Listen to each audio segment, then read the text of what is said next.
You know, I really got to get my sleep schedule in shape. Yesterday, I woke up at 5 p.m., not a.m., 5 p.m., and today I woke up at 11. I'm having a little bit of whiplash, but then again, that's just part of the stir experience. We always have a little bit of sleep deprivation on stream, right?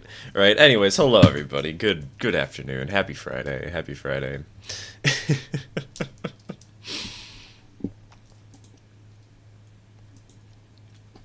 So I was gonna start the stream off today by jumping into the start of a new day on the single player save that I have. Problem is though, I forgot to finish the last day. There's still stuff over here that I have to deal with. A couple of things for Hollifield and Stenzel Manufacturing.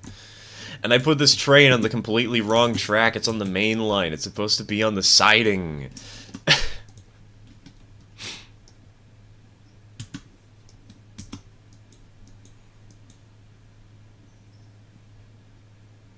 You woke up in a new Bugatti yesterday. I wish. I may not know how to drive, but I wish I'd be able to pawn that thing off for some mad cash.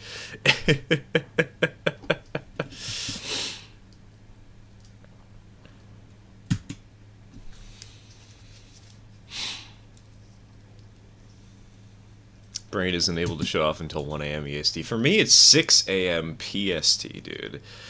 I am very bad at getting good amounts of rest.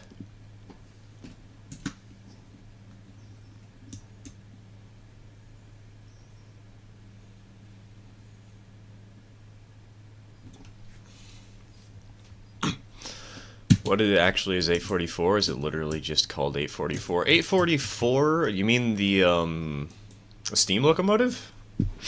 You mean the one locomotive, at least here in the United States, that has never been taken out of revenue service, technically? Or never been taken off the roster, I should say, not revenue service.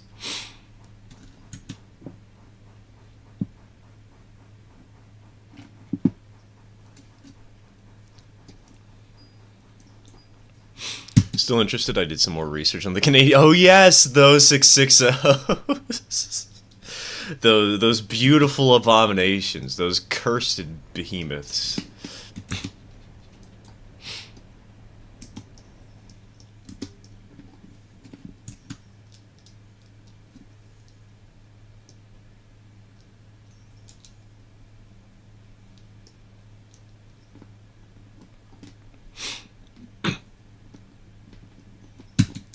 Angry Rag Timer won the debt race against Midlands of 1072 Productions. It went from 130k in debt to 0. Nice.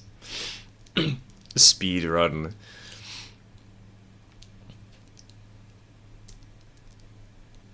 Any percent getting out of student loans.mp4. Hello, Bucko. Welcome to the stream. Welcome to the stream. Made a shrine of sorts for foxes in Minecraft. Like a shrine as in praising them like a god, a shrine as in like a place for them to hang out and just have a little bit of fun as the classic foxes in Minecraft do. Like, well, what kind of shrine are we talking about here?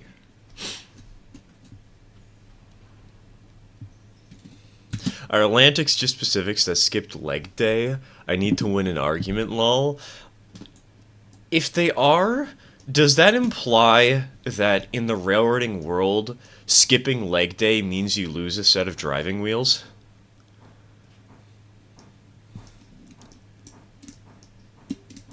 Like, what kind of jank-ass Thomas the Tank Engine lore would that be? Come on now.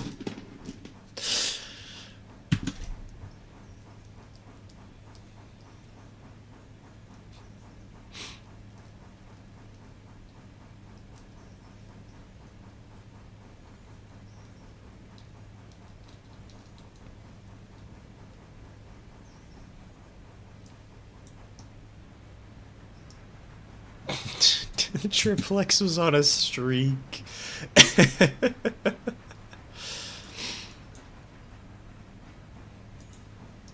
Some of my school friends recently decided it would be an excellent idea to add the Wither Storm to our mod pack. Oh boy. Dude, you just mentioning that. Have you guys remember the classic Yogs cast? I don't know what they're doing these days, admittedly, because I don't follow them. I hear they haven't really like fallen from grace or anything. They just, times move on, and some our interests do too. But you get some of you guys remember some Technic pack where they cheated in a bomb that was only supposed to be available in creative because it was so destructive, and they had to spend the entire session just trying to get rid of a nuke that was killing everybody every 5 seconds. That's what I'm thinking of there, TK. That's all I can think of. I don't know why I have this very, very specific memory, but I do.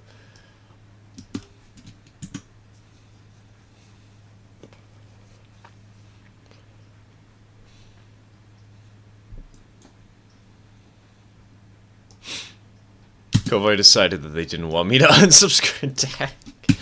Dag, this really does sound like something where you might need to, like, contact Ko-Fi and figure out what the heck is going on. How many times? Either that or figure out what the heck is going on with your cards. I don't know, man.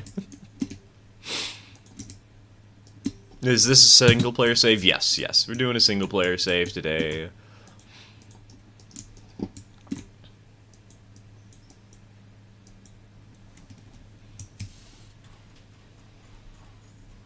For starters, there were 6 of them, not just one. The first was built in 1910, the other 5 in 1912, and they didn't actually have any mire in them. They were just Malays with rear-facing cylinders. That's... We'll call them Myers anyway, just to piss some people off.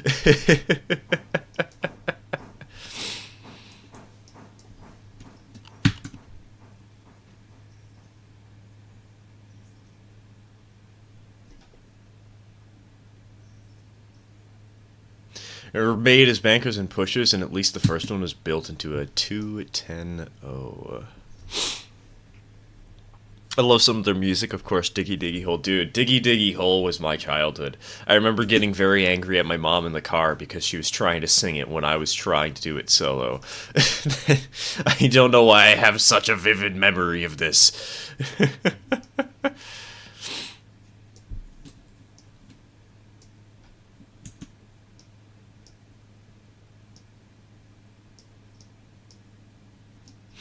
Currently, I'm the only survivor of the server. This is solely because I ran away and got to the stronghold before it got to our base.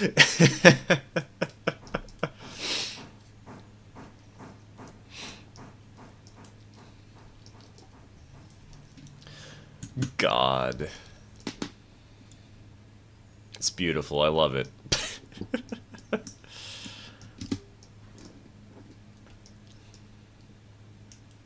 Shrine is more like you have to cross by the roadside where a large so more like a memorial, a monument.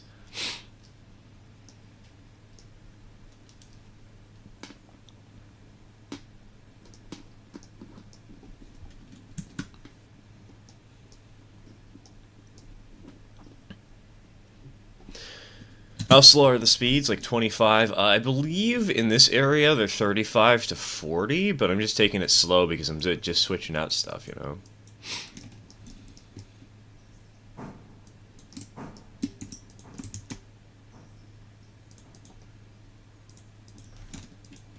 No need to rush. After all, it is called Chat and Chill.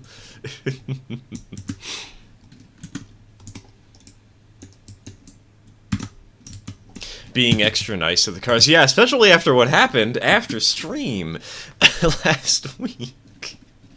God, I don't think most of you guys know what happened, but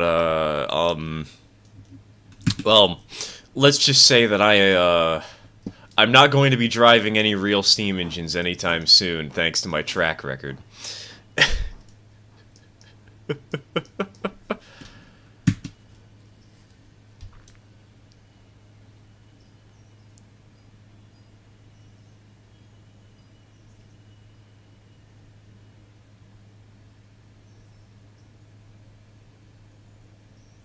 Chat and chill, not chat and thrill.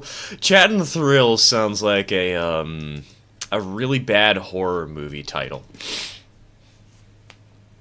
Netflix and thrill. God, could you imagine? New TV show now appearing on Netflix where they just, it's kind of like Dead by Daylight in a sense that they get a bunch of licensed characters and add them to the show just for one-off things, one-off episodes.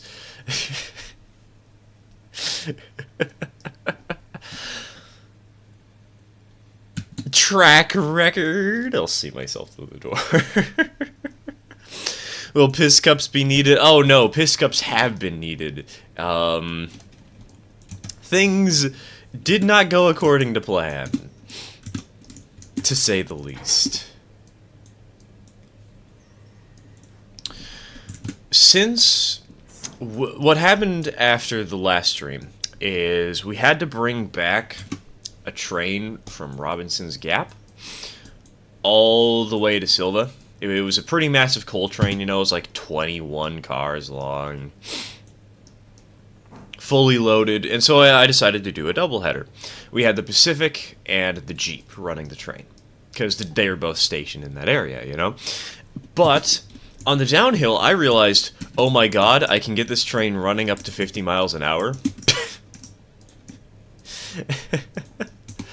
And,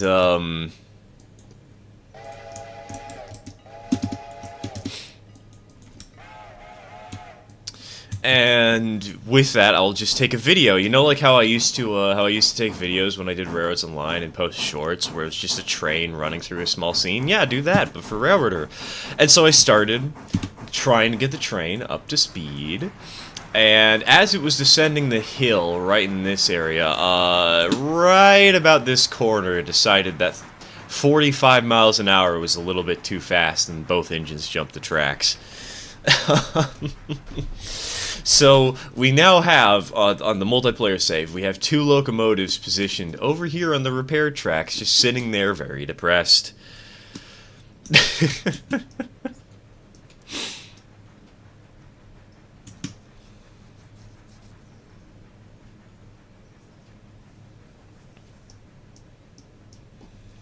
No idea why, but I adore saying and hearing the word, Cheyenne?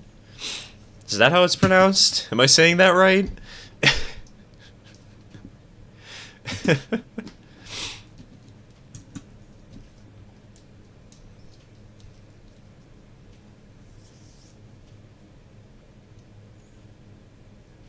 Was the video successful? Yes, yes. I had to get 2 backup locomotives. I went with the 080 and the 210, but yes, it worked out in the end. I'm still kind of stupid, though, because I recorded the video in widescreen, and the entire point of recording it was to make a YouTube short, so, like, what's the point? You know? But I got a decent recording. Then again, I have like 70 decent recordings that I have not edited. I have so many replays that I've got from streams, and I've got a couple of, I've got so many Lethal Company clips, too. Yes, you said it correctly. Okay, good, good. Cheyenne.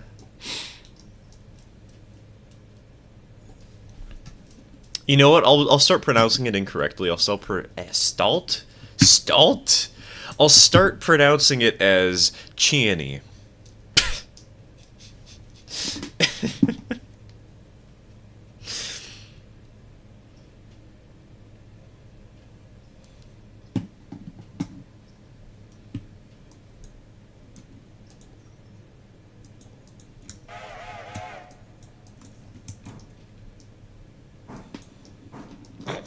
This Lethal Company, don't smite me, please. It's the latest major internet hyperfixation. And I don't mean personal hyperfixation, I just mean general hyperfixation. Like, a lot of people on the internet have been playing it, and it's extremely popular.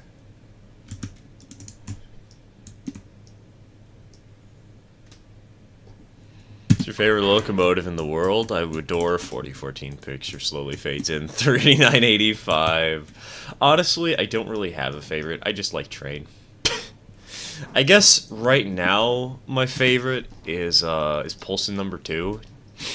Just because it has a small history with my father. And it's I've ridden behind it many times in recent memory. 3985 I've actually seen. It's been years, but she was on tour and she came to Portland. I got to see her through the window of a converted passenger car. They changed a passenger car into a toy shop or something for Union Pacific branded paraphernalia. I think that's the word. I hope that's the word.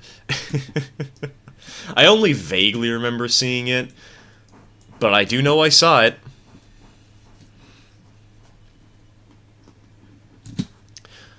What's the game about? Lethal Company is a multiplayer horror game where you have to enter a building, collect stuff, and leave without getting jumped by any of the many monsters that you might encounter. All while trying to meet a more and more demanding quota. Also, I'm an idiot. I was supposed to drop these 2 cars off in this siding. How did I forget it? Pardon me, I meant grave, not shrine. Okay, that makes a lot more sense now.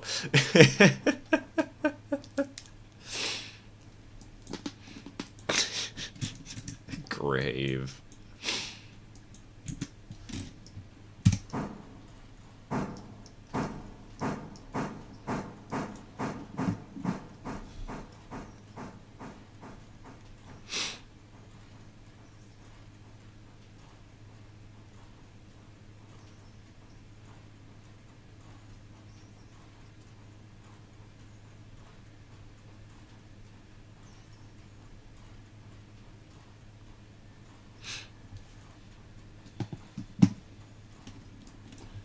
Send a pic of it to the screenshots channel, sir. I do prefer not to check the Discord if I don't have to, so I'll check that later. I'll check that later.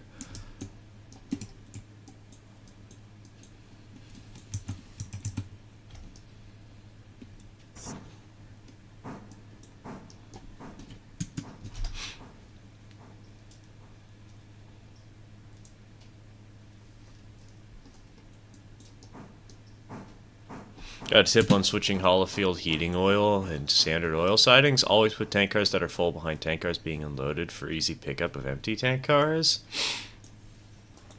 Generally speaking, you're still going to have to struggle one way or another, whether you are delivering the car or you're picking it up.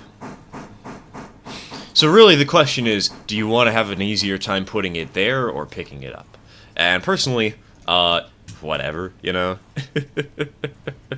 I'm fine with either way, so I just leave the cars in whatever order they came in. Sometimes I'll actually try and shuffle them out for some reason. I don't know why, but sometimes I just don't.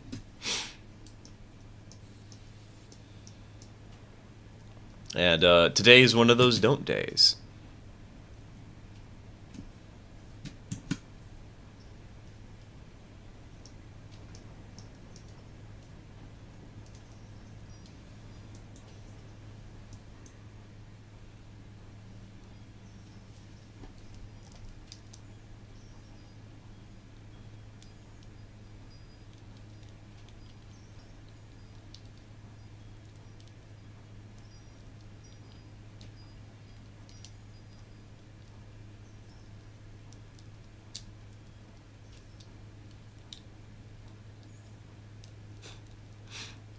Two CPKC trains stalled on a 1.6% in the snow recently, and now the NS has 7%. Wait, 7% of their management. I thought you were talking about 7% grades. I'm like, what? Huh? Where did that come from? When do they get such steep hills?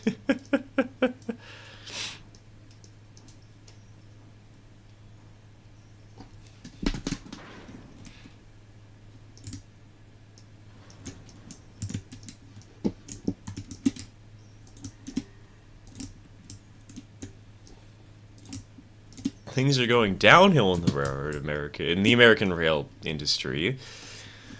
But how do you stall going downhill on a grade?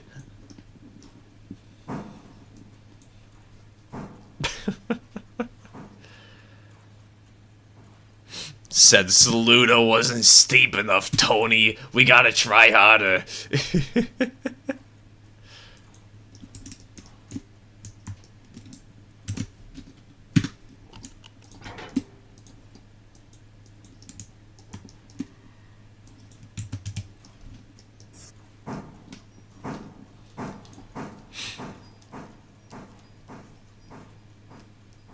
Imagine in 2025 or 2026 we get a triple header with 4014 in the front, 3985 in the middle, and 844 attached to the Excursion, no diesel involved. I think you got your engine order backwards. It'd probably be the other way around, because isn't the rule generally that the weakest engine is at the front of the train? Like, if you're gonna have two articulateds, I don't think it's a good idea to put the one non-articulated at the back. How long has Stir had memberships? About, I think it was June that I added them. Roughly. They don't add a ton. I generally recommend Ko-Fi as it gives a more direct means to support me. I get more of the money and I'm able to supply the perks more efficiently. But if you ever want channel emotes or randomly seeing videos that I post early, all those now for only $3 a month. Anyone else excited for the PRRT1 coming back? Dude, that's gonna be so awesome when it happens. It's going to annoy so many people who think the Mallard should still have the speed record, and I'm all here for it.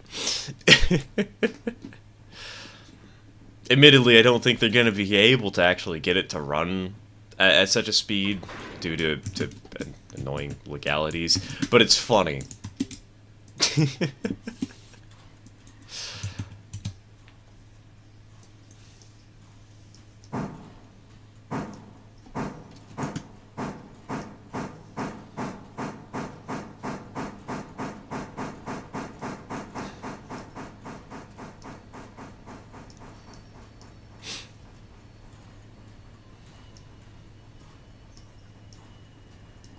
Honestly, I would pick a GG1 to be restored to working order rather than any Steam loco. Honestly, entirely fair. Like, what is it, the Illinois Railroad Museum? Don't they have electrification all over the place? Like, that would be the perfect place to get a GG1 down to and restore it to operating condition. God, actually, could you imagine if we had a GG1 running up and down the Northeast Corridor?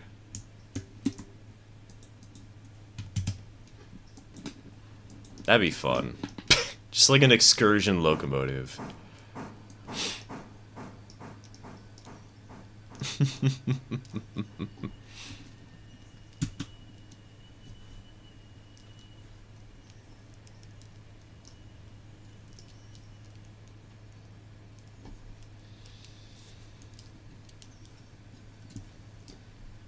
Norfolk Southern is ripping up Saluda Grain Line now that they got rid of Saluda Grain Line for good?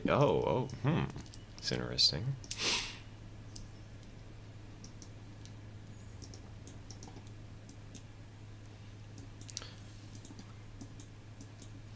Man, maybe we get an excursion railroad up there. Have somebody pay to keep it around.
think I saw a Penn Central boxcar in Penn Station, New York one time.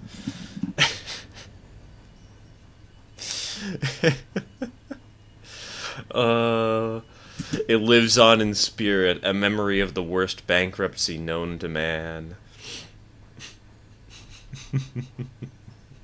I still find it hilarious that Penn Central was the worst bankruptcy prior to Enron. Like, holy cow. If you're only triumphed by Enron, like, what did you do? What happened?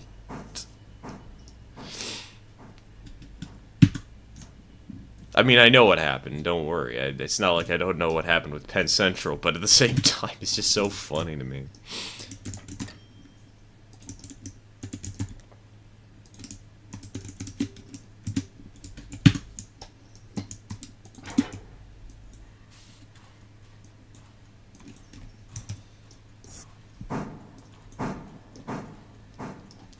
What is your least favorite locomotive in this game? So far, it's either the Berkshire or the tank. I'm not really one who cares a ton about looks, so that's not really the issue here. It's more so that both of them have logistical issues. The Berkshire, you cannot turn it around on a turntable, which is like one of the major ways that I like turning engines around. And the tank engine has the worst water capacity of all the engines in the game. Like, seriously? 2,000 gallons of water and that's it? It's probably one of those two.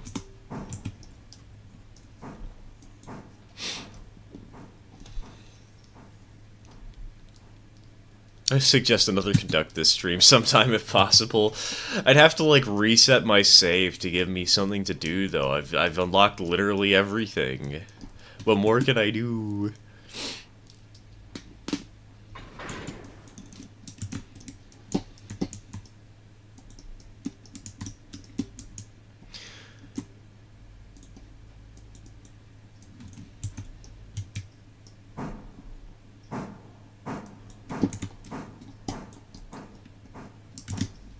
Is the Burke not good? Oh no, the Burke is decent. It's very good. Don't get me wrong on that front. But like, it's just...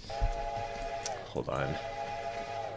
Let me double check. Yes, we have a fusee here. And the switch set correctly. Perfect. The problem with the Berkshire for me is when you actually look at the price per power ratio, it's a little bit expensive compared to like the S51. Like, usually, you jump up around, what was it? Go from 21 to 43. You jump around 20 units. Usually a little bit more. 20,000 pounds of tractive effort for every $10,000 you spend, and the Berkshire is $10,000 more than the S51, but it's only 15,000. I feel ripped off.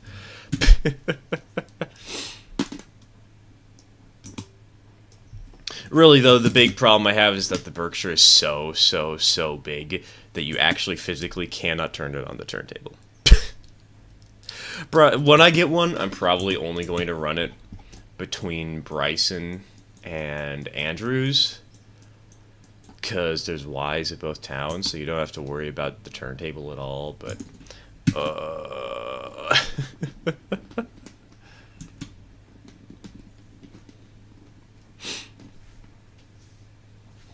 Burke, I mean, Moore is now dedicated between Bryson A and Andrews. Great minds think alike, Nina.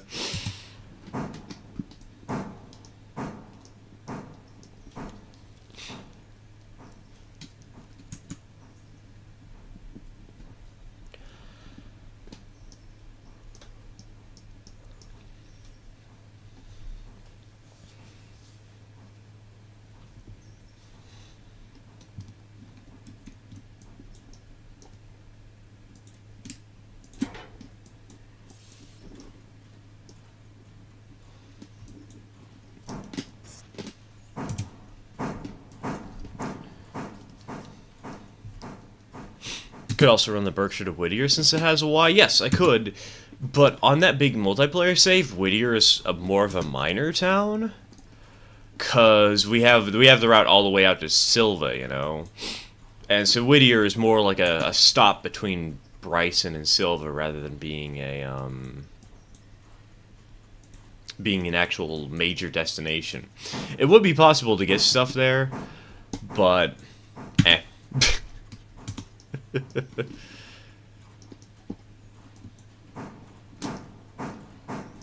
was playing multiplayer train game a while ago, and I was shunting in the yard with someone else when a goods train came thundering into the yard and collided with points set against it and flew.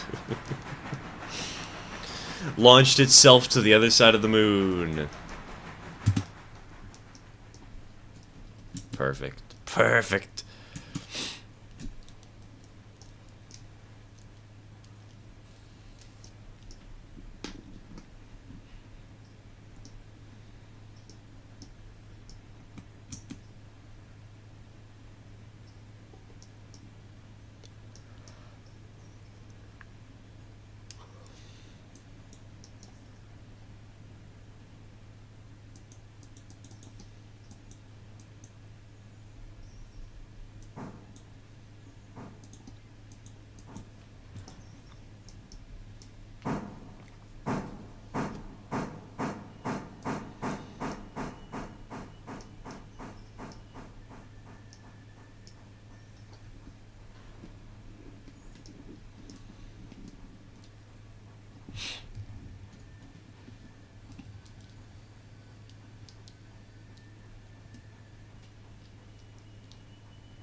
Guess where it stopped? Right behind my locomotive as I was reversing to get out of the way.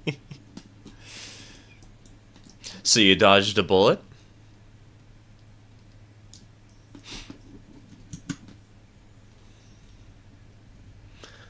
Heavy Mike, slightly more attractive effort than the Pacific's, not as long as the Berkey. That'd be a nice addition to the game. That'd be a fun addition.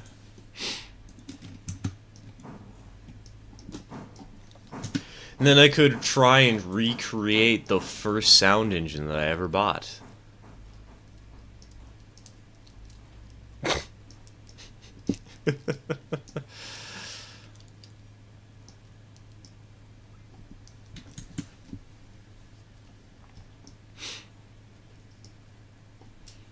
What articulated would be cool too? First of all, I kind of have grudges against articulators, but second of all, articulated locomotives aren't going to be added to the game anytime soon. Maybe eventually, but eventually TM is like, well, consider in the future, you know? Not like, yes, let's talk about it now and think about it now. It's like, yeah, that's something that would be probably 2 or 3 updates away. Major updates away.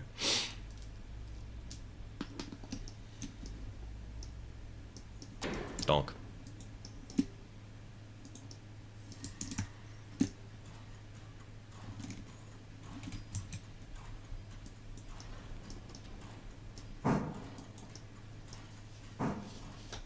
This is the most cursed story you have? Probably So There I Was.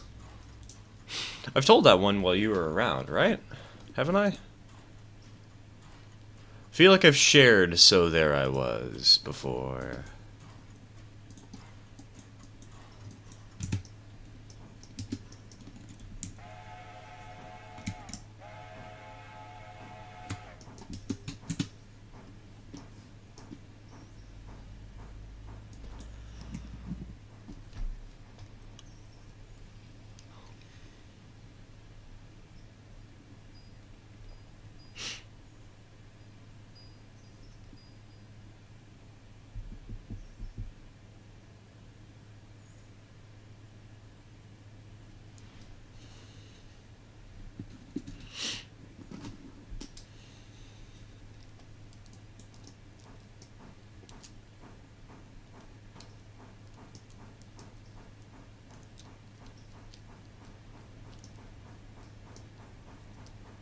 Nothing is more prototypical than an Allegheny pulling 3 cars. Hey, it's prototypical for a model railroad. You have no idea how many times I've seen people do something like that.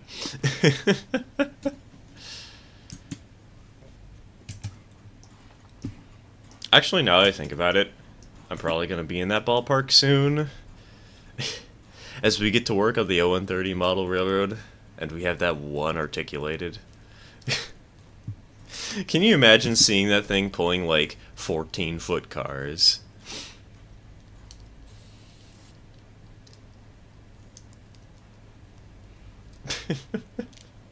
Even better, pulling 8-foot cars.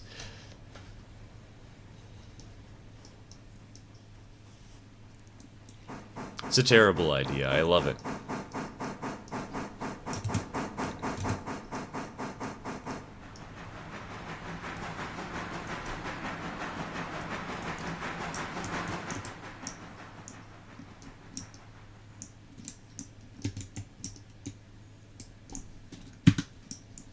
Pulling Hot Wheels cars.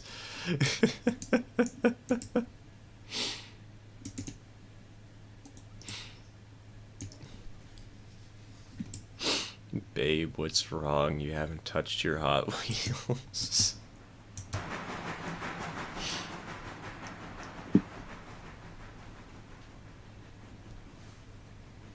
One pure prototypical UP844 pulling Amtrak, Amfleet cars, and Pacific Surfliner cars. Most cursed passenger consist I can imagine. I'm sure we can come up with something worse. Just give it time.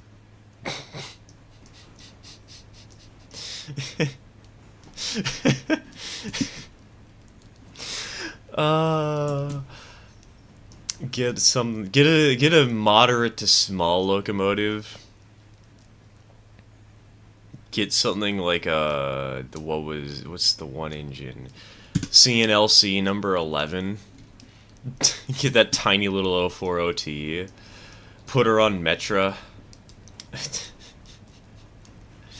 run a train with only bi-levels.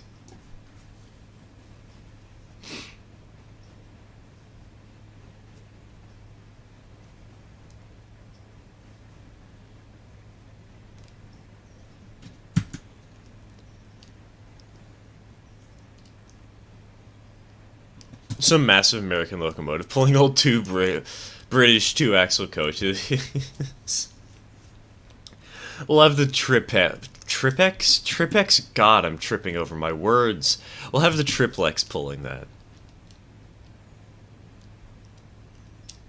And we'll specifically have it pulling it downhill on a 25% grade. American engineering, everybody.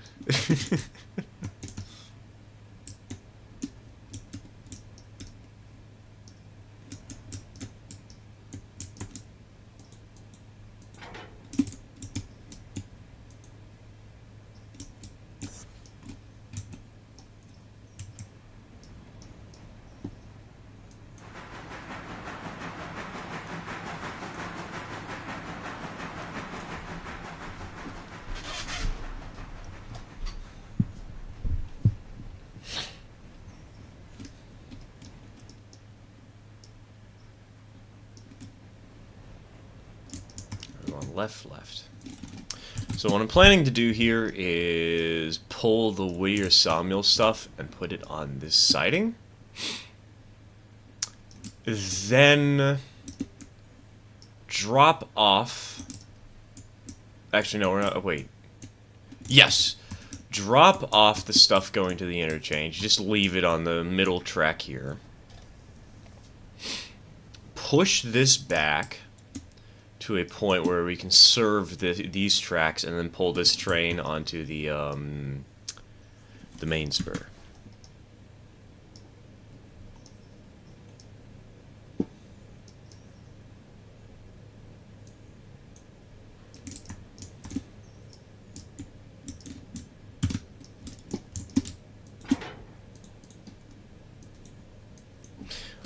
Also, what weather do we have?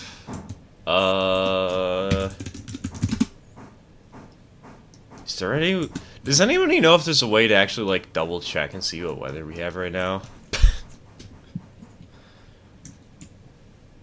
The triplex pulling 1 2-axle hopper up a 45% grade. 2 axles? Come on now, you know it only needs 1 axle.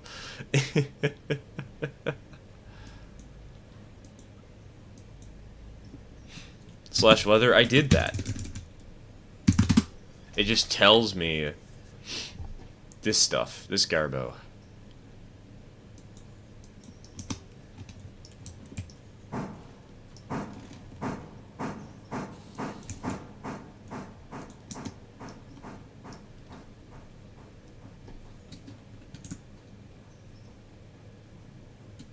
Can't do a J class due to licensing issues.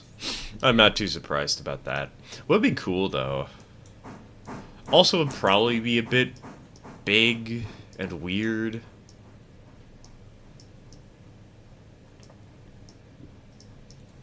Burke's already big enough. Time in roads and line I was pulling a shorts good train. Blah. My brain is not wording good today. What the heck is wrong with me? In reverse to the main depot, and I overshot a switch as a passenger train was barreling towards me. I shoved my train just in time. Speed run.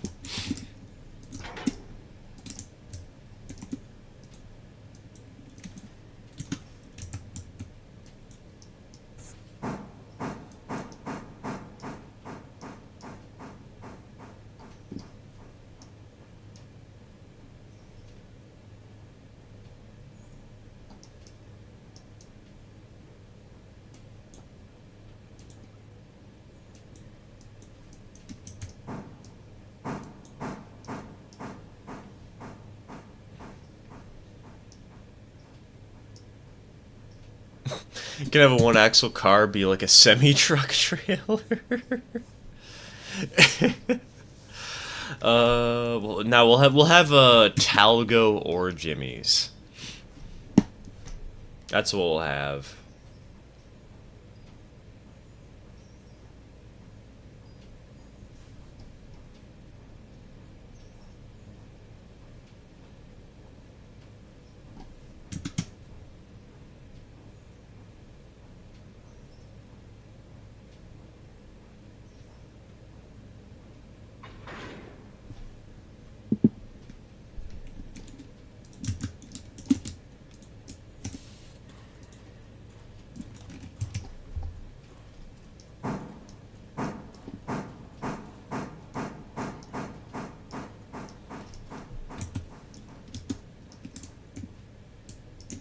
Ever derailed because a set of points were set against you? Back in the old days of Railroads Online, yeah.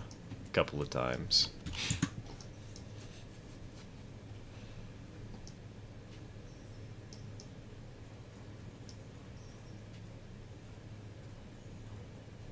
Northern wouldn't be that overpowered depending on which Northern you get. Again, my sort of general opinion is train, while, like...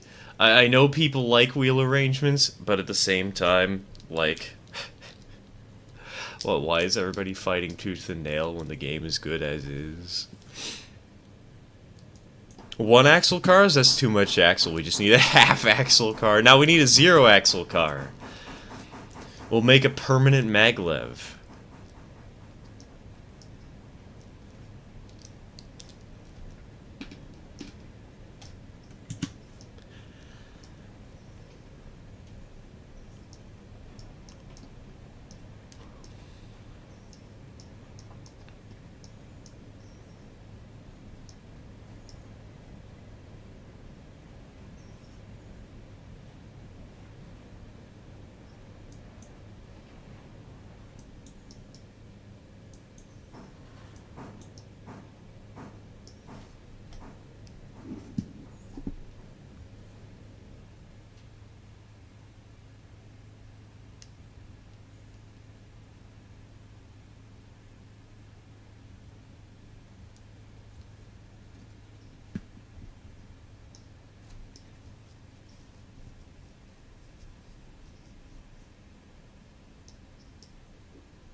And dunk.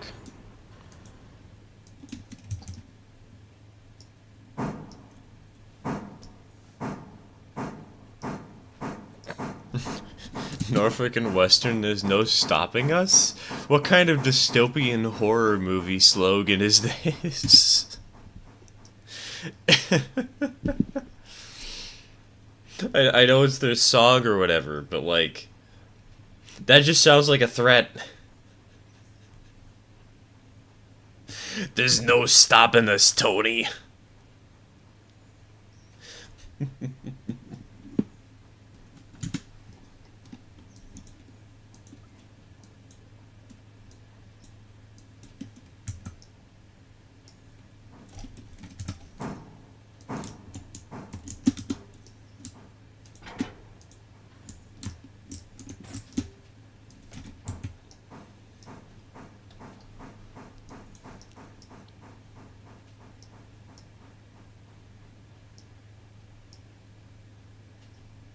It's the correct term for American cargo wagons, a hot box for when the train bearings start flaming. I think that's what it's called. I don't know. I'm not really that knowledgeable. And every time somebody says hot box, all I can think of is the time where me and a friend started joking about smoking weed into a gym's ventilation system. So...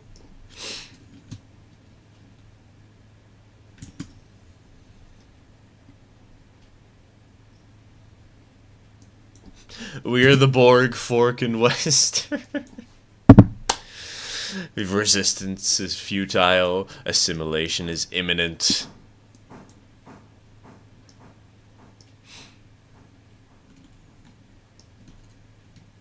One axle hopper car idea sounds like it's part of the articulated freight car. Normally be like 2 or 5 cars separate.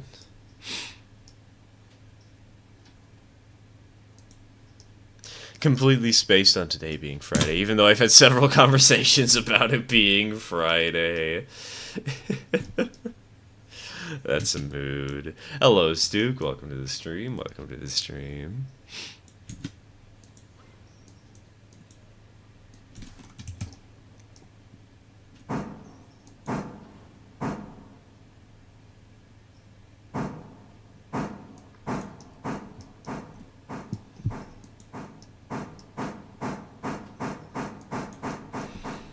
Hotbox a public school. Oh God.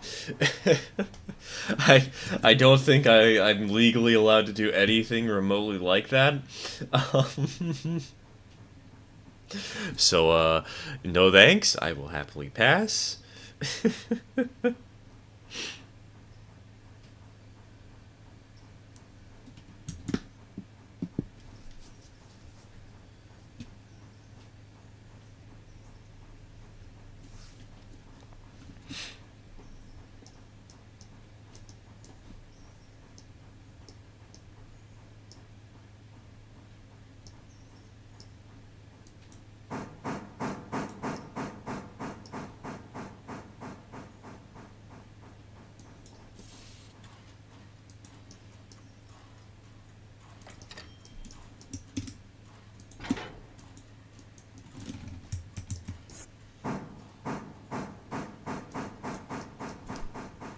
I think someone in my high school and before I was there ended up hotboxing one of the bathrooms. Oh God, honestly that sounds like something that would have happened at my school. And that student would have been expelled instantly and not allowed to come back unless they took drug tests once a month.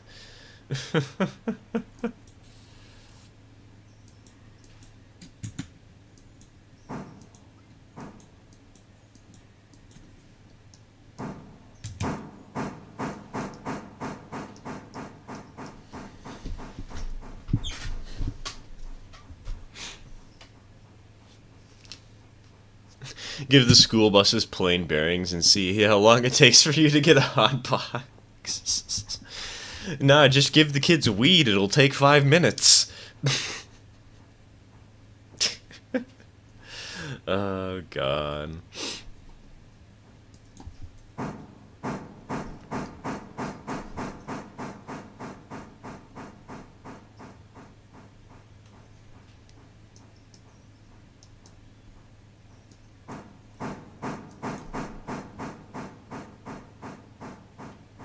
Do you plan on doing merch?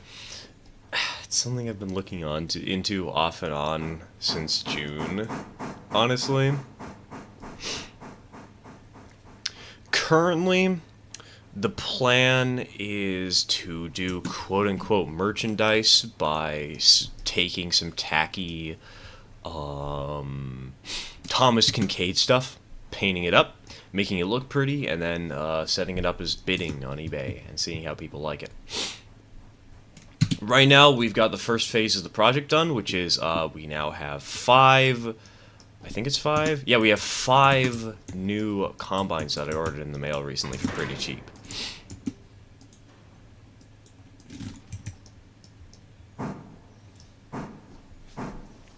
And we're probably going to strip them down. They're these really tacky, like, Disneyland ones. And it's not the cool kind of Disneyland, kind of like what Thunder Mesa does with his stuff, where it looks semi-realistic with a sort of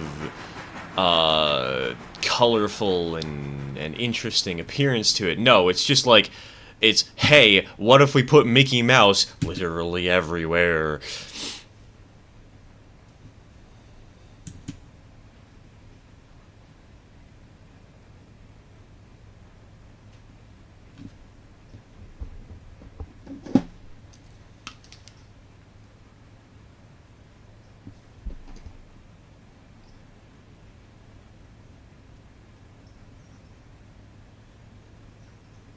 One thing I've actually been considering doing about that, you know how I did that Halloween car?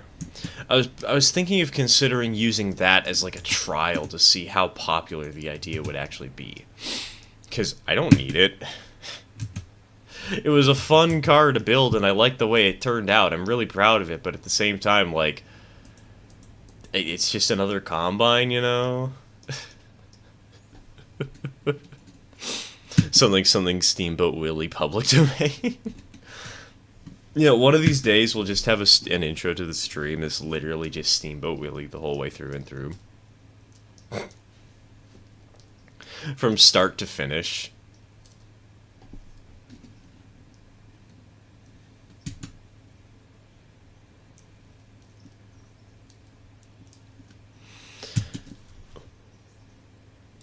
The guy at my school who stole a door out of the cafeteria bathroom? The school redid the whole bathroom and the door was still gone? What? Excuse me? What kind of psychopathy have you encountered in your life, TK? What is this?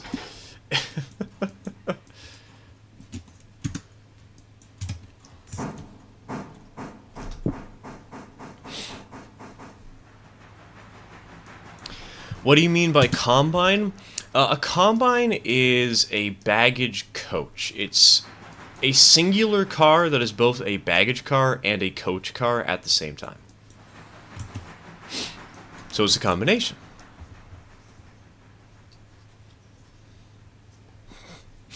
Two doors gone from my school bathroom, same one as the vape smog story. We're gonna have to have missing persons reports. Except instead of reporting missing people, we're just reporting missing bathroom doors.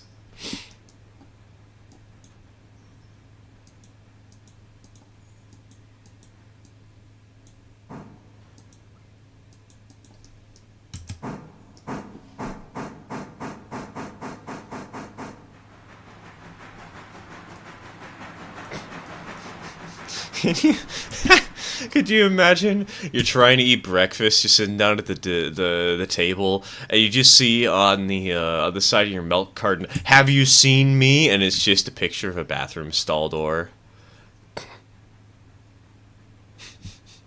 Or better yet, it's a picture of an of a bathroom stall that doesn't have a door.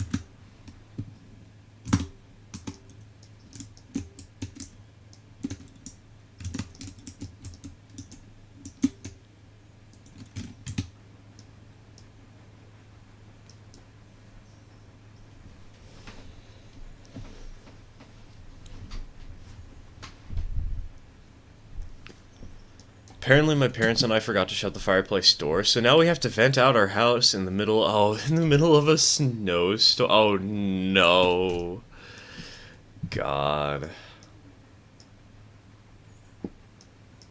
Hope everything turns out okay, GP. Cause that sounds like a mild headache, to say the least.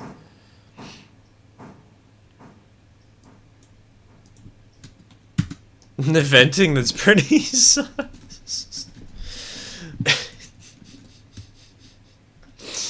Yes. You open up all the doors of your house to try and get out the smog that is slowly smothering everybody in the place. And your friend comes over, just screams imposter while pointing to you and runs away.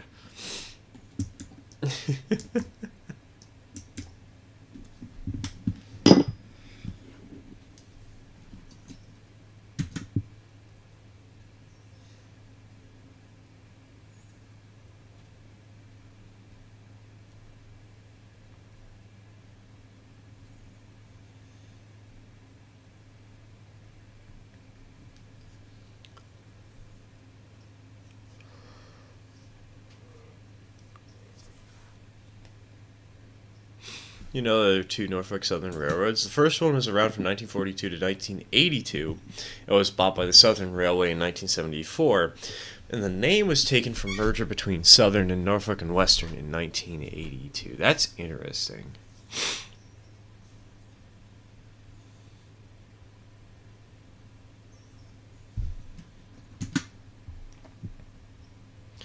The more you know.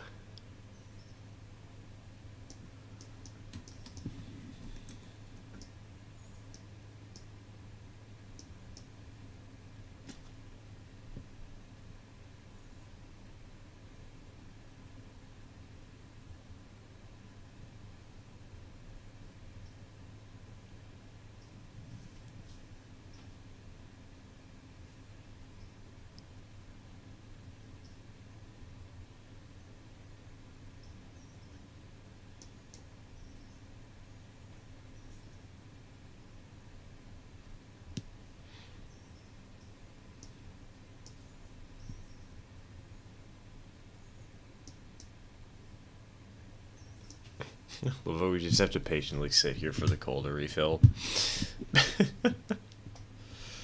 Sit back, relax, turn on the radio. Would you like am or hmm?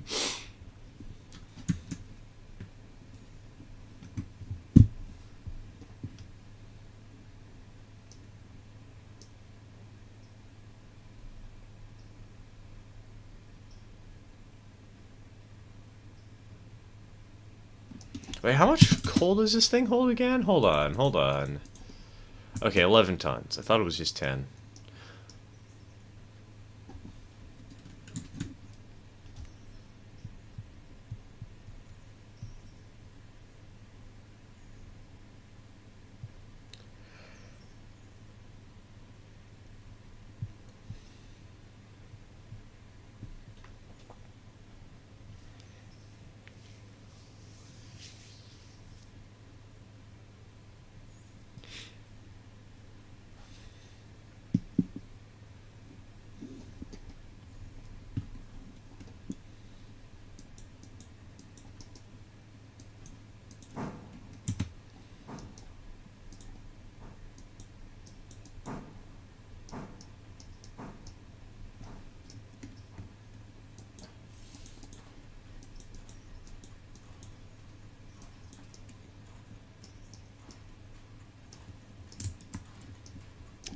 First Norfolk Southern had the lightest and smallest 284s built for them in 1940 by Baldwin Locomotive Works.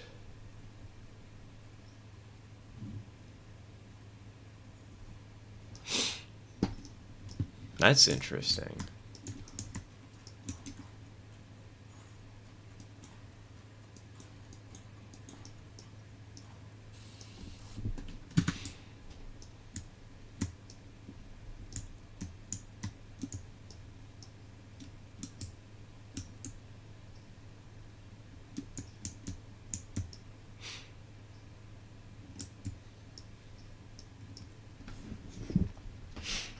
The more you know.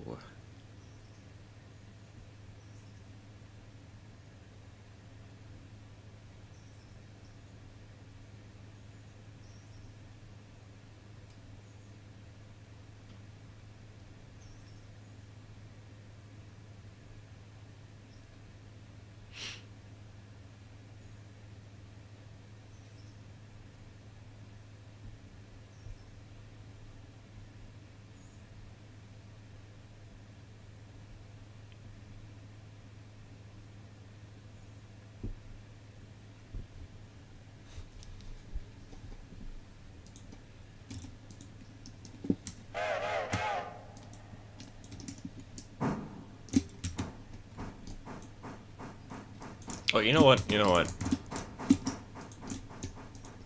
Let's run it backwards at 20. Let the AI handle this. Just to make my life a little bit easier.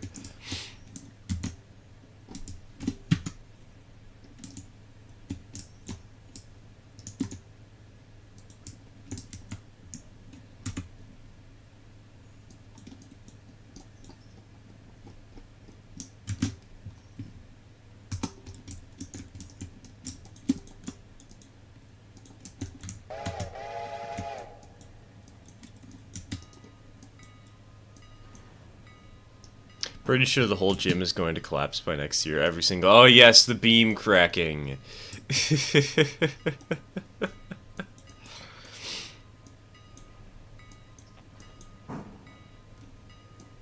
In before you have a final destination type thing happen to you. What game is this? This is Railroader. It's kind of the latest hyperfixation on the channel. Though with that said, I have been doing some 0-30 stuff behind the scenes. I haven't had the motivation to finish videos and finish editing that stuff because it takes forever.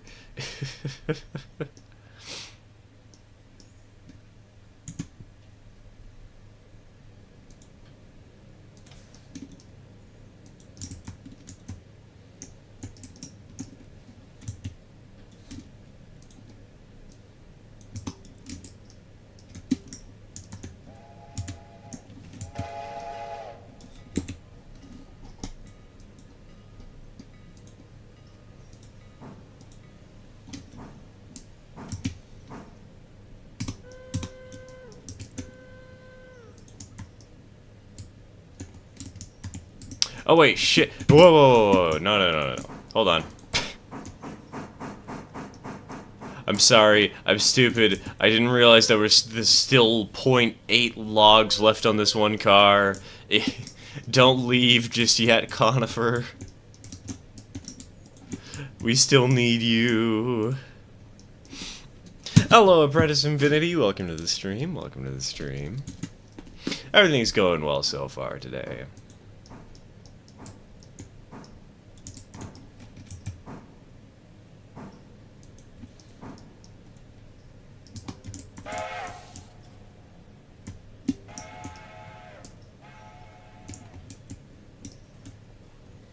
Alright, Connie. Oh, guys. Look at how much water she has. Look at the perfect coincidence of how many gallons she happens to have in her tank.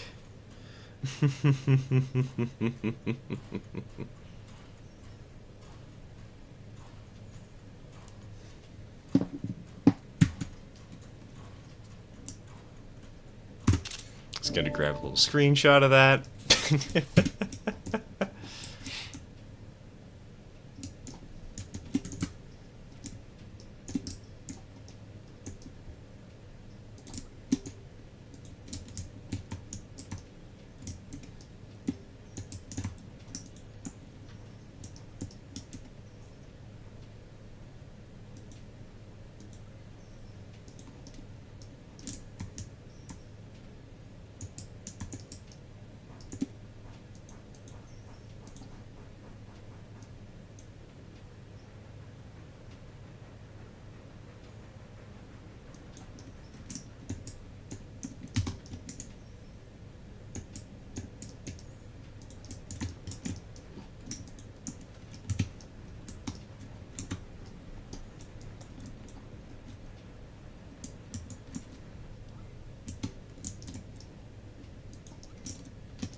Like a runaway train and use Arabella to chase it. What? Why would I want a runaway train though? That just cost me money. I'm still repaying my loan. I need cash.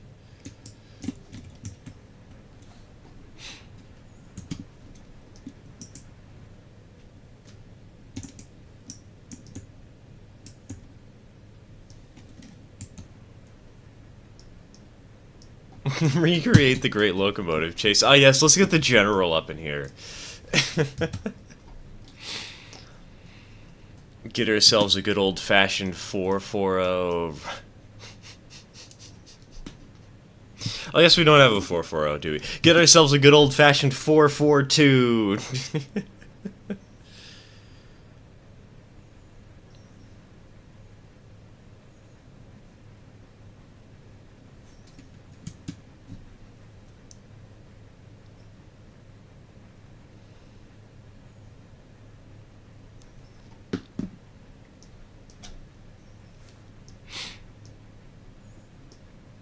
Do that one. Do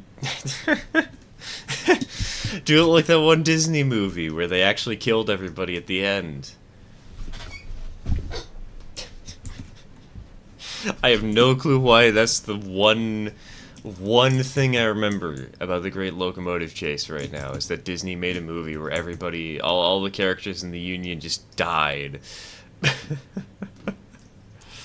Actually, wait, no, a couple of them survived. I think it was like an actual historical recreation, obviously with some fun stuff, you know, fun movie-going stuff. But which one? I don't remember the name. All I remember is that I watched it as a kid, and my mom thought it was extremely dark because, like, the end of the movie had the main people who were hijacking the train. They were never shown dead, but it was very, very, very, very heavily implied or outright stated. I'm not sure which. And I think it wasn't like a main brand Disney thing, but it was produced by Disney somehow. Somewhere under their massive umbrella of stuff. I now need to find this movie, lol. Honestly, I need to find it too. I just have this really vague memory, and I want to know what the heck I watched back then.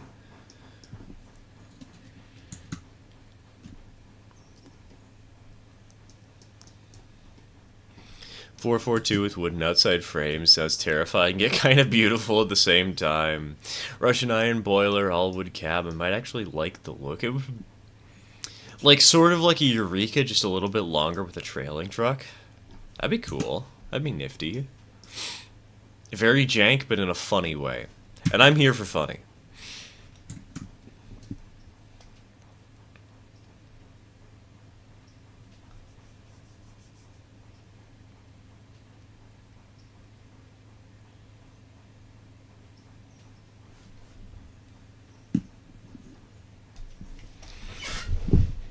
It's literally called The Great Locomotive Chase, a direct Disney production from 1956.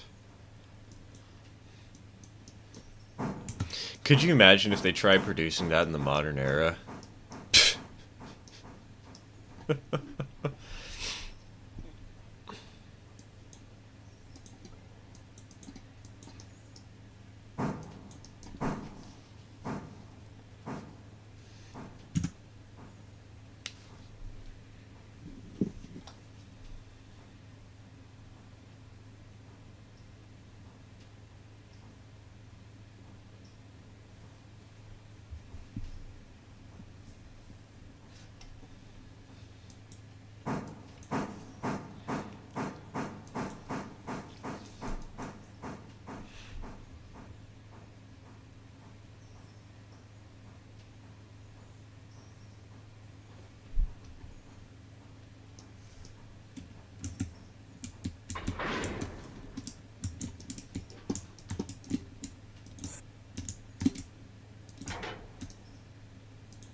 General and the Texas still exist. I'm not surprised. It's like one of those classic railroad stories that people who aren't really major rail fans themselves know, you know?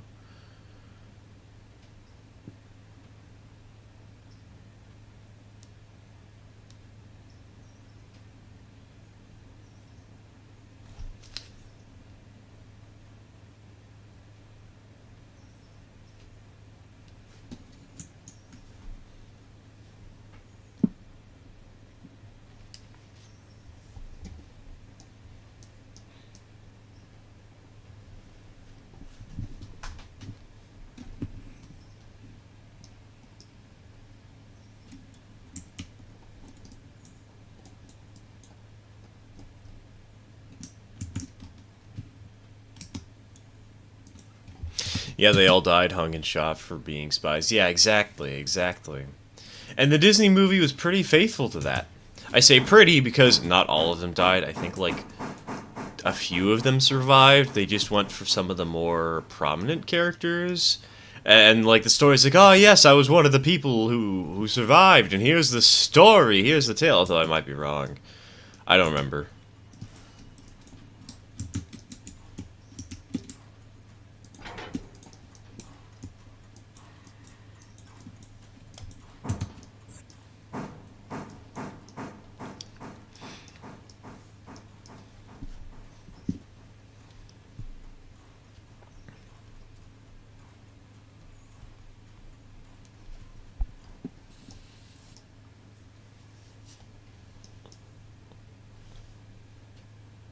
Surprised the general exists in the first place, since after it was rammed into an ammunition train during the war.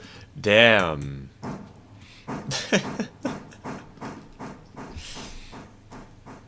I mean, it could just be that it's like spreading ashes to the wind, except it's spreading boiler shrapnel to the wind.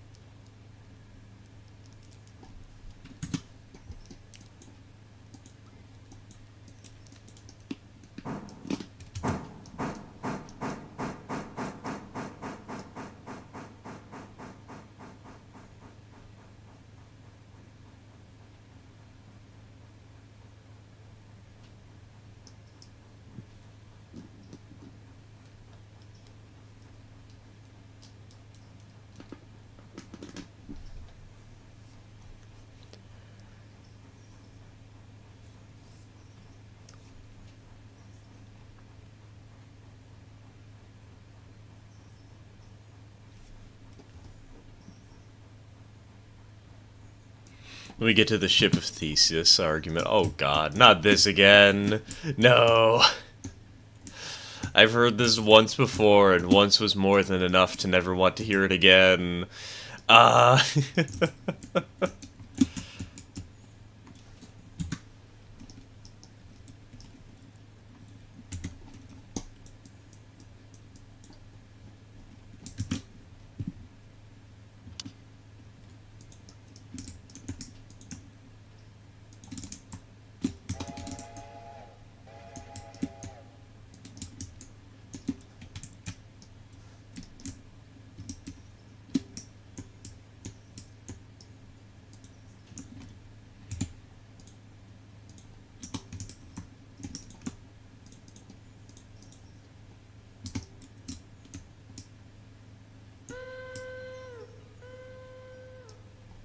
Alright, that's lined correctly. That's lined correctly.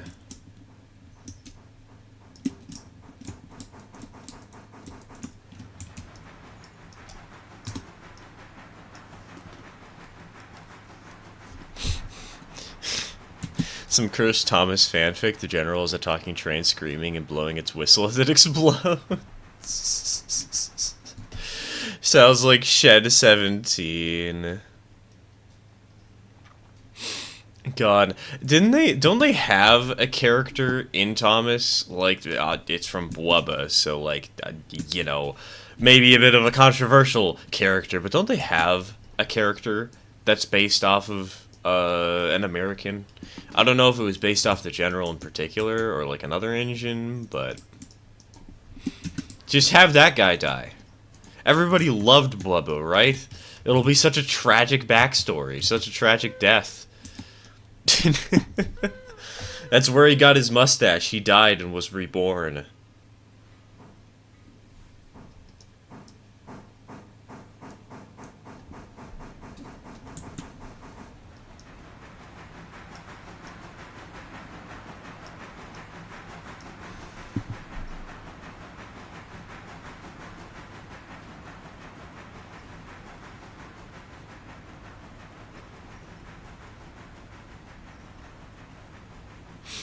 I think you were right. I vaguely recall an old mustache train. Yeah, I remember seeing that apparently Bachmann was making a model for him. I don't remember if it was an HO or N or something, but I vaguely recall that. Thomas is a wanted criminal. Of course I did. Who doesn't? Come on now. It's like it's the main premise of the show.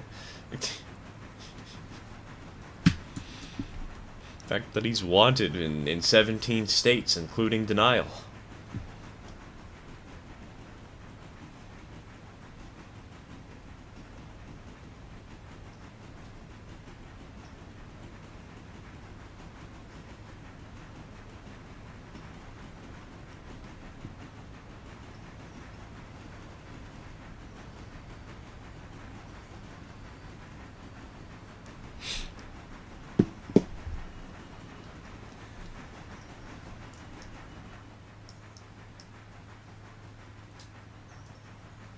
God, from this angle, that really does look like a fireless engine, doesn't it? I know it's not, obviously, but, like, something about it to me just screams that it's fireless. Strange.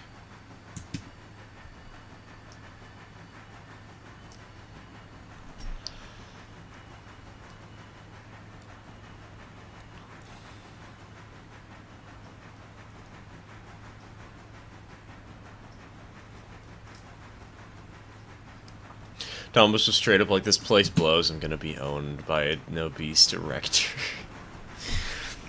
I don't know why, but my brain remembered that the E2s were terrible locomotives overall. And for some reason I'm thinking, well, in the train universe, all they have to do is go to the gym. And for some reason, YouTube has been recommending me WarioDies.mp3s like crazy recently, and the idea of Wario dies after going to the gym and getting confronted by Thomas the Tank Engine just popped into my head, and I just... what has my life come to? Dumb realization, the standard gauge railway by Thomas is run by the fat controller, the narrow gauge is run by the thin controller. What, you only now realize that?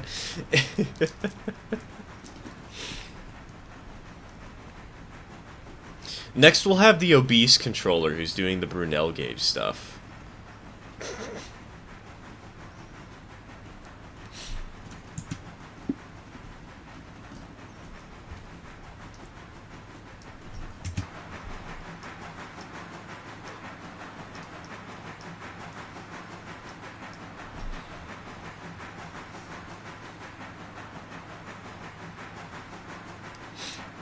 The really narrow line is ran by the small... oh, right! In the book series, wasn't there... there was the light railway. Not the light railway, but like the... you know those, I guess it could be a light railway?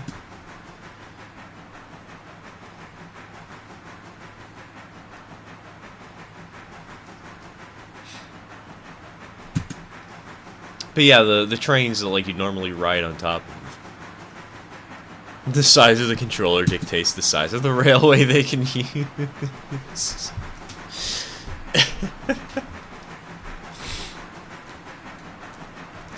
We'll have a 12-foot tall controller for the last one, you know. The mobilized controller. It's Mr. House. But he's the size of a small blimp rather than a rotting corpse. An infant runs the G-Gauge trains. It's live Steam G-Gauge, though. Wait. We're gonna have an infant running live gauge. The infant perishes in a boiler explosion. That's the end of the story. The entire place gets shut down because nobody knows why they were actually having a kid run the trains. And the few locomotives that survive just have trauma.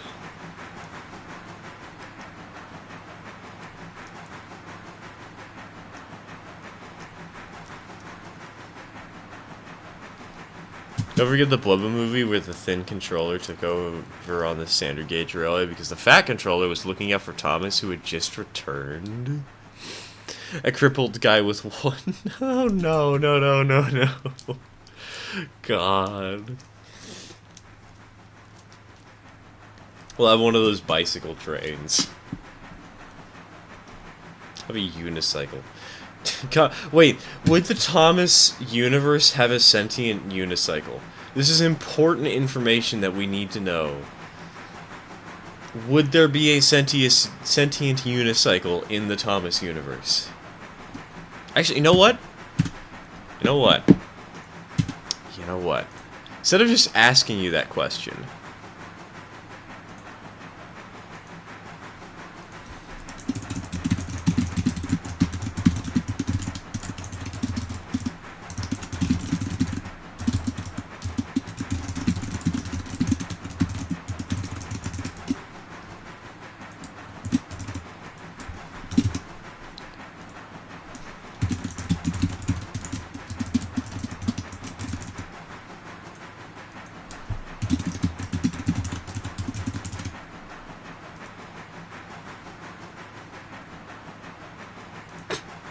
there you go.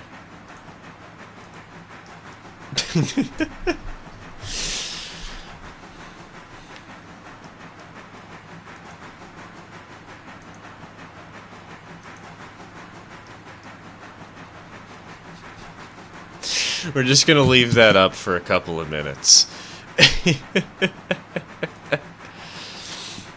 Y'all can determine whether or not that would exist.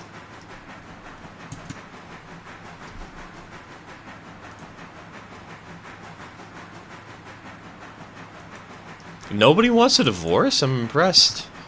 I'm glad to hear it. I'm happy to hear that your marriages are going well.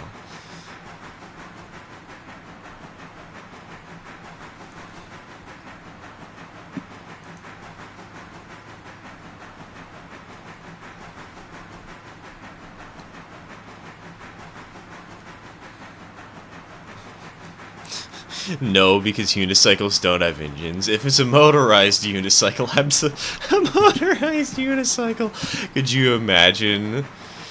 God. It would be such a nightmare trying to balance that thing.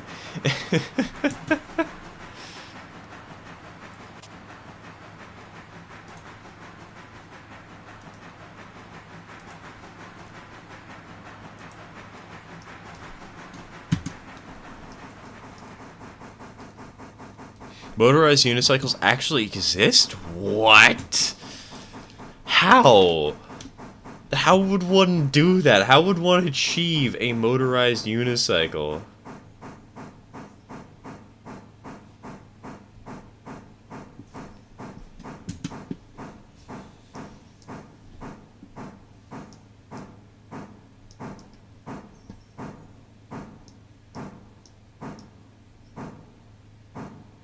Why is I Want a Divorce on there? Because it's funny. It made me laugh.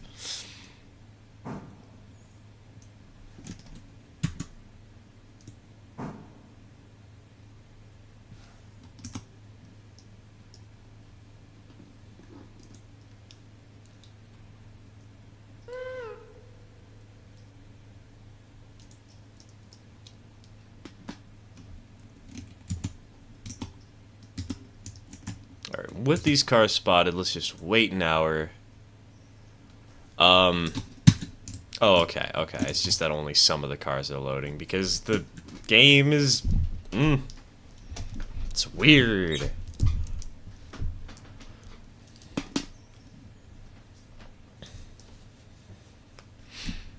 What do you mean I'm going to have to do actual work sometime soon? I don't want to work. I just want my logs to load.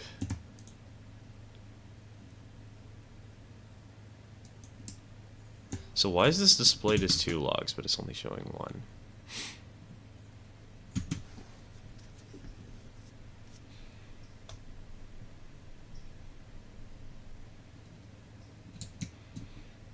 Been kept up all night wondering how some vehicles have gray faces while others are embedded in their body.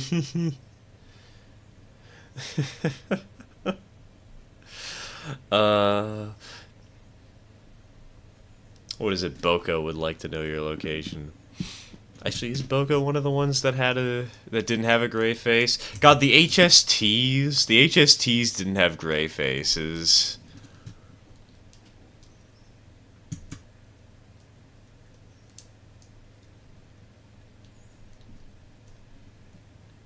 Stream make money, money equal effort of some kind. You'd be surprised. Stream not make much money, and is sad. YouTube is a tougher job than people give it credit.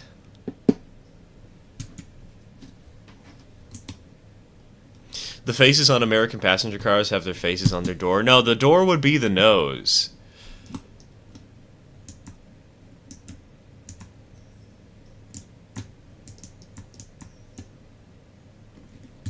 Okay, if I wait another hour... Wait.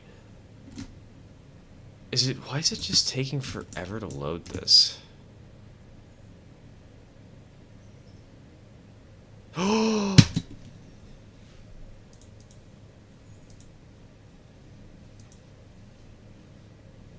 Guys? Did you just see that message?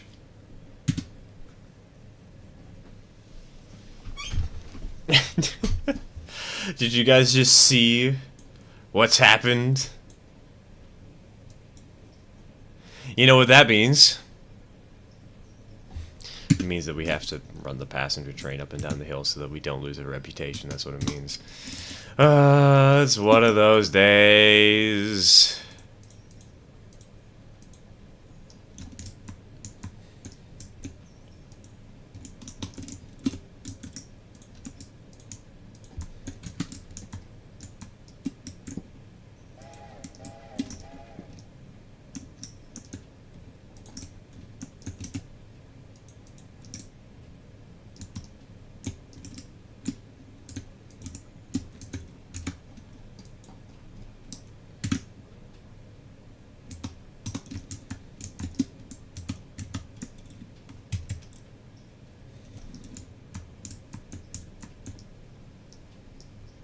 Now imagining the doors in their mouth instead.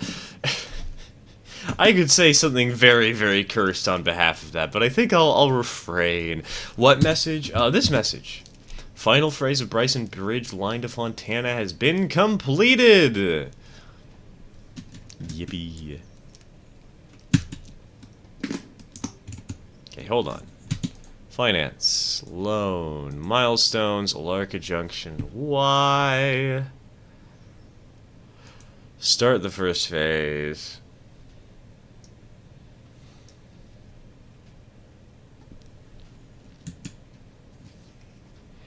Locations. Robinson Gap Coal Contract Tier 3.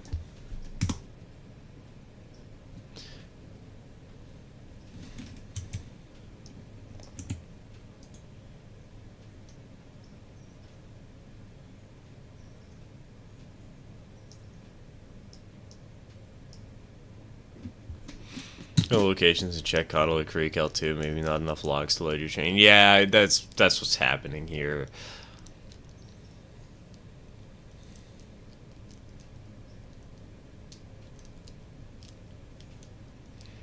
I might have to make it so that the train goes over to this spur temper. You know what? Let's try that. Let's try that. All right, Connie. Gonna pull you past the switch. Then we're gonna have to shove you uphill and pray to high heavens you don't stall.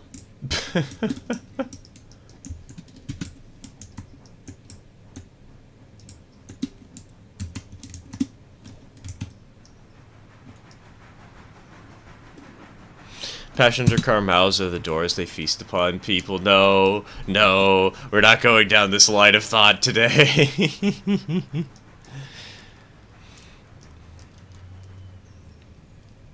The idea of one... Dude, it's like birds. If that's what happens, that means that American passenger cars would be regurgitating people from one car into the other. It's like birds.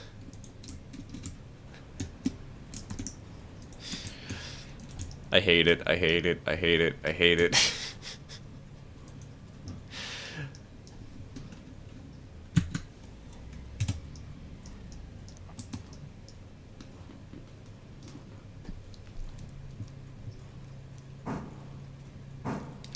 Did you know that the steam locomotives on Soda in the books had openable smoke boxes, which means their faces can come off on a hinge? I hate it, I hate it, I hate it.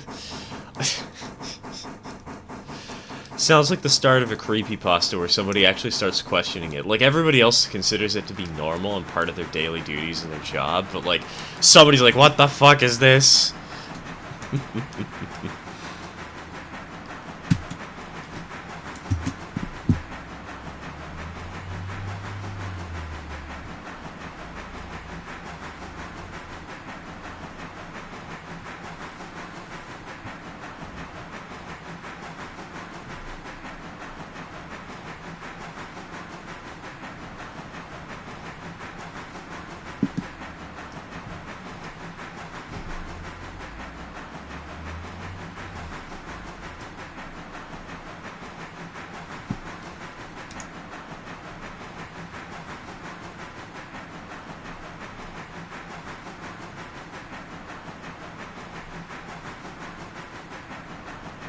Alright, please tell me we don't run out of water on this engine.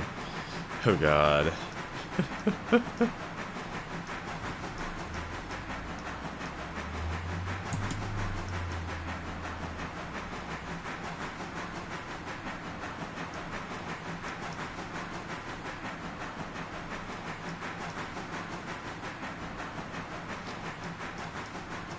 Wait. Wait. Why are we going down this track? What is this?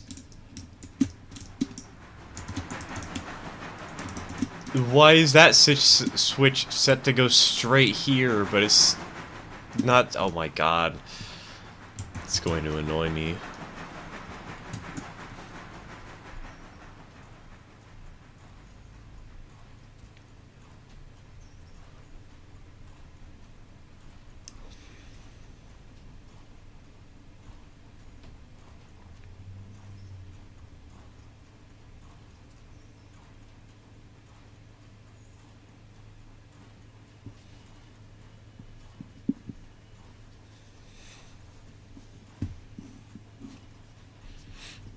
The smoke box is the face, and Thomas, what is a firebox?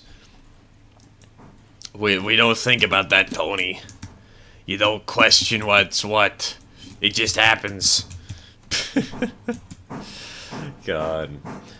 But the smoke box, isn't it basically the ash? Like, it's where the exhaust comes out, right? So doesn't that mean that Thomas's ass is right behind his face?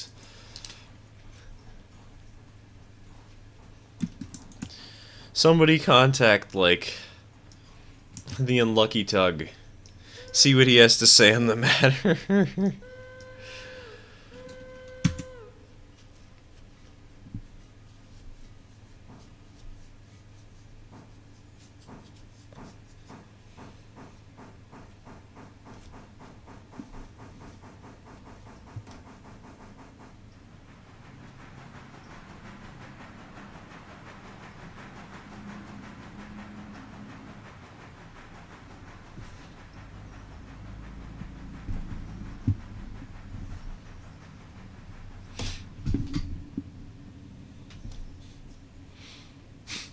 where the hot air comes out like breathing. You know, that's a far less sinister interpretation.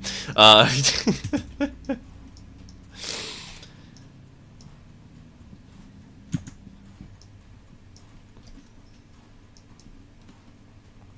hold on. Connolly Creek L3. Will this fit in such a way we can fit all 8 cars in L3? No. No, it won't. Well, you can fit, like, 6 cars on L3. I guess that's something.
We're gonna be here for a while. How y'all doing, chat? Aside from the Cursed Thomas comments, how y'all doing today?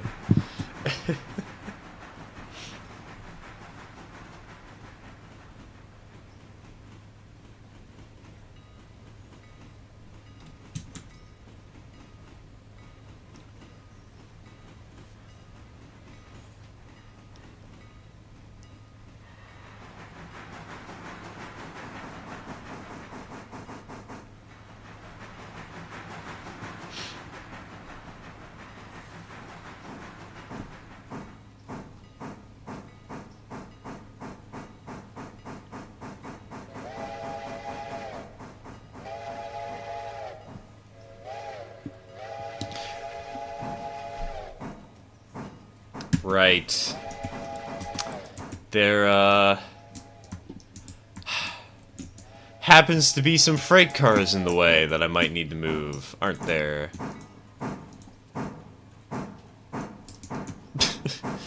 Oops. Doing fine, entertained. Doing good, bit of a roller coaster today. Oh no. Hopefully not like the Roller Coaster Tycoon 2 park where you launched people into another park to devalue their rating or whatever. No, hopefully not that kind of roller coaster. If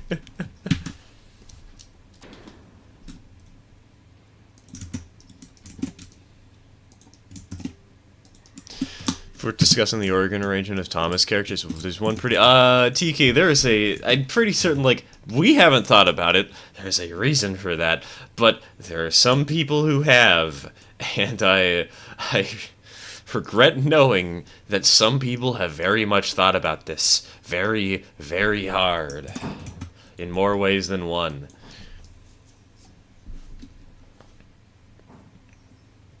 I have one fear in life.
Anyone be joining you, sir? No, not today. Not today. Sorry for the microphone talk. Today, I'm just going to be doing single player. Tomorrow, however... Well, tomorrow I'm going to be setting up the Sunday save and probably working on videos.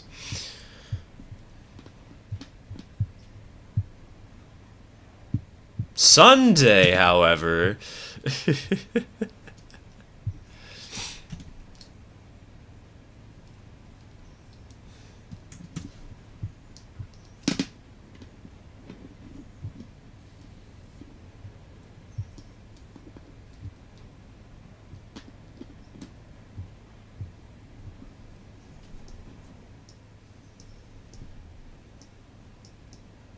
Should be available Sunday to help, maybe late. No worries, man. No worries. We'll probably do the usual 4-hour stream followed by just continuing going till everybody's tired and done with their work. What is Stir's stream schedule anyways? Didn't we talk about this last week? Fridays and Sundays. Fridays are solo streams and Sundays are multiplayer streams.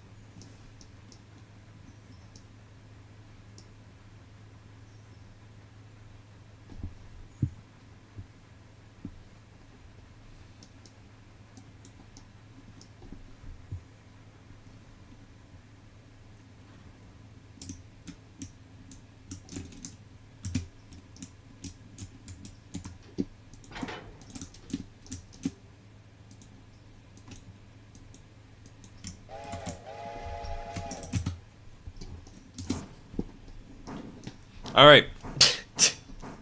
Now we can head up to Hemingway and Alarka Junction.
Alright, let it rip.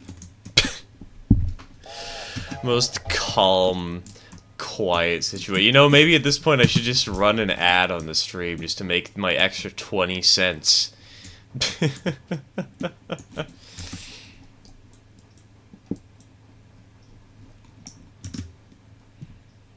how quiet we are right now.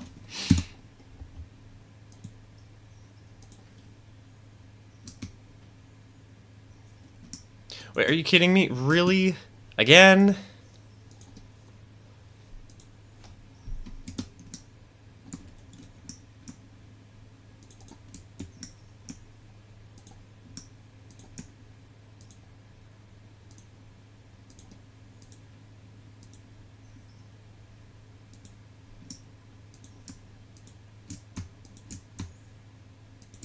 I'm gonna have to change this every frickin' time. It's gonna be such a pain in the thorn in my side. Pain in the thorn in my side. Yes, I know how to speak.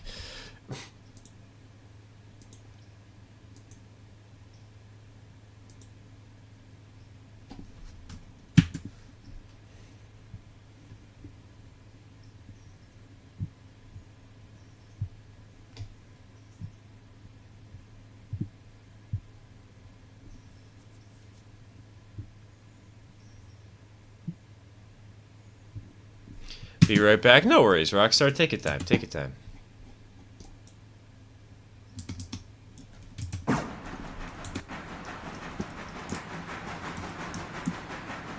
We'll just be sitting back and enjoying the scenery today.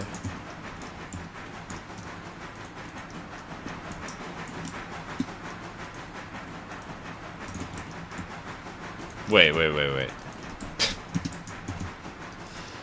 We gotta enjoy the scenery from the best seat in house.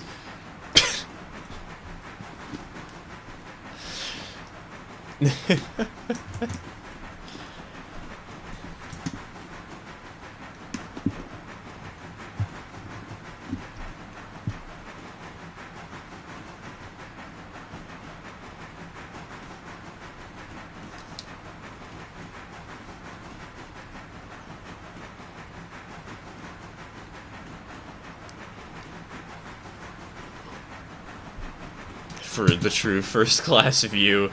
It's the closest to first class you're gonna get on this railroad, baby.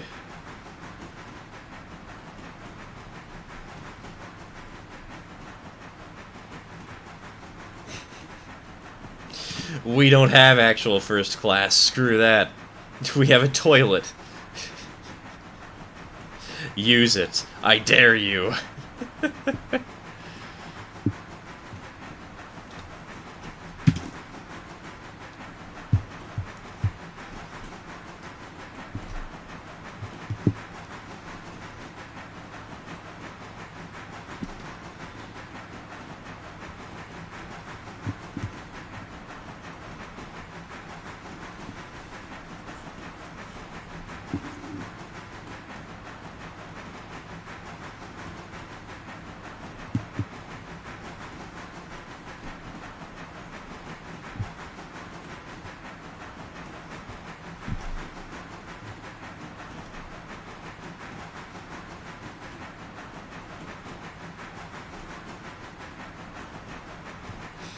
This is my complimentary snack cactus. Honestly, isn't cactus, like, actually edible somehow? And it tastes kind of decent. I wouldn't know, I've never tried it, but isn't it, like, something you can eat, apparently? Like, not the prickly parts, obviously, but...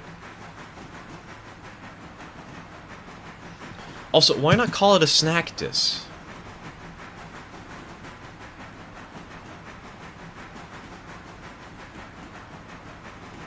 Is it over? I hope so. I really hope so. No more. Finish just building this Lego set and then see if my last sensible friend wants to play some rounds online.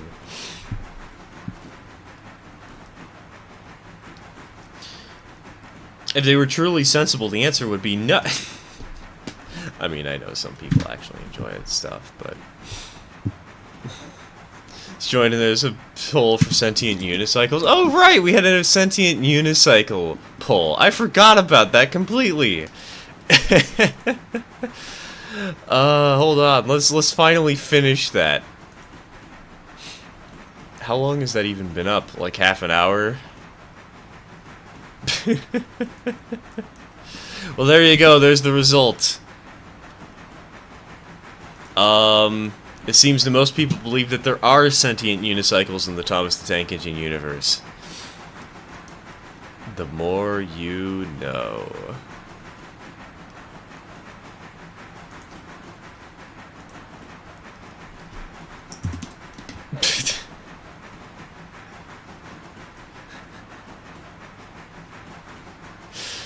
Oh god, you know I'm gonna post that after stream. People are just gonna be like, what's going on in your chat?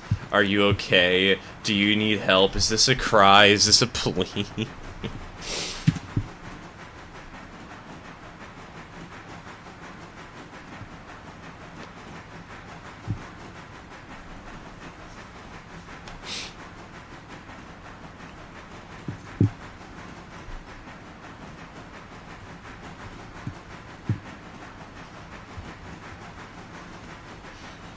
Imagine Cactus would be fairly tough and stringy. Well, there's only one way to find out.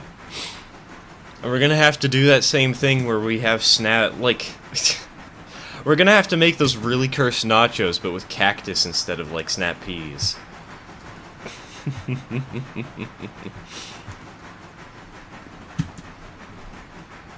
We do another poll, they are very entertaining, lol. I mean, could try.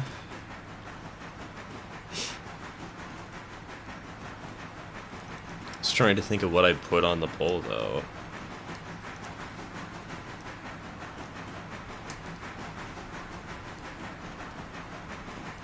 There's the possibility I could ask about channel merch. There's something.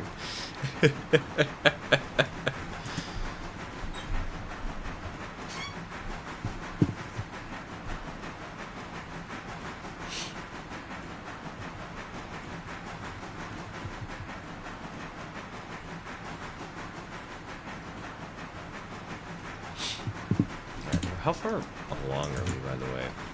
Oh, we're decently far. We're not quite over the grade yet, but we're there, we're there. How is the tender on our locomotive looking? It's just okay, it's doing alright. We're doing fine. Doing fine. Stir bobblehead? I don't think I'm gonna be rich enough to do something like that. I don't think that's an option quite yet.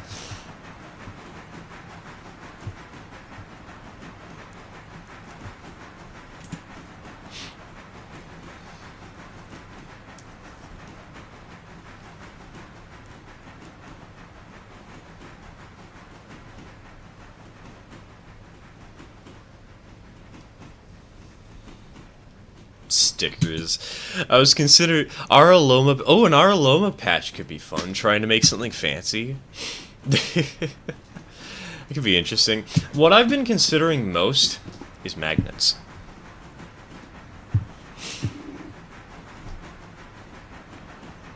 Stuff for your fridge or your computer.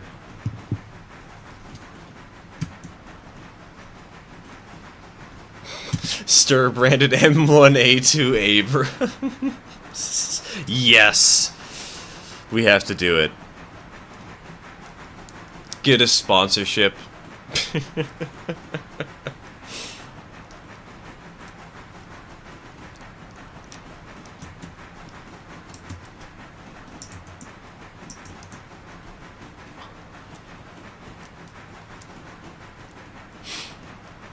I'm old enough that the idea of magnets near my computer make me itchy. Honestly, that's fair, it's fair. I just personally use a lot of magnets on my own computer. I just don't get, like, super strong stuff, you know?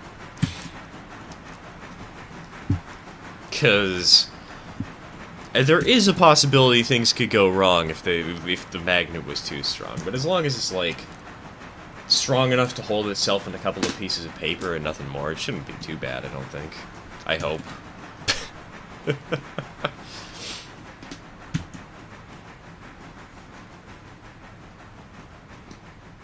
Stir branded flamethrowers.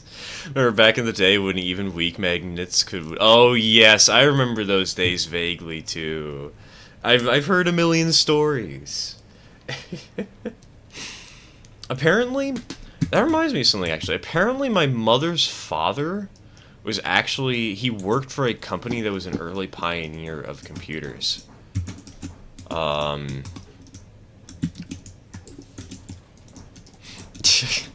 And so one of the stories she always liked to tell was that she was one of the quote-unquote, the first computer hackers, because she just figured out the password to, like, his secretary's account, and used that to give herself more permissions on the computer. Like a home computer, I should say. It was a home computer.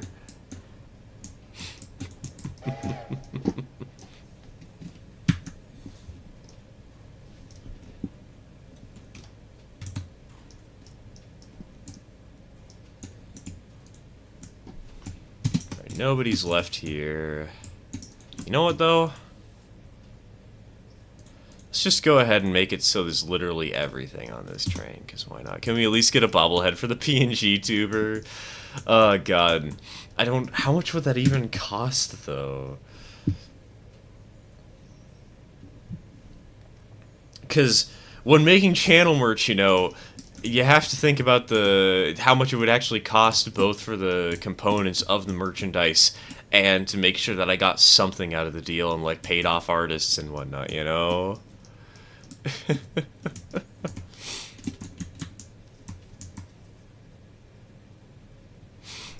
Admittedly, that's all hacking is, figuring out or using a tool to find or figure out the password to something. You know, true.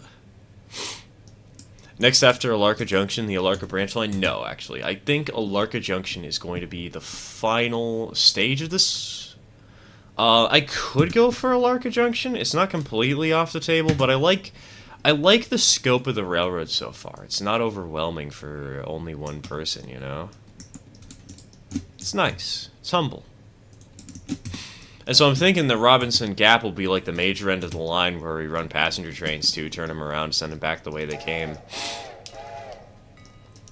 And, have the big freight train go up here, you know? So I think the plan is going to be that I purchase a bigger locomotive. I don't know what bigger locomotive, though. At minimum, it's going to be the logging mic.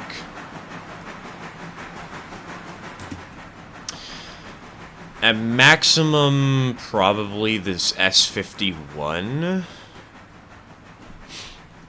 I'm really looking at just these 4 locomotives for the big engine that runs up the hill.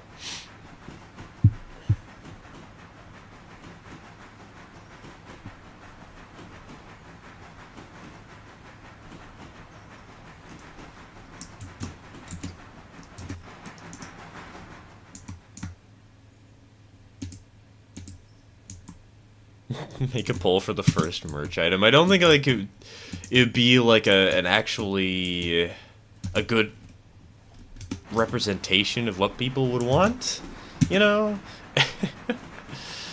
Well, maybe it would help to some degree, I don't know. But I know some people were suggesting stuff like shirts and coffee mugs, and that's not completely off the table. It'd just be a lot harder to do, you know? Take a lot more work.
You know, this is nice and relaxing and calming.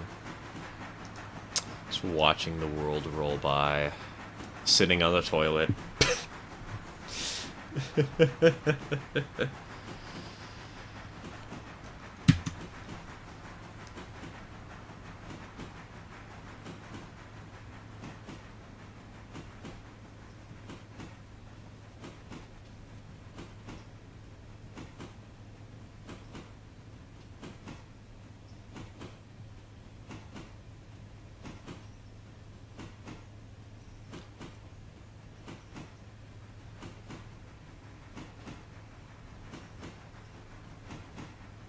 Curse story time. Nah, I'm gonna wait for the end of stream for curse stories.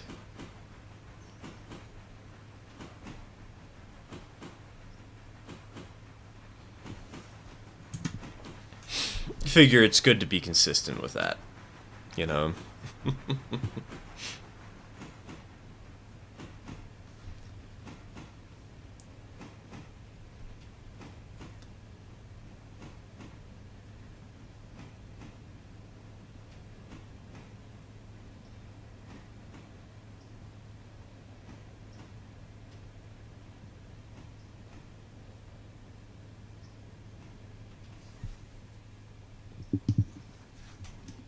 Hey, it seems like we're here. Let's go. Let's walk through the walls. Okay, maybe not that wall. We've made it, boys.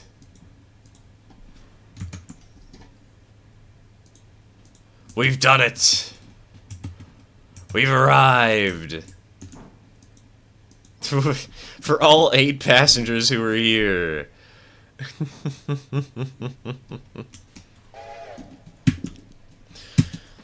K35 logging 282s will not cut it, as I've seen a YouTuber fail to haul a 22,000-ton coal train out of Robinson Gap coal mine once already, and I don't need to see it again. 22,000, or 2,200, sorry, 2,200 is a bit of a high-end coal train, though.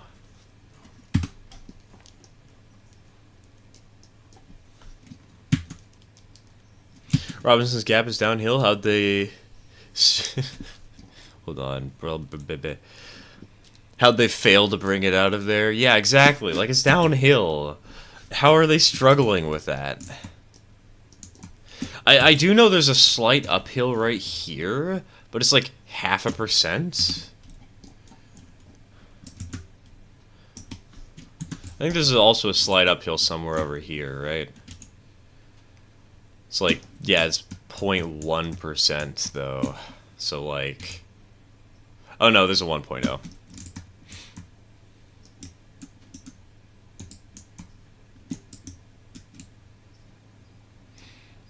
And I guess there is a slight percentage between Whittier and Ela. That's something to worry about too, but...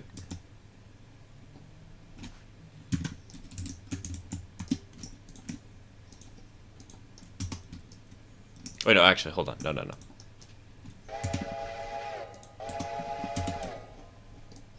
I want to wait 1 hour so I can pop over here, see that the train's loaded, back her up, and finally get that train moving. We just wait for all the passengers to load. Perfect. Nobody's waiting around.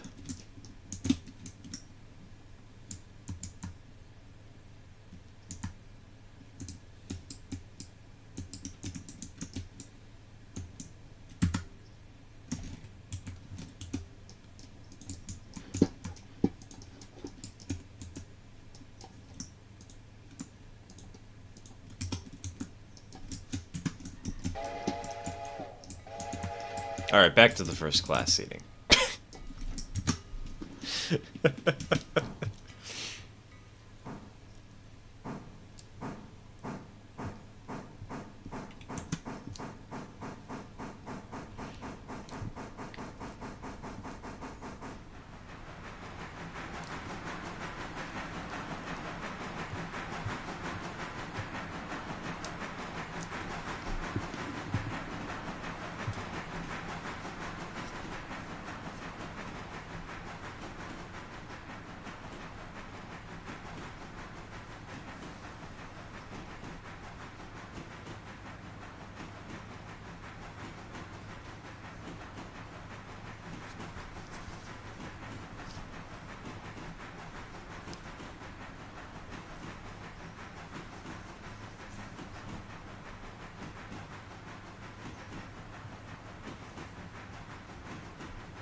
Cricket noises, cricket noises. They're the sounds of crickets. No, there's not even sounds of crickets. They're dead. We killed them.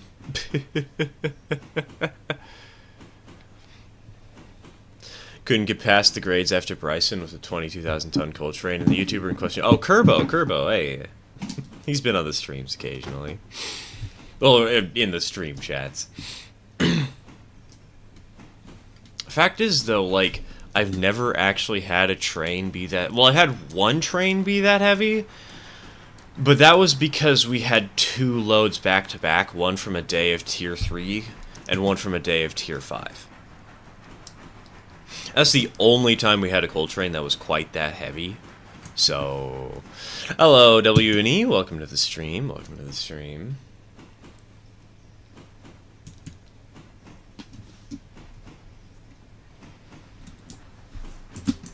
You know what, though? Which of these engines would be best? Pacific has the most water. Consolidation has the most coal. Decapod... maybe the Pacific would be best. It's got the most water and it's got the most FOA.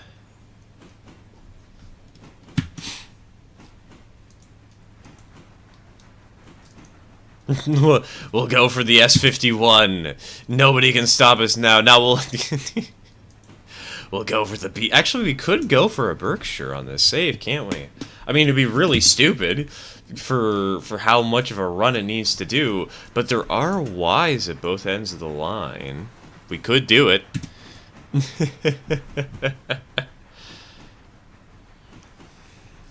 What are you doing? I just running a train, running a passenger service for the first time. We just unlocked the Alarka Junction and Hemingway route.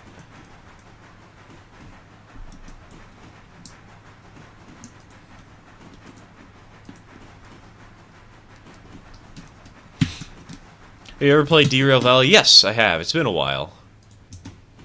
Haven't touched it because, like, I just got all the upgrades and there was nothing left to do, you know? Didn't have a strong sense of progression beyond a certain point.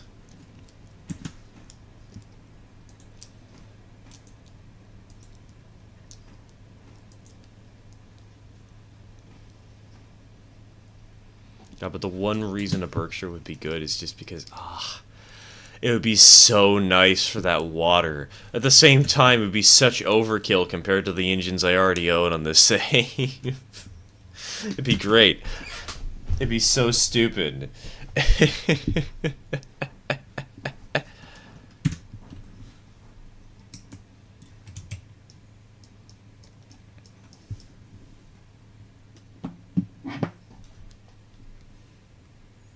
you imagine making the jump from a G25 all the way to a flippin' Berkshire?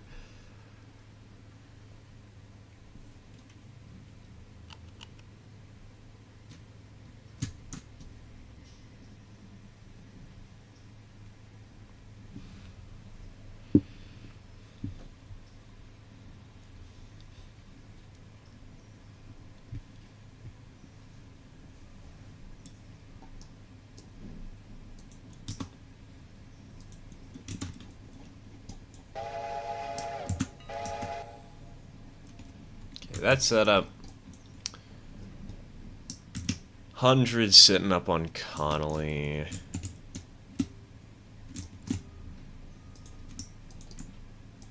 Send her to roll downhill at 25. Pray to the heavens that she doesn't run out of water along the way.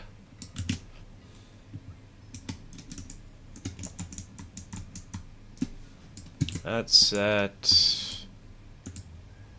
That's sad. That's sad. Should probably make it. Okay, she'll be fine. She'll be fine. There's nothing to worry about. Ooh, a new daily report is available. Oh my god, 945 passenger fares? What the heck? Hello? How many people did I deliver? What? Okay, then.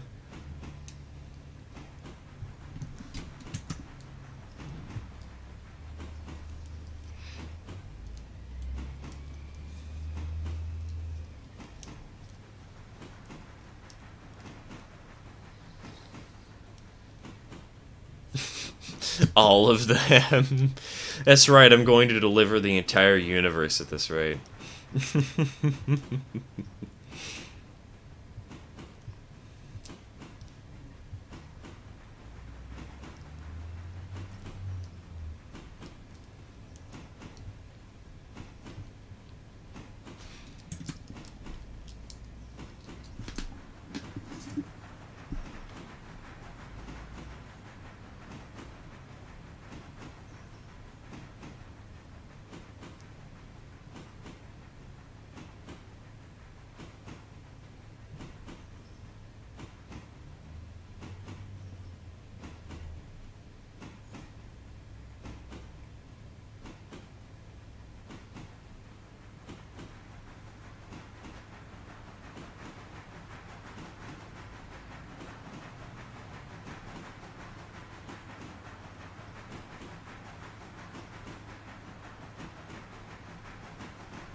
Alright.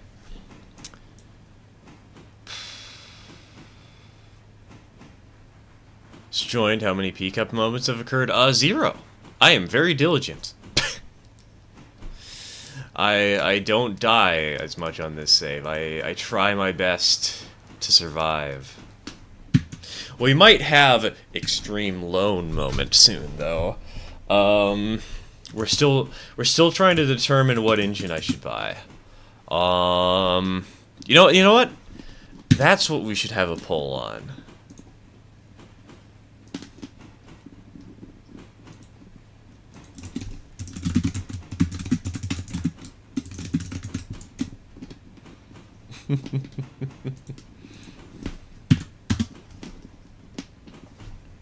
Let's see here.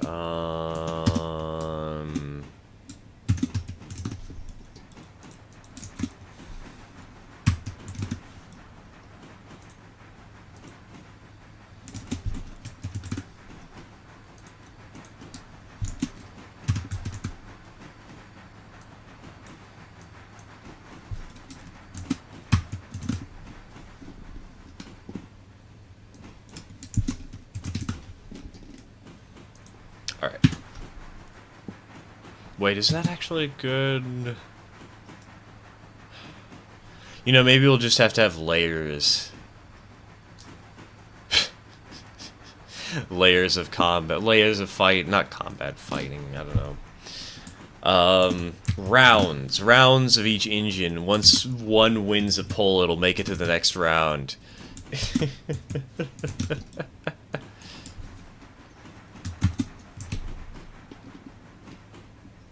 Alright, there you go.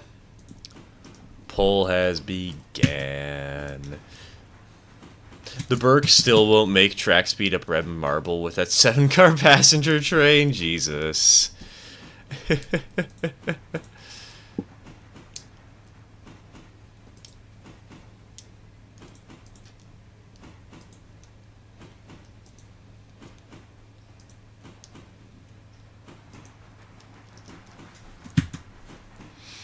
Oh, you know what? You know what? To influence the poll, maybe I need to make it so, like, channel members have multiple votes, first of all, and second of all, maybe I'll just have a donation on Ko-Fi real quick, like a donation goal, that if somebody meets it, I'll just buy that engine. Is the 55 the Mikado? No, no. The Mikado is not listed on this. The Mikado is 35.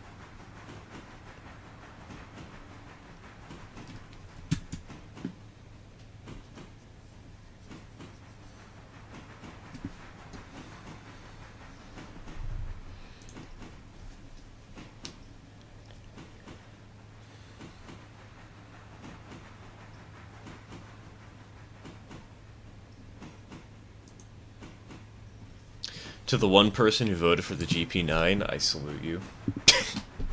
The GP9 would actually be pretty nice to have. It would make the... It would be... A nice way to round out the fleet. Introducing just a little... Oh god, I teleported with my character. I meant to teleport with the camera, with the third person floating one. I did not. I failed. Oops.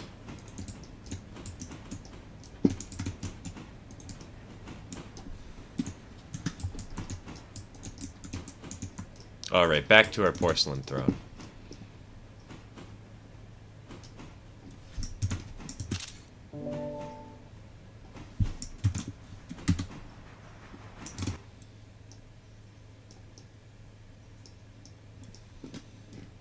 That's right, sorry, still not great with these class numbers. No worries, no worries.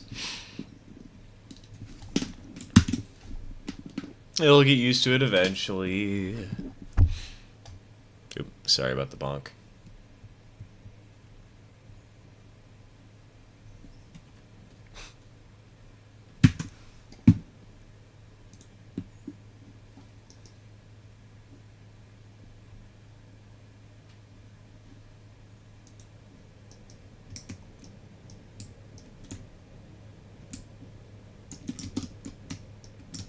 Oh, we only have 7 votes on the poll?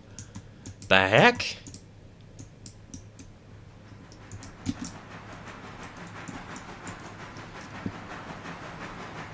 Why have so many people voted?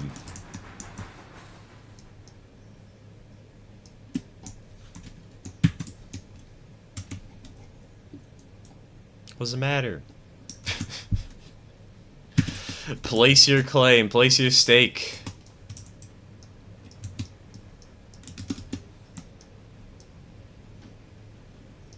I mean, I guess it's only been 3 minutes, but it feels like it's been longer to me. Breaking news, man says his threat to blow up a bathroom had nothing to do with a bomb.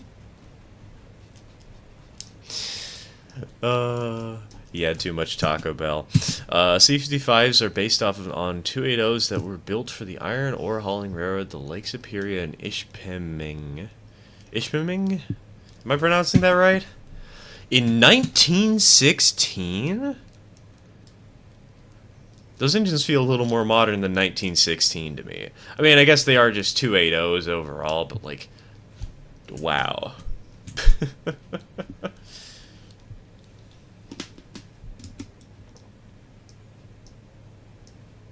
Oh, hey. We can make even more money today if we deliver these to the interchange. Let's go.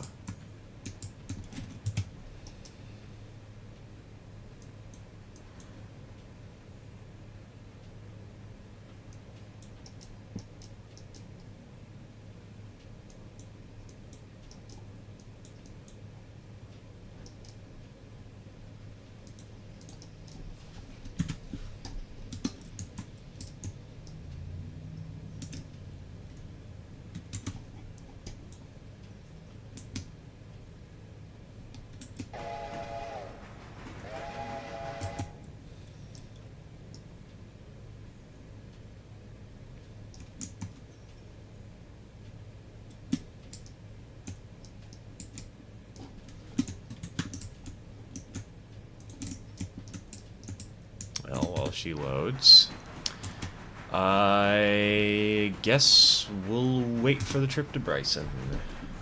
Sit back, relax, turn on the radio. As we've been doing a lot this stream. The radio stations are very happy to have listeners like us.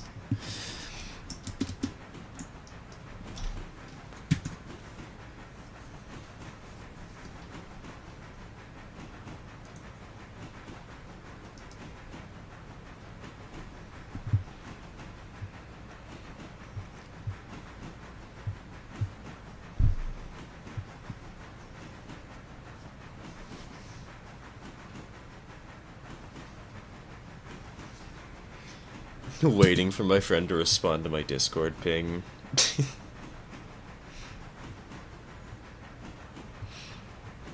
I don't know why, but for some reason it just makes me think of I had a little bit of a weird conversation with some people the other day about what's the best status to put yourself to when you're online and available on Discord. Like, is it online? Is it idle? Is it do not disturb? Do you just keep yourself invisible like a coward? Don't know why, but you reminded me of that conversation.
Oh my god. 124 passengers to Whittier? What the heck? What the hey? Do we even have the space for those people?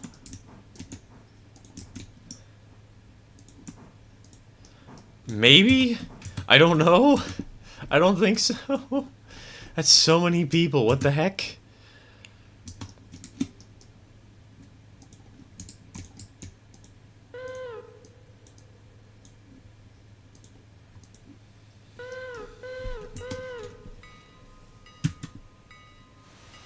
The LS&I is a cool line. The Ordoc is still open today, as far as I know. Like, open to the public? Or... I assume not open to the public, but... Like, still running to this day? That's cool.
Not open to the public, but still loading ore boats. Delay and block. And some others have some really cool drone footage and such, though. That's nice. That's sweet. I haven't seen Dib in a while. Dib. I like his stuff.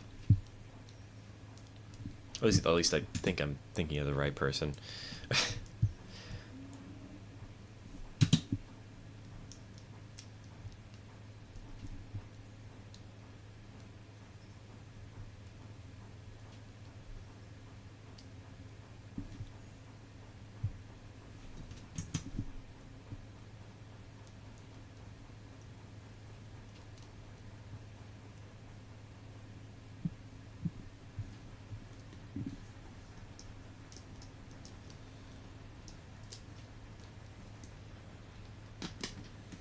Alright, let's see. How's the poll doing? 12 votes.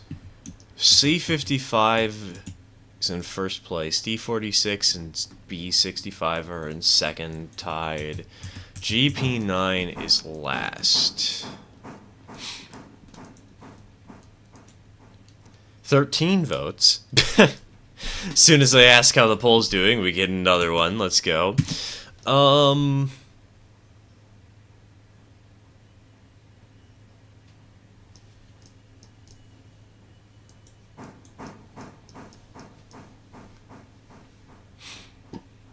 Part of me is tempted just to go for the Berkshire because it's the only one of these locomotives that I haven't run yet. You know, Dib 2.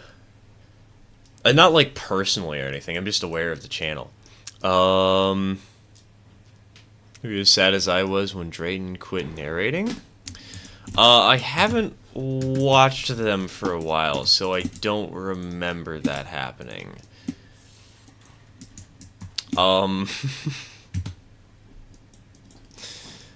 Either that's because I just have forgotten over time, or this happened after I stopped watching. I don't know.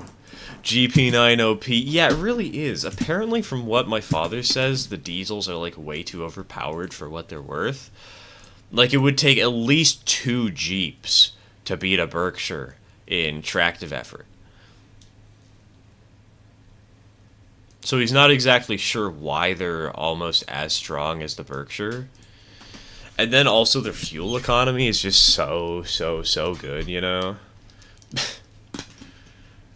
It's a little bit strange.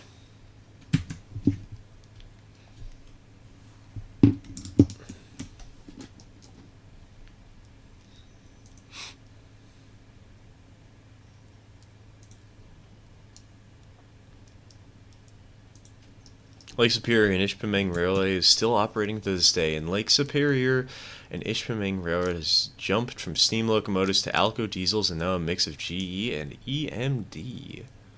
Maybe this is a railroad I'll have to look at myself sometime soon. Love myself a railroad that's sort of in that state, where it's small enough that you might not have heard about it, but it's big enough that it's got a decent following, so to say. Or not a decent following, but a decent amount of traffic. That's what I meant to say.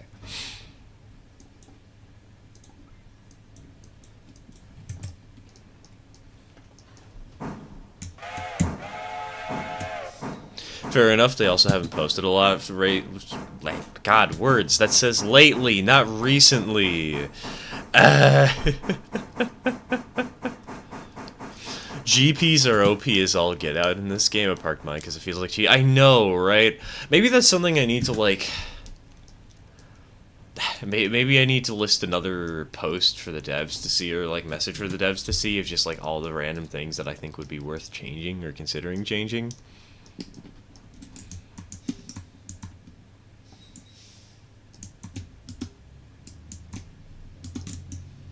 Okay, I was just double-checking that's not a coal loading tower thing.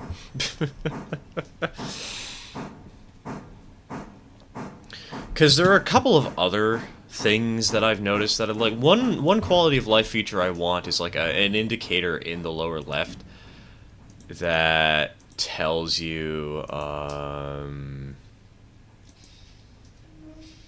whether your train is being AI controlled or not.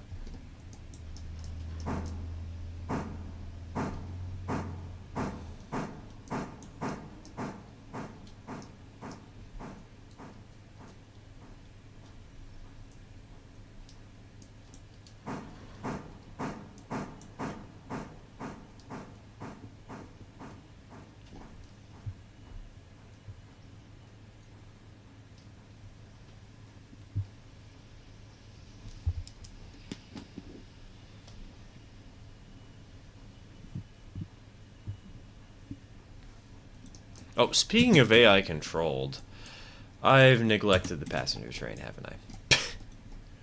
Oops.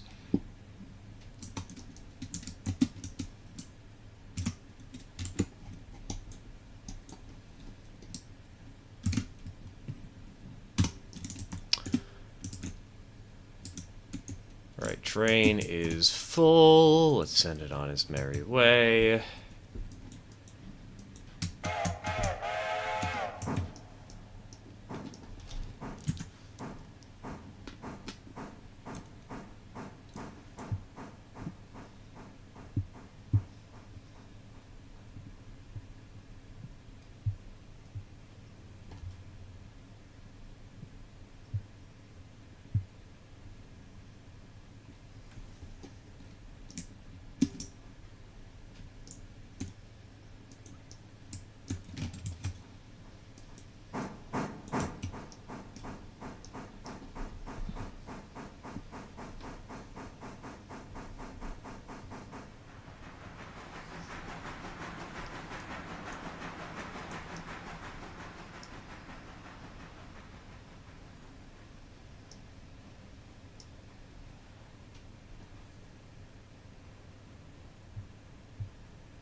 On the train, get on the train. No, if you are getting in the train?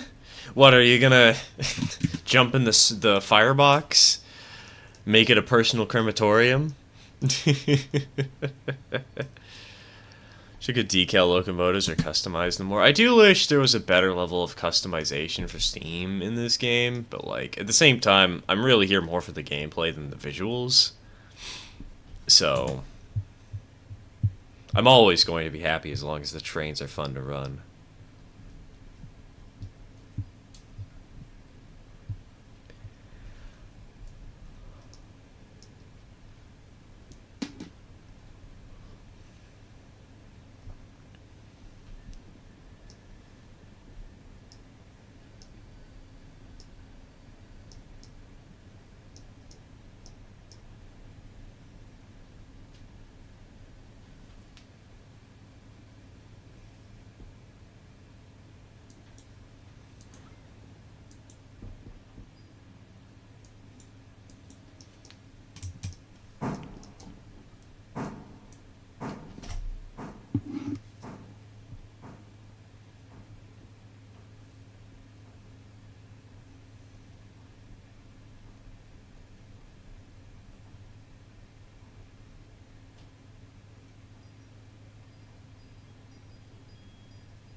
Few things I would love to see in the game: upgradable locomotive servicing facilities. As East Whittier's engine shed and coaling are hitting their limits with the number of locomotives that I have.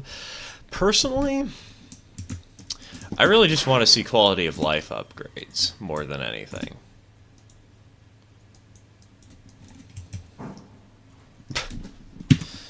Want to see the game fully refined before we explore more customization or ideas like this.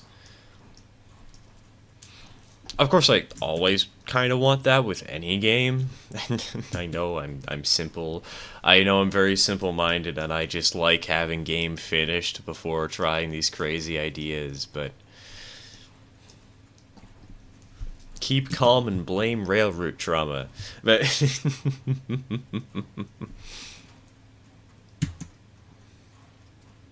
feel like they're trying to force us to expand out of Whittier with those limitations? Well, yeah. It would make sense. Like, why would you have, like, 17 engines that are only in Whittier, you know?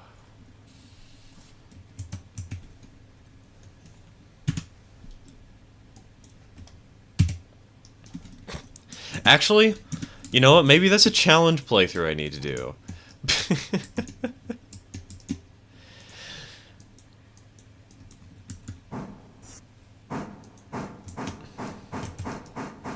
17 locomotives, but only the starting map.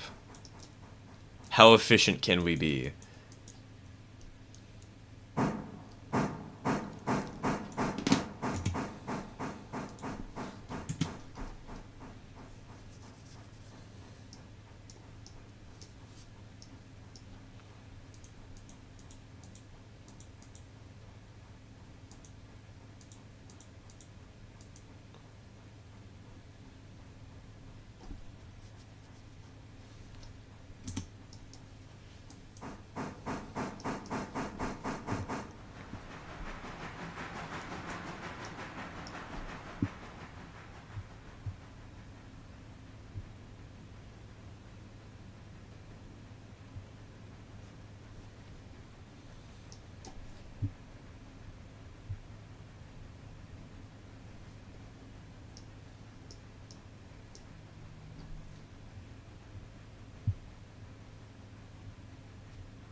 This is non-stop express. I demand my express stop, preferably at a train station.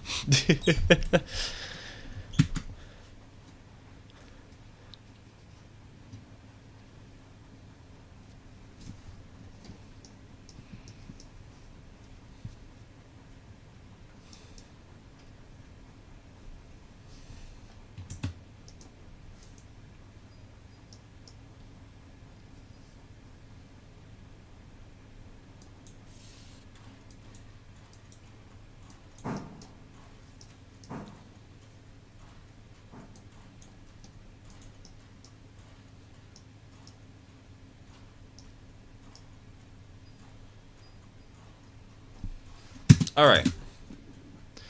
So, we need our locomotive. If memory serves me, the GP9 was the least popular. The D46 was the second most. C55 was the most. But the Berkshire was my favorite, and it got enough votes that I'm kind of tempted just to skip out. Veto everything and say, yeah, we're doing the Berkshire now.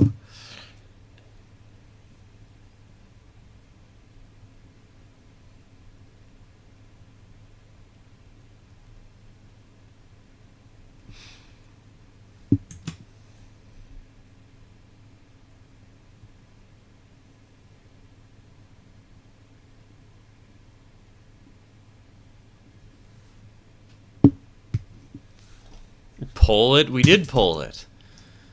The poll didn't agree. And I'm thinking of just saying screw that. Because we already have that engine and I didn't think this through when I put up the poll.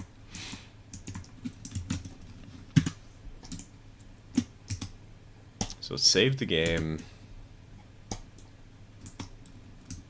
You know what? Screw it. I want a Burke.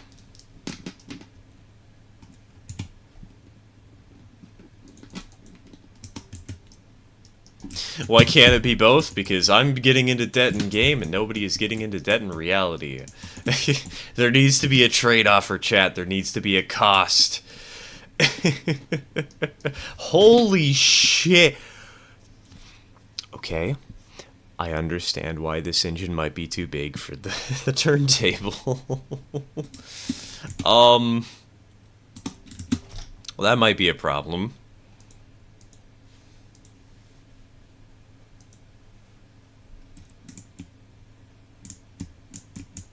Wait, where's the caboose? Oh, wait, what? Why is the caboose over here? That's weird.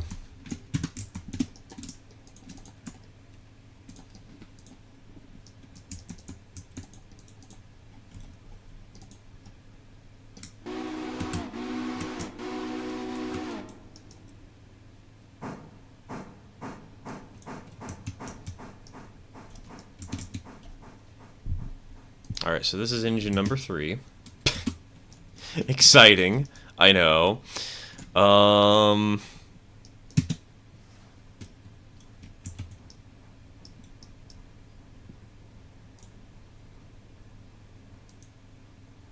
What's the nickname for this engine?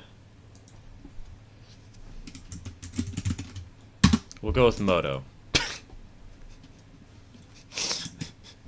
I like him big. I like him chonky. For the tender. Oh, okay, fine.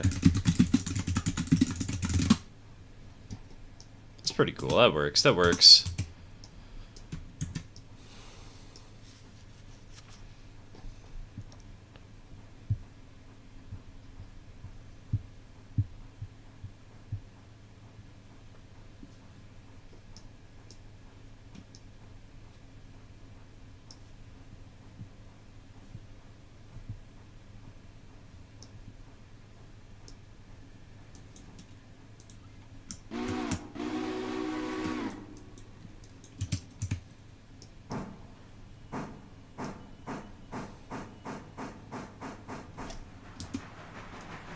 God, this thing is gonna look so out of proportion.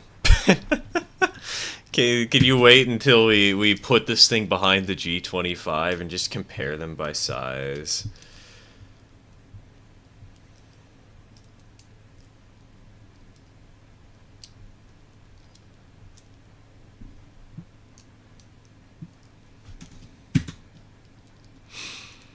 Hey T14, welcome to the stream. Welcome to the stream. Reminds me of our first Rares Online playthrough where number 5 was a Class 70 and number 6 became a Montezuma.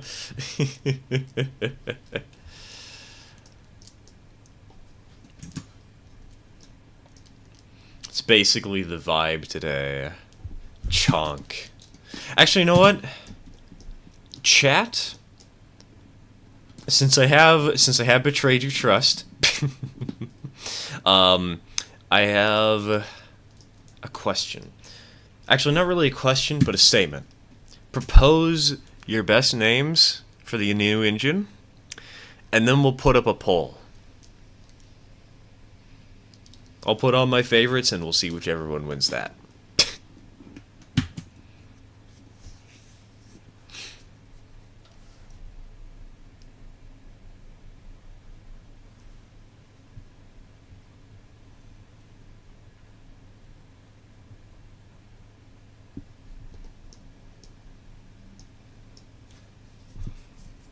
What are the whistle variations? Oh, there's like 25. I don't feel like running through them all because I've done it like 77 different times.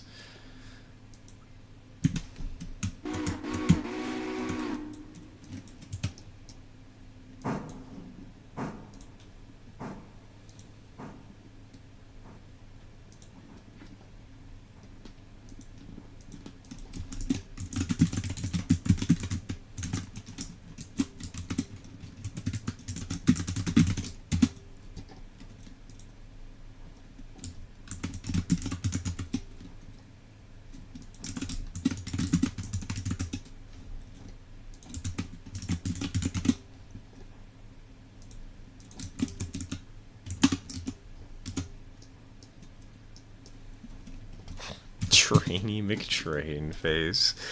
Sheriff of Rottenham.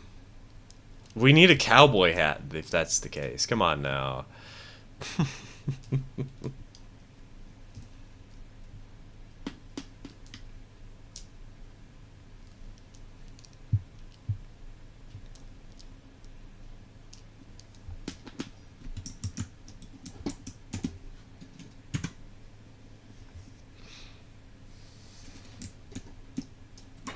Donk.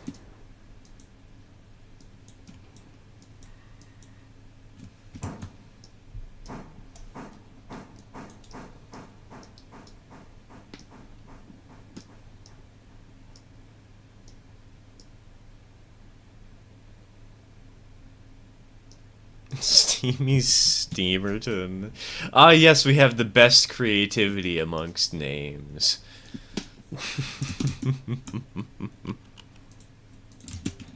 Alright, you know what? Let's begin the poll.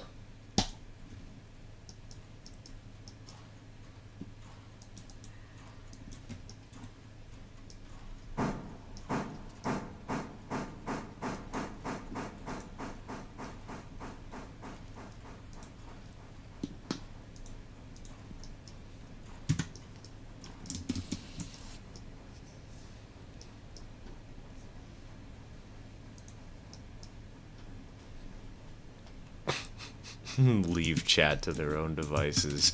Leave you all to suffer fighting over the title.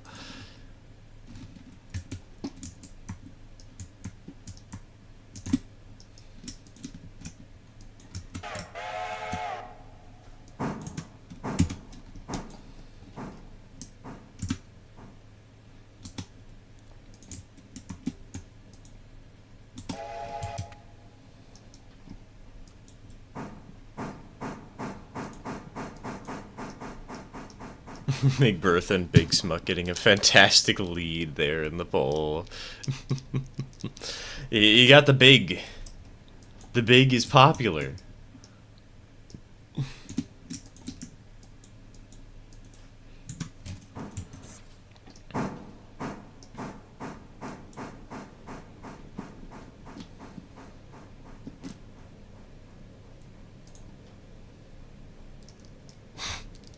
You can see from this polls that there are objectively too few Princess Bride fans in here.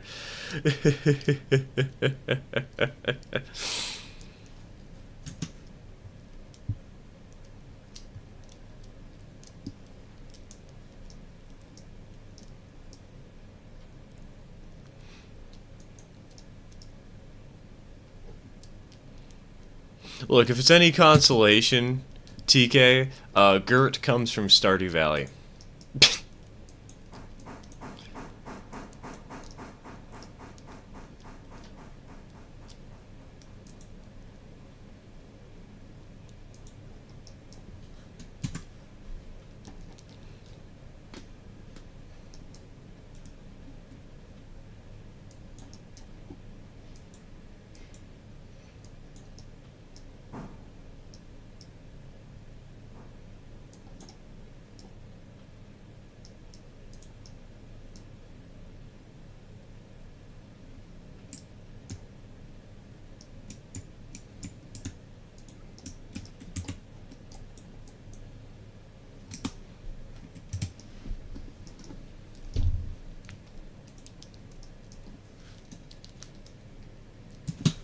God. It's at a stalemate. 30, 30, 20, 20.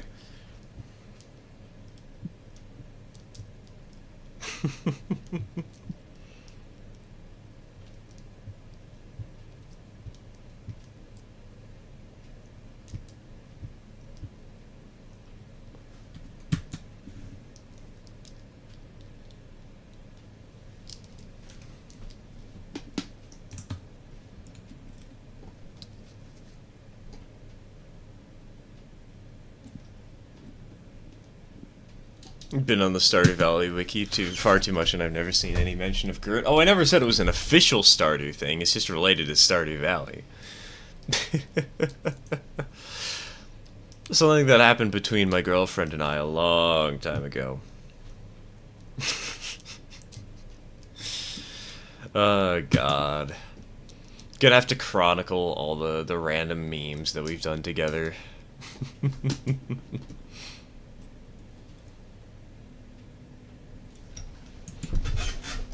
Come on, Big Bertha also hi. I'm new. Hello, Cheesecake. Welcome to the stream. Welcome to the stream.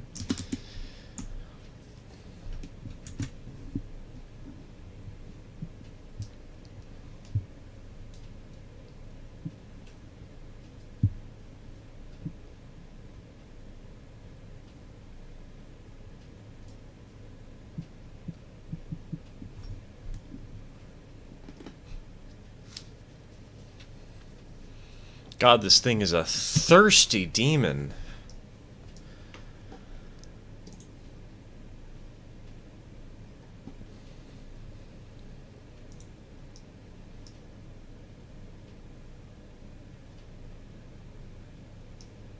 I need to hop out, but definitely Big Bertha. Alright, take care, Nina. Take care. I'll see you on Sunday, man.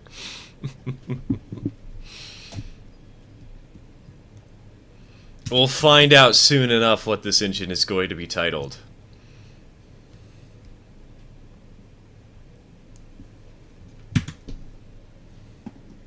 Why we got this massive locomotive? Because of the engines that I was considering, it was the only one that I haven't actually run before. Because we need a big, strong engine to make it up to Robinson Gap. Or really to bring the coal back from Robinson Gap, because making it to Robinson Gap is a walk in the park, you know. So, we got the largest engine in town. We got, this Goliath.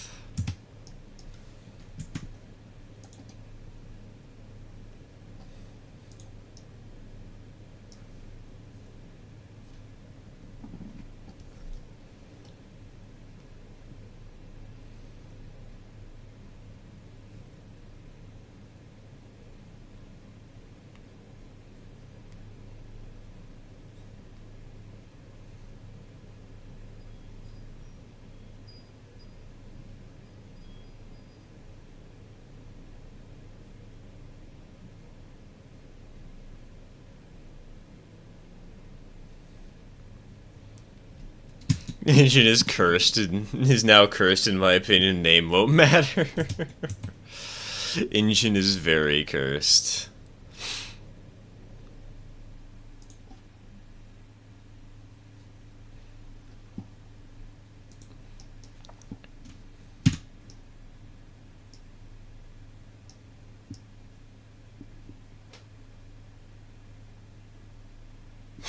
We need to call on the Princess Bride fans to get Fezzik the victory he deserves. What are we going to rig the vote? Is somebody gonna come in here and get more people to watch just to vote? One account at a time. We're going to have a rigged poll to have somebody win.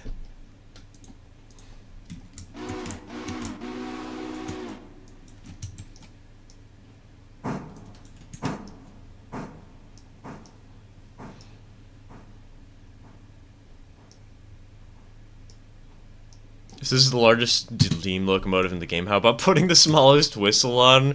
I'll do it for a price. God, can you imagine? Where is it? Where is it?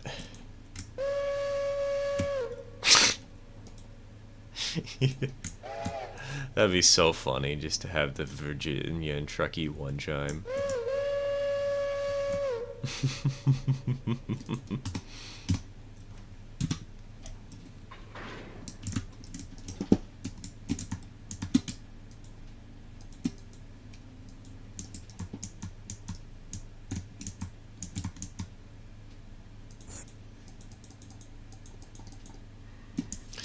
Big Bertha pulling away once again into the lead. Big Bertha and Big Smuck are going at it.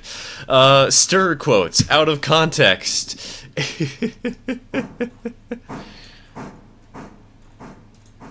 Well, I guess it's stir chat quotes out of context, I should more accurately say.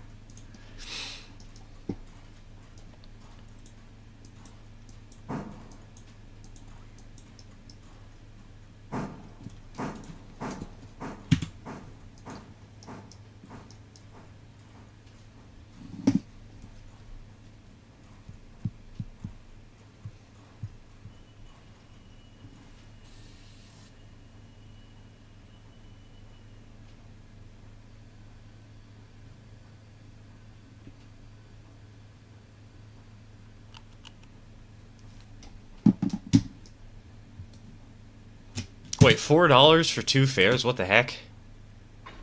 Why are only 2 people riding the train? Excuse me?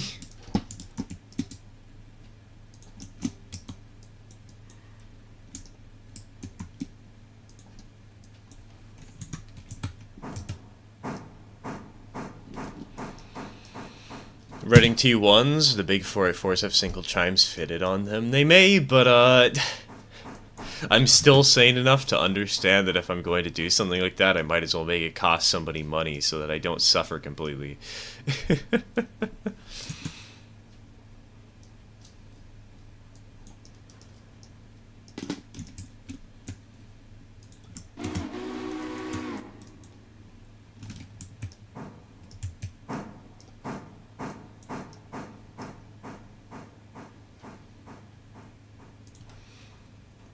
Rest of the passengers were just sheep in jackets.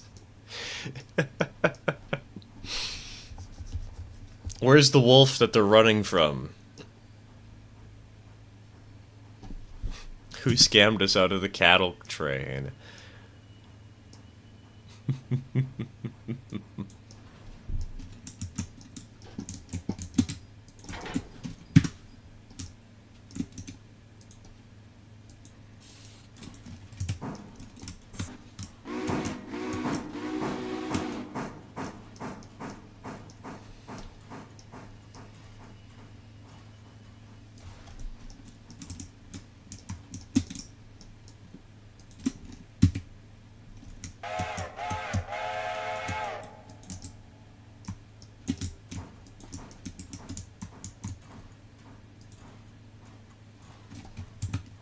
Wolf is taking the bus.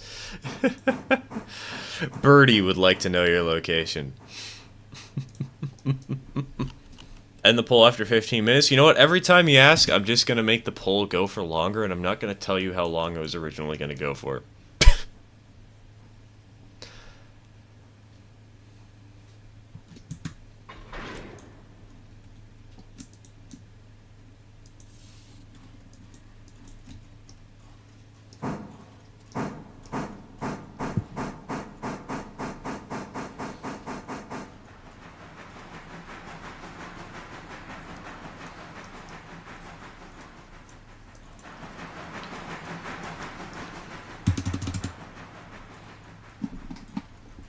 Is that a 484 or a 284? It is a 284. It's a Berkshire, not a Northern.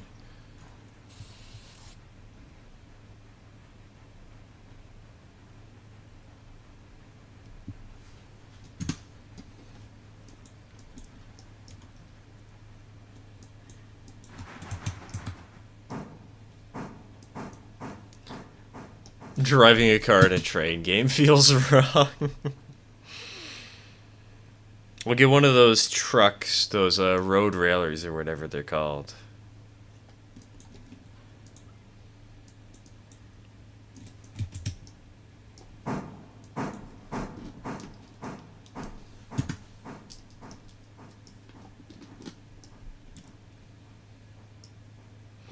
Corey, you know what? The more you keep commenting on the poll constantly, the longer it's going to take for it to finish.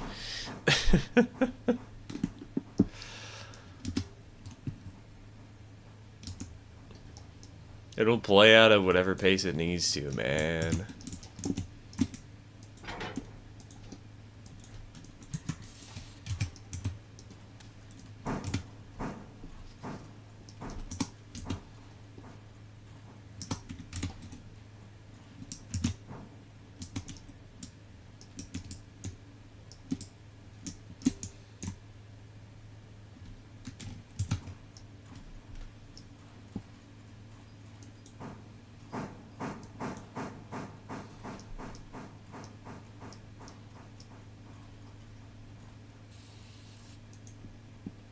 I'm not commenting on the time. I don't really care if it's commenting on the time or not. It's getting kind of tiring to have a reminder every 30 seconds.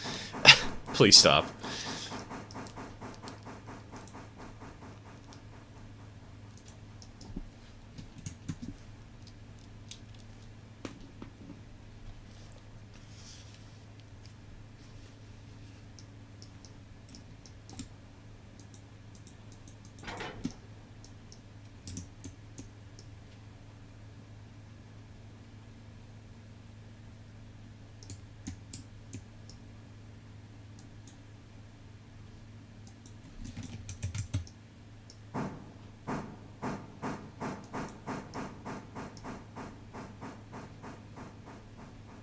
Oh, wait. Hold on.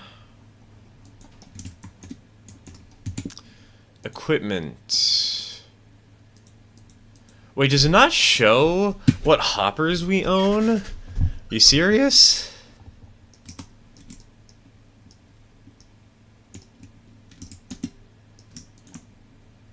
Also, this car... What's it supposed to be numbered? Number 6.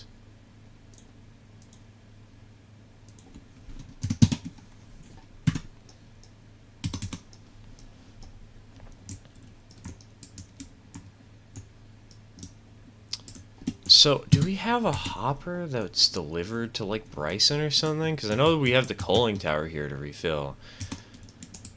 Is there a car specifically for this track?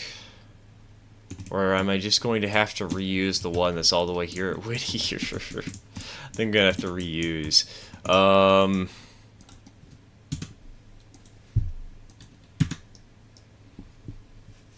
Want to see a cursed steam locomotive? Look up the SR Leader class in the UK. I don't feel like Googling anything right now.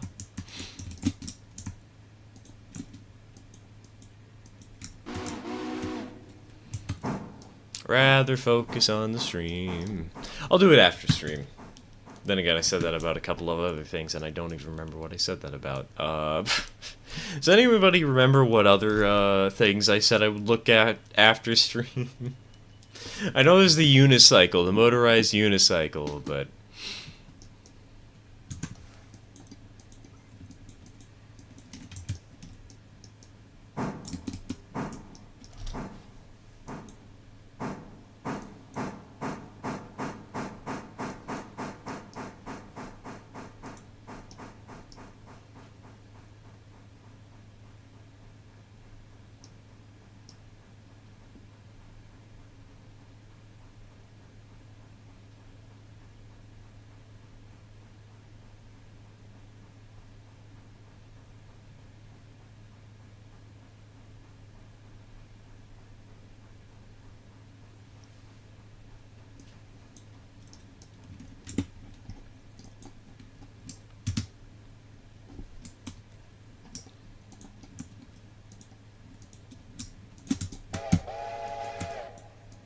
Also, side note, oh my god, this is the smallest Pacific and we're going to be running it next to the biggest Berkshire. The size difference is going to be palpable when these two locomotives meet here at Whittier. Admittedly, they might not meet in Whittier, they might meet somewhere else, but like, oh my god, it's gonna be insane in the best way possible. Had a cursed idea for a locomotive and articulated 0680. Didn't something like that already exist? Or was it a 2680 or something like that?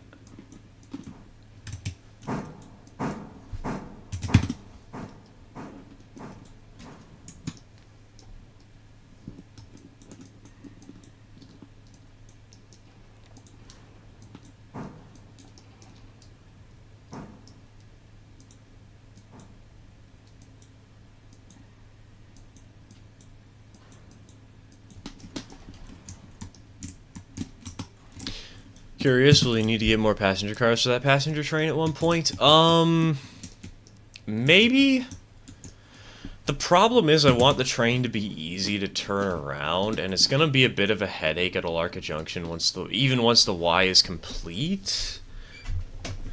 I think I probably will get more passenger cars, but I'm probably not gonna get any observations. Just gonna grab another coach or two. Maybe I should make the train longer, though. Swap out these Osgood Bradleys for the good old open platform ones, because the open platform ones are just so much better for a passenger to weight ratio. So I figure I'll probably do that eventually. I'll swap all the cars out for open platform ones. Get ourselves like a 4 to 5 car train.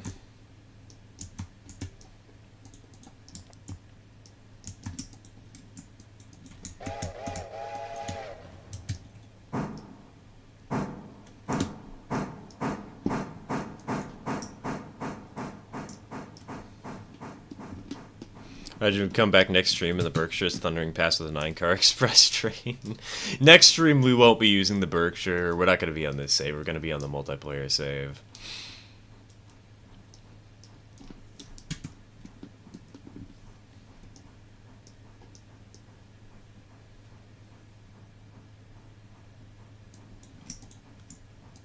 Alright, road. Forward 20.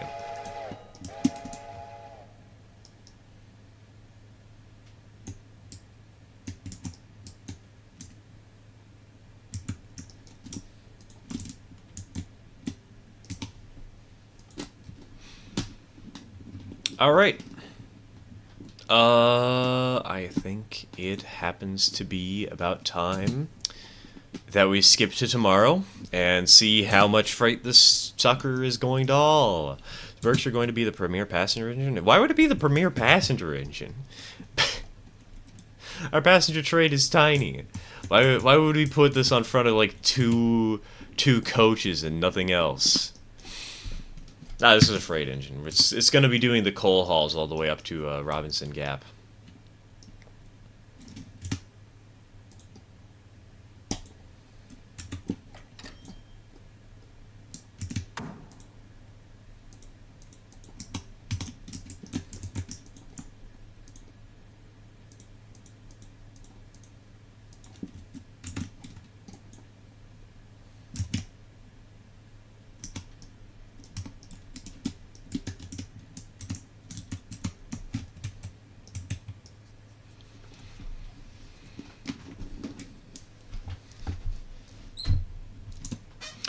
How do you like the tank engine? I prefer the USRA 80, but for logging I love the tank engine. I only have really been using the tank engine for AI log runs. That's it, because oh my god, the water capacity is abysmal, dude.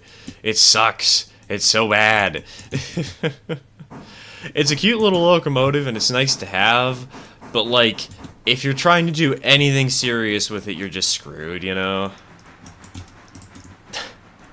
Why is it so weak? We have one on this save. In fact, we'll run her in a second because she's got to do some log runs today.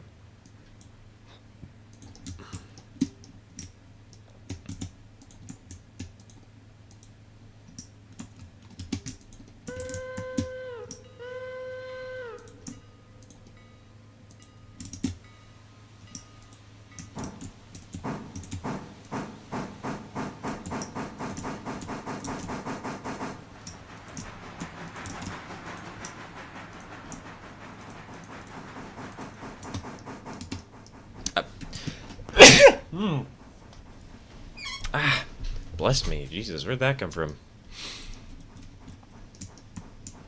Found an 0-30 DCC rail truck on Shop Goodwill for only $11. TK, hit me up. I might have plans. 11? Dang, dude. Like,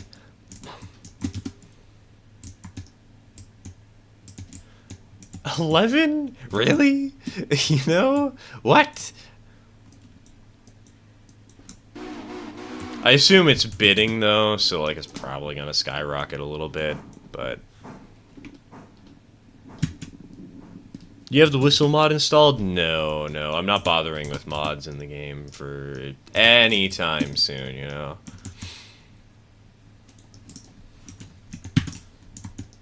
Rather wait until we have, like, actual official support for mods before I worry about that, you know?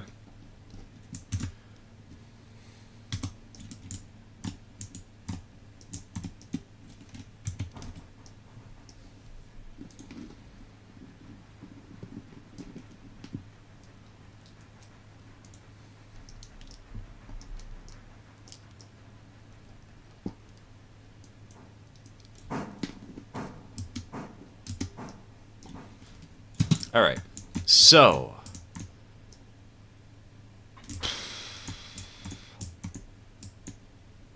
You know, it'd actually be really funny.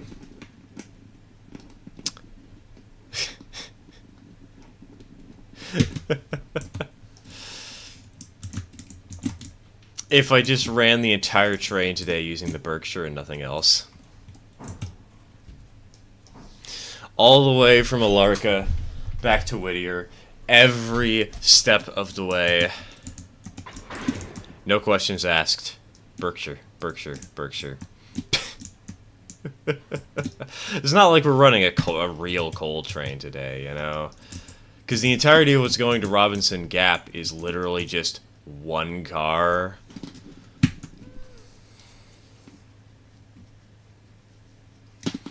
Not sound from what I can see. Yeah, I don't think the rail trucks were ever made with sound, TK. $11 is pretty good, and given how few people are willing to deal with Shop Goodwill's annoying bidding system, I wouldn't be too worried about the price. That's fair. Send me a link to it after the stream, dude.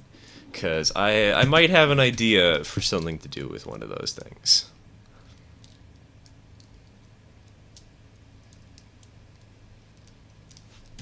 Why do Berkshires have 2 leading wheels unlike the 484 Northerns? Having 4 liters gives more balance? I don't know. It's just how the engines were built. Sometimes things weren't logical. And sometimes they were. And I think there was a reason behind that specific design choice, but I don't remember what it was. But, well, it's engine. A train go burr.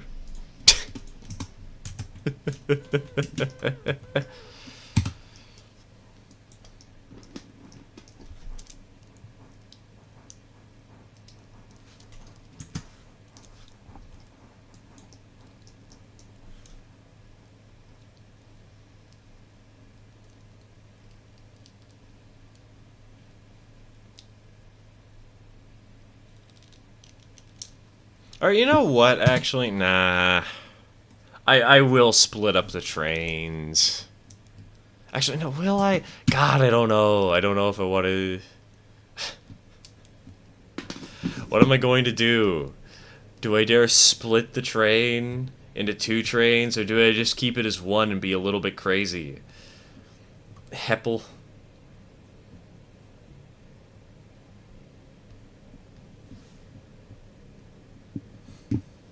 It's a big freight. Keep it together.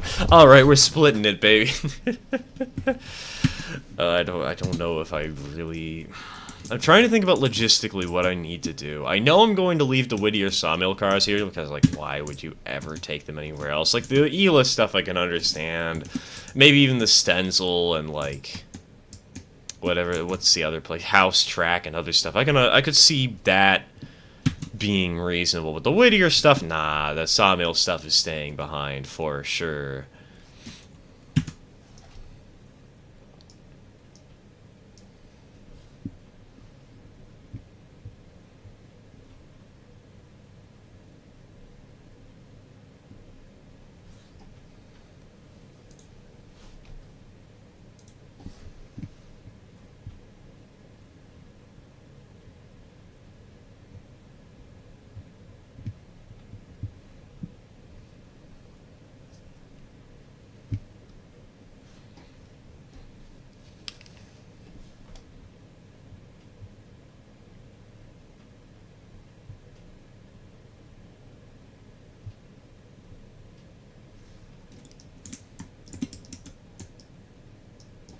Just noticed one small flaw with the rail truck. It appears the cab is missing the roof. Oh, don't worry, TK. That's actually not a flaw for what I want to do.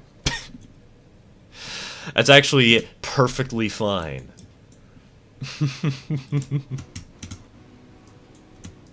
That is acceptable.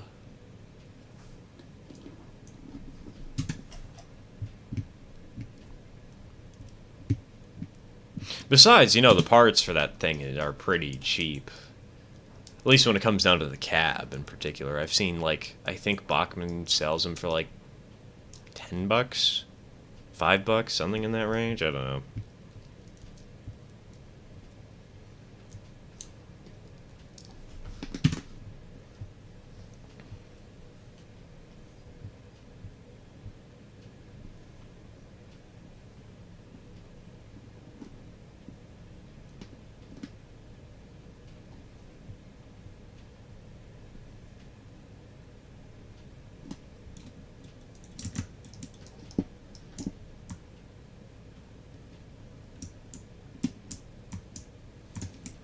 Donk, donk. Handbrake. Handbrake.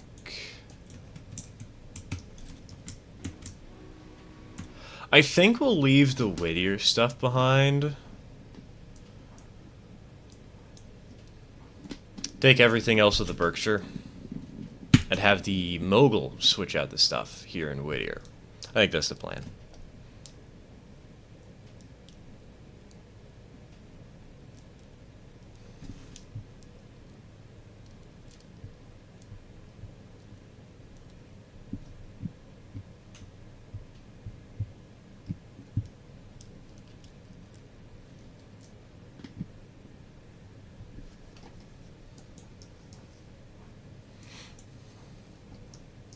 Berkshires are basically a do-it-all type thing, but just freight. They're rated for 70 mph, and one in-game, if I correct myself, is not NKP, it's CB&Q. I believe it was some other railroad. I don't think it was the Burlington.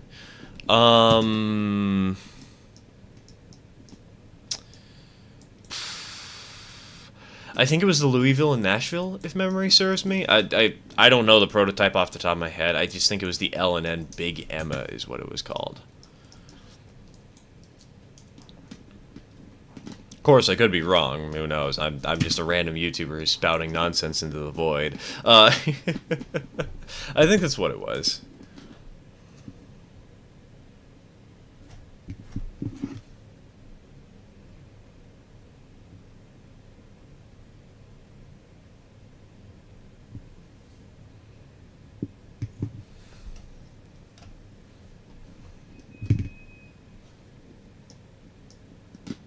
Big Emma. Man, now we gotta go with one of the big names. I'm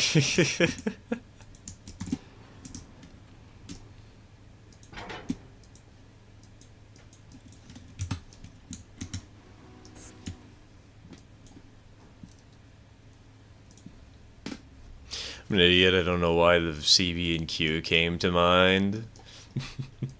I do believe the CB&Q did have engines in a similar vein to this one.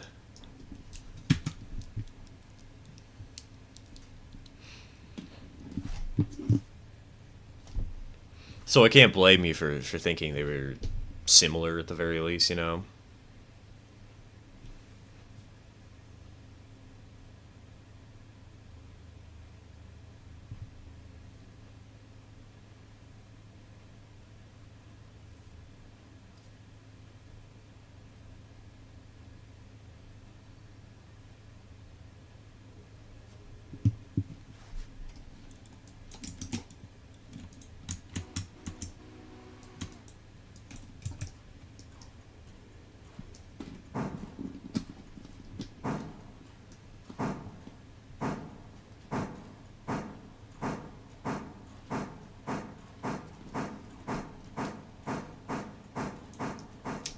So the CB&Q nicknamed the Cotton Belt? No.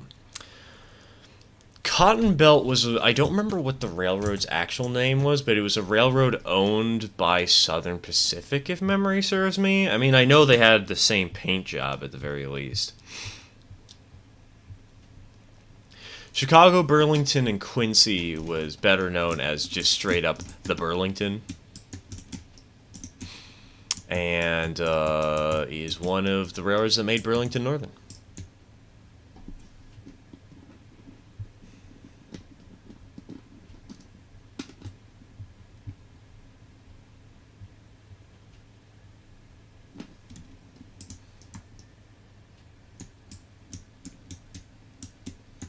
Oh my god, wait. How many Whittier Sawmill stuffs do we have? 1, 2, 3, 4, 5, 6, 7. We have 8 cars to the Whittier Sawmill today. Oh boy!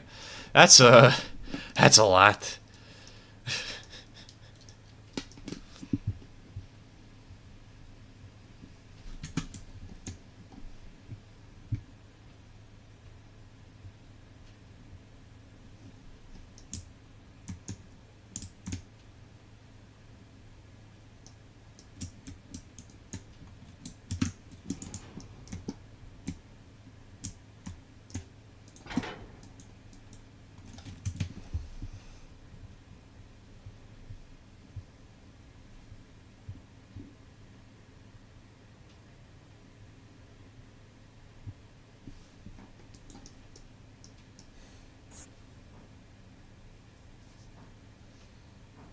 I'm thinking of a famous locomotive from the Cotton Belt. Interesting, interesting. I don't actually know all that much about the Cotton Belt myself. All I remember is thinking, that's just Southern Pacific. Who ripped them off?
Streamlined Berkshire would just be a smaller Selkirk.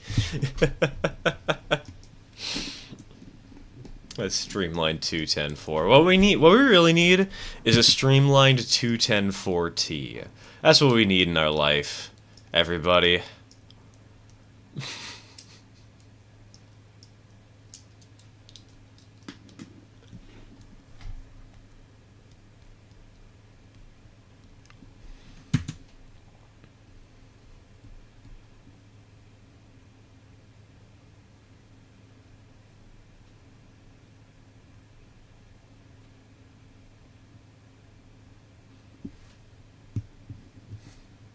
There is one, and it's gonna. No, I said specifically tank engine.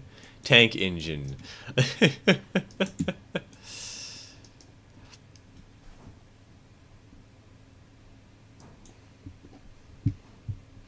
That's the joke.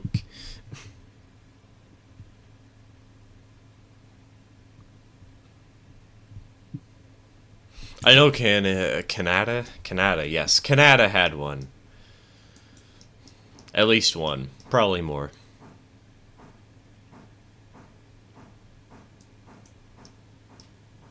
How's the name poll going? Good question. I'm not going to check until the end of stream.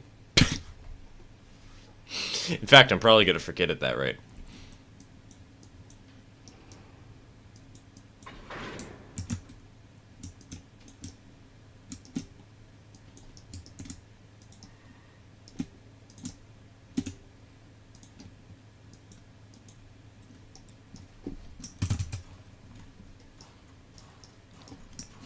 God, wait a minute. Just look at the boiler size difference here.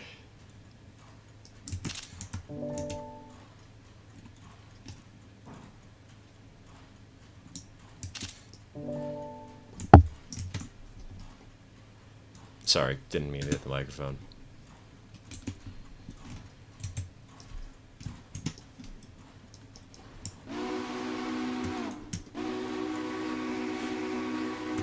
Alright, let's test this sucker out and go all the way to Alarka.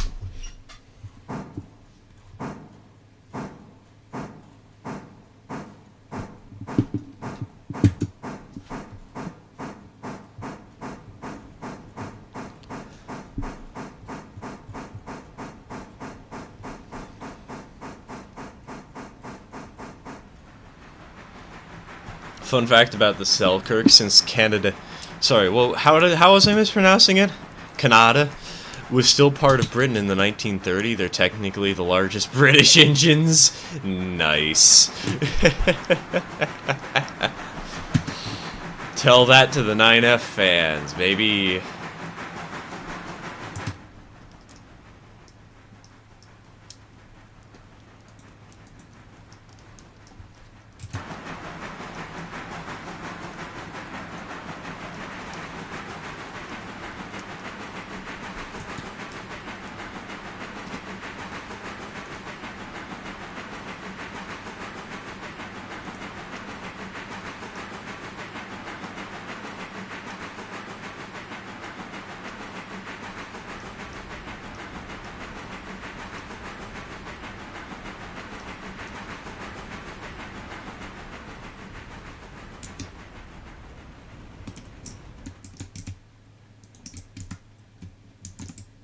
God, could you imagine having a Berkshire doing log runs? Couldn't be me.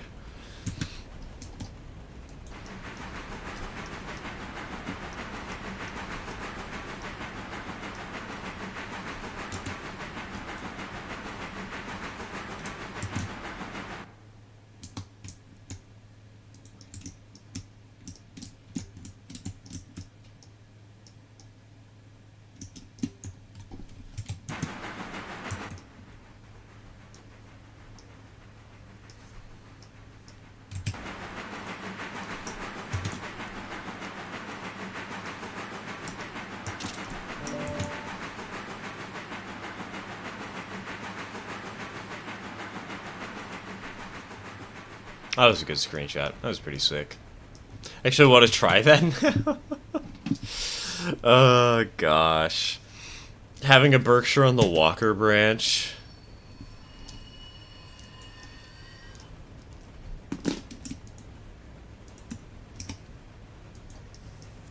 There are more than one. In fact, there were 36 Selkirks, but not all of them were streamlined. Okay, interesting. Funny to think that the biggest British locomotive happened to be streamlined.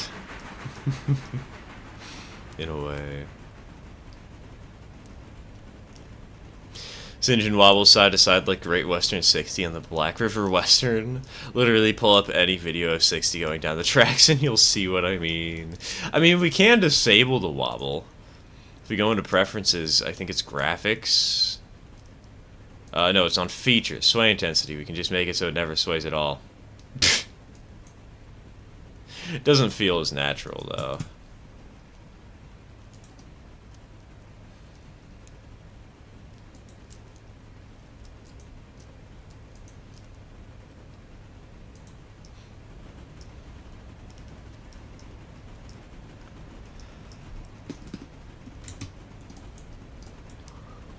Oh god, we're catching up to number 1 there fast.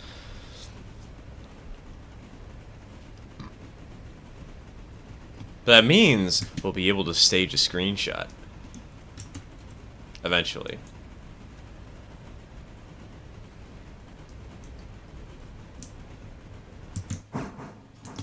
Buddy, you might want to hurry. We might have a locomotive hightailing it your way.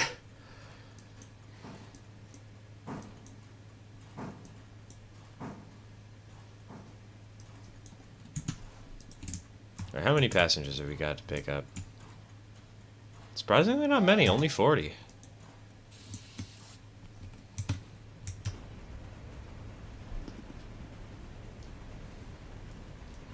You're over the speed limit? No, I'm not. Speed limit is 35 to 40 miles an hour in this area.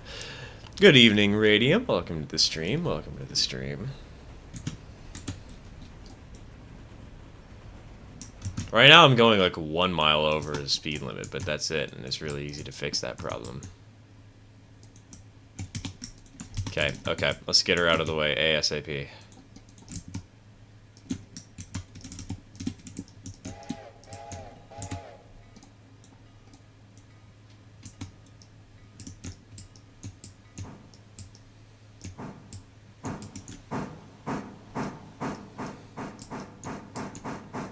You know there's a gear ratio that is enough torque, I assume you mean torque, to push the observable universe? That's impressive.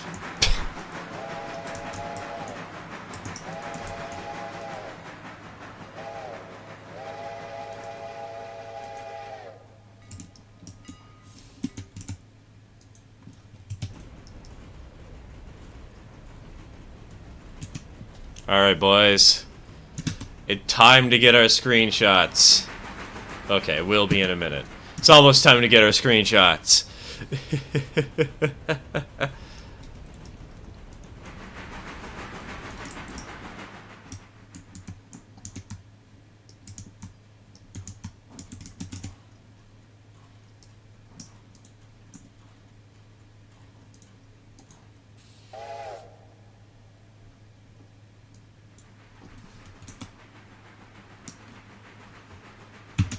Alright, let's do this.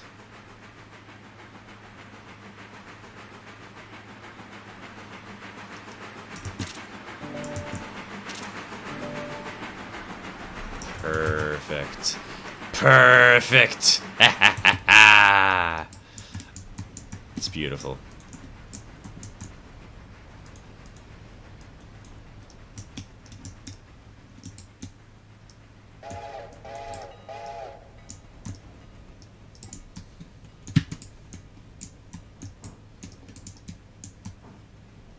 Check switch. I'm fine, Dark Knight. Everything's fine. Nothing to worry about. Give me a lever long enough and I can move the world.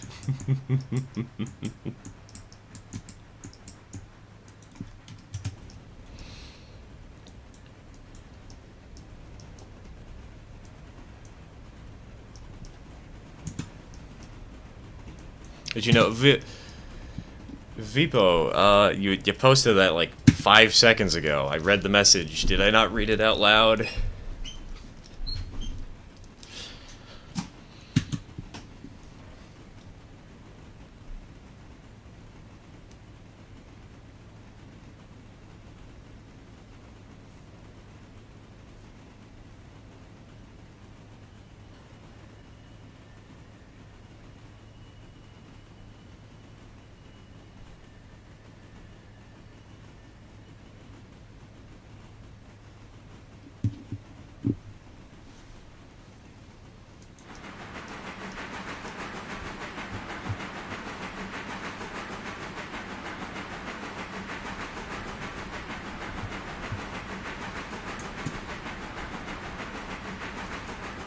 Clear the 30. Yep, we're just clear the 30 back here.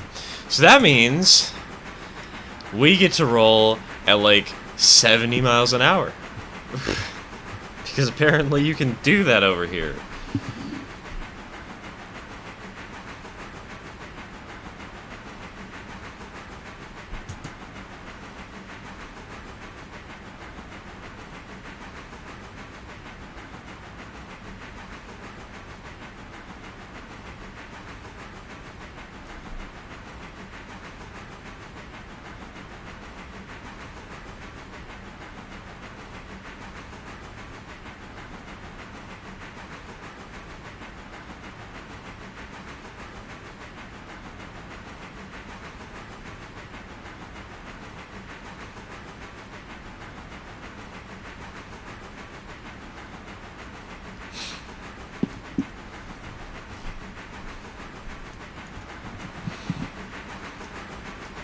Hello, Ruben. Welcome to the stream. Welcome to the stream. Save your game in case you derail. Nah, we'll be fine. What are you talking about? Nothing to worry about. Nothing to fear. Except fear itself.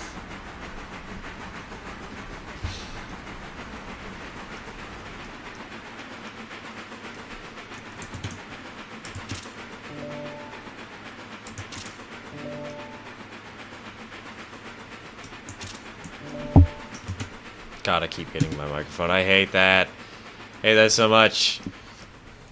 Alright, now we have reason to be afraid.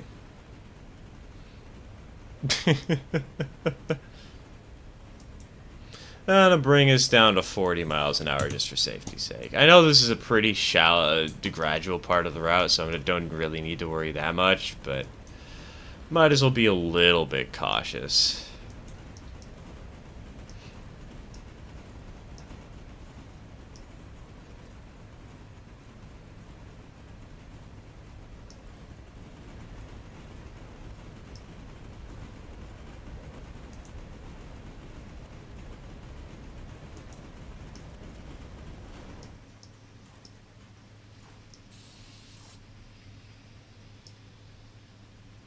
Oh my god, that tilt. Look at her.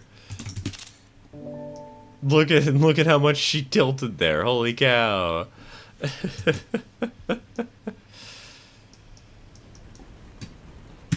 Look at her go. Watch her do it again.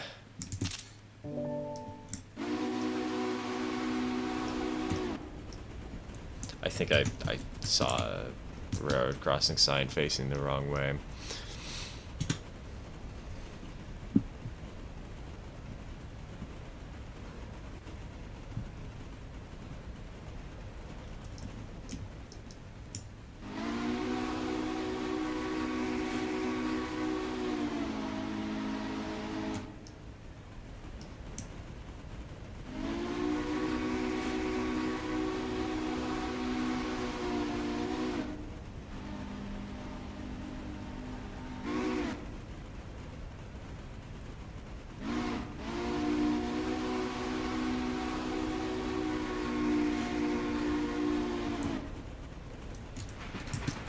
Hello, Bryson.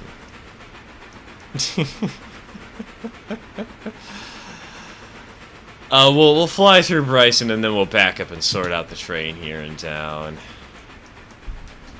Because I think I'm gonna have to shove this for a while. I guess I can shove it from, like, Hemingway or whatever, but easier to just sort it out here in Bryson. But first, how fast can we get this going?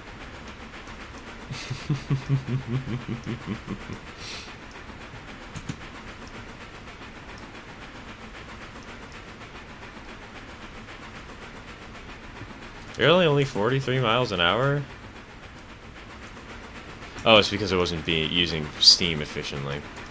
Oh well. It's fine, it's fine.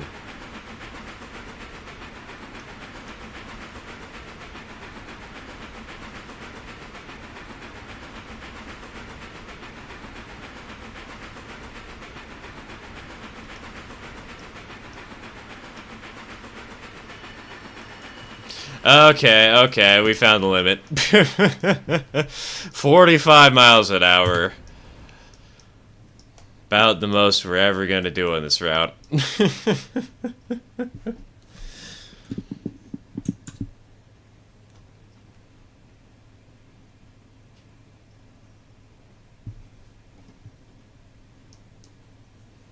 How do you quill the whistle? Oh, you just hold V.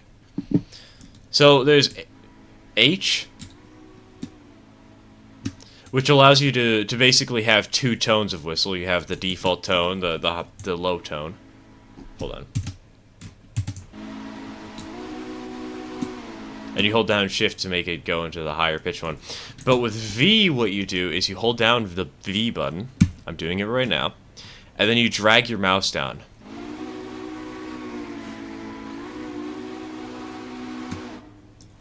It's really intuitive. great. But you just have to do it like just barely below where you started hitting V, and then it'll do it.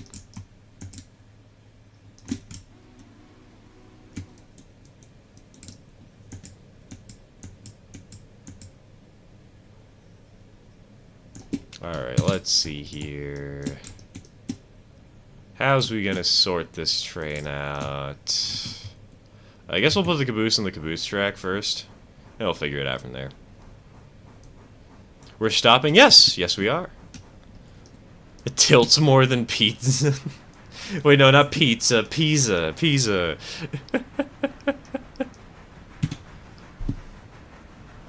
Is the Berg a passenger engine or a freight engine because it has big wheels, so speed, but big body, so power? It's both. It's mixed use. Generally, it was used on freight trains, but it was acceptable on passenger, too. It was able to get some really good speeds.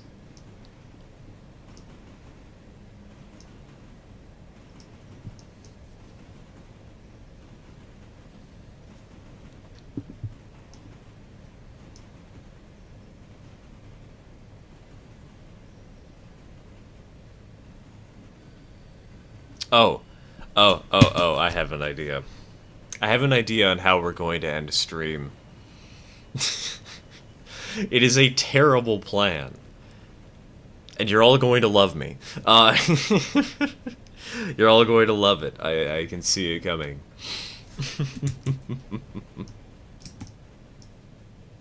It is the worst idea known to man, and I'm going to do it.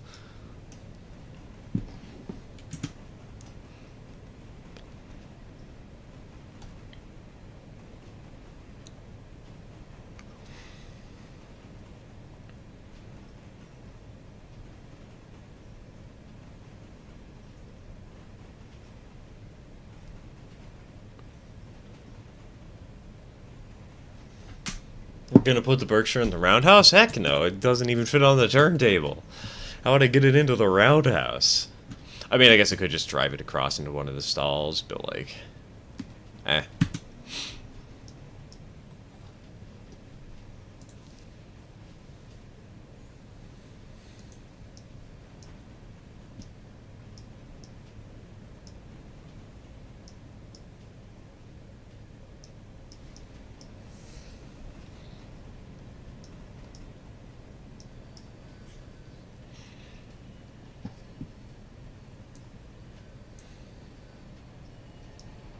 And we'll bring it to a stop. Why is the caboose green inside? Because cabooses were typically green on the interior. Just how they were.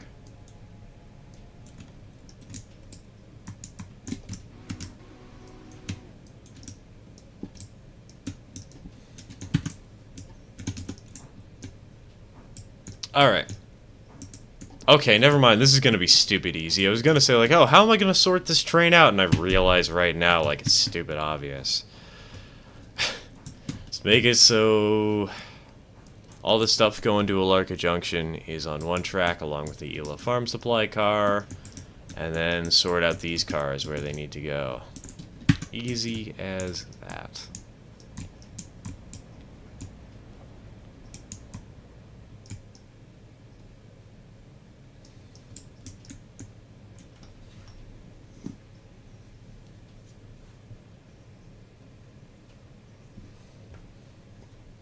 Zinc paint was green to help prevent rot, I think? Oh, interesting. Okay, okay.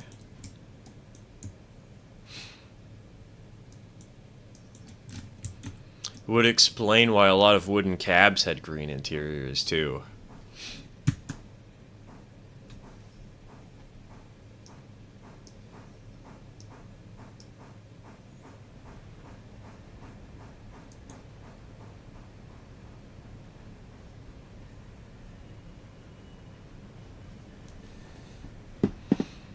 Can you make custom color palettes for the engines? Yes, you can. You just, the customer can have any color they want as long as it is black.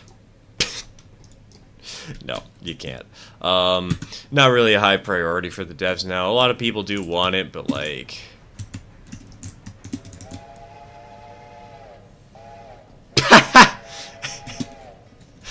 I love how the passenger trains will just stop out of nowhere. They'll just you place a fusee in front of them, bam.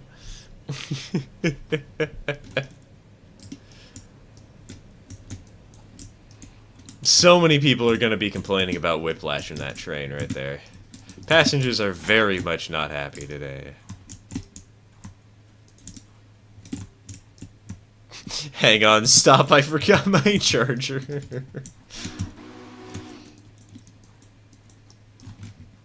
Hold on, we forgot the baby at home.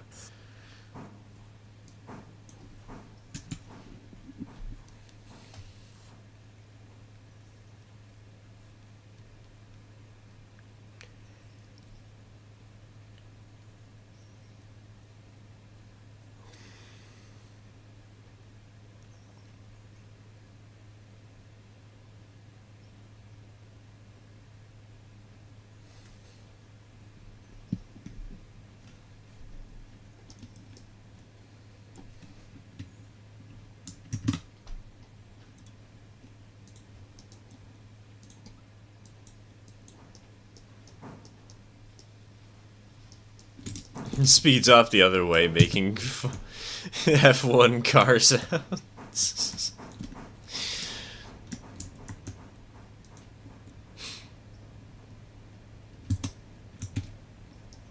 God. So the engineer is just making the F1 car sounds from his cab.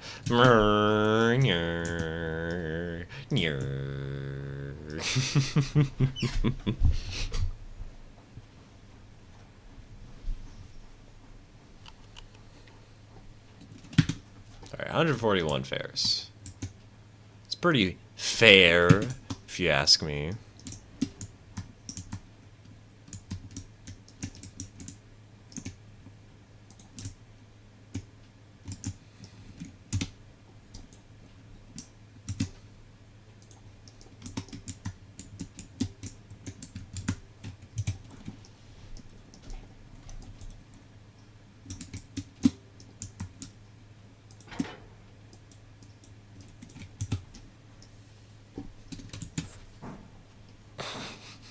Locomotive sets impressive land speed record. Mach 10 after a passenger said, "Wait, I forgot my keys."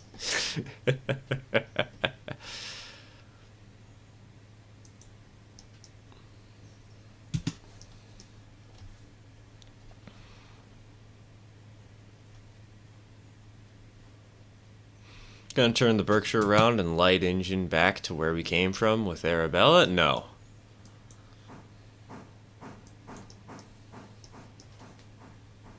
This is the engine that's going to be doing the job today. Switching, shunting, whatever you want to call it. Why would I bring her light engine away from the one location that, like, is where I want her to be most right now?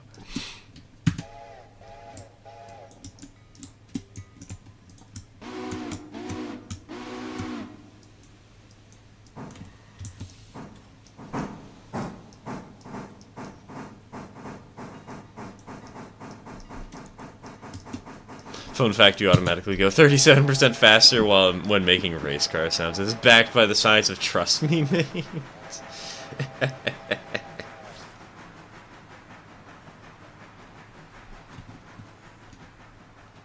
Don't look it up. Don't Google this. Don't scientifically check it. Just understand that I know and I am smarter than you.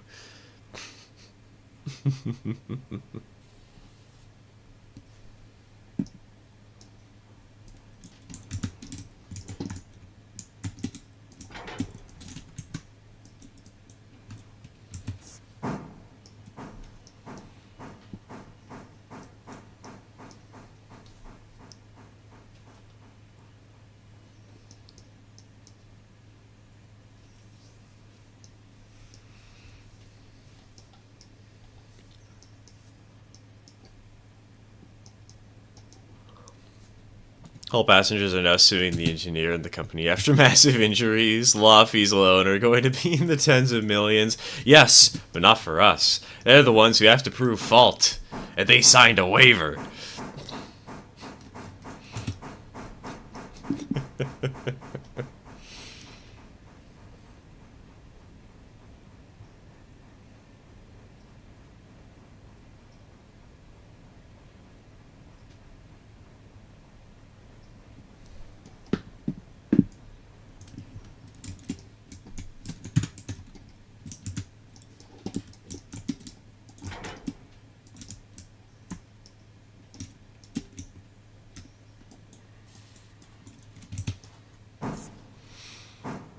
So race cars themselves are fast. They make those sounds very loudly. If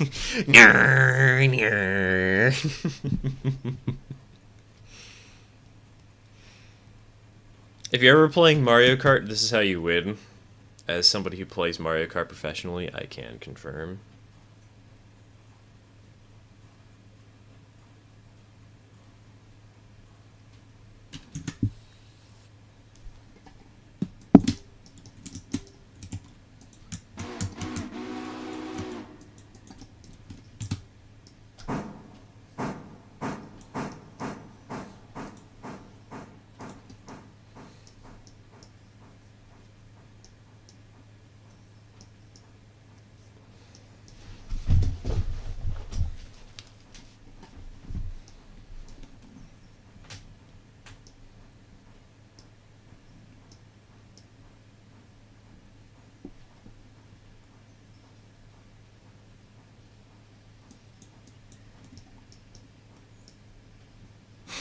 So the cops can tell if you were speeding, they were listening. Hey buddy, you know why I pulled you over? No. Plays back an audio recording of them making race car noises and hands up the ticket.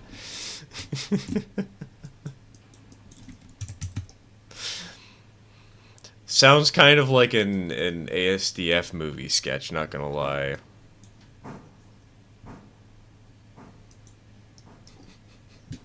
Look, a ball!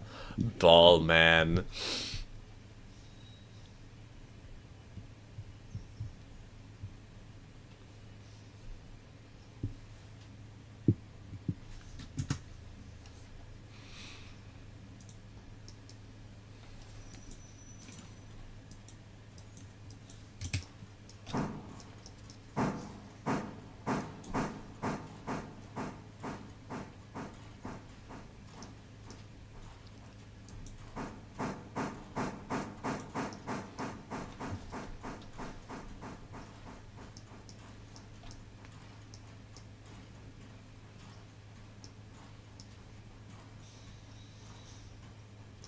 God, this looks so stupid. Running a Berkshire as a switching locomotive while we push a 33-foot hopper full of 50 tons of coal. Man going by the name of Mobster has recently been arrested on suspicions of tampering with a locomotive involved in $15 million lawsuit. Lobsuit? Did I say lobsuit? What is a lobsuit? Is that like a lobster in a suit that's suing you? Wait. Wait.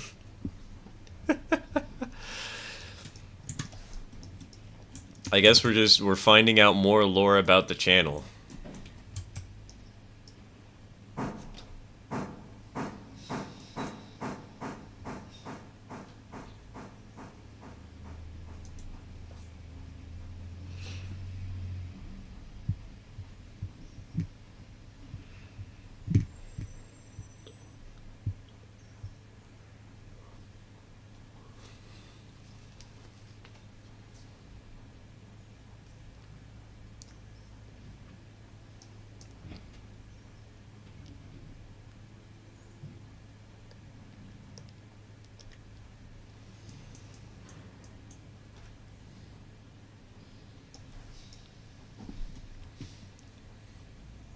What would make you crash? Crash under what context? Darn marine lawyers and their wet briefcases. How dare those crustaceans, Tony? They're getting in the way. We already got enough hassle with these passengers, but now they're trying to sue us from Atlantis? Fuck that, we don't have the money to fly to Atlantis, Tony. Hire us a better lawyer. I don't care if it puts us into bankruptcy. It doesn't matter. I ain't going down there. All they do is sing under the sea. I don't want any part of that, Tony.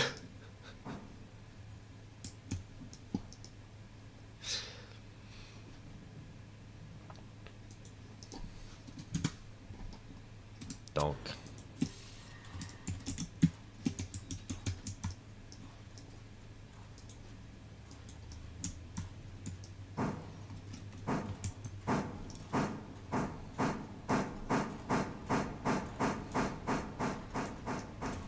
Crash a train at high speed down a hill.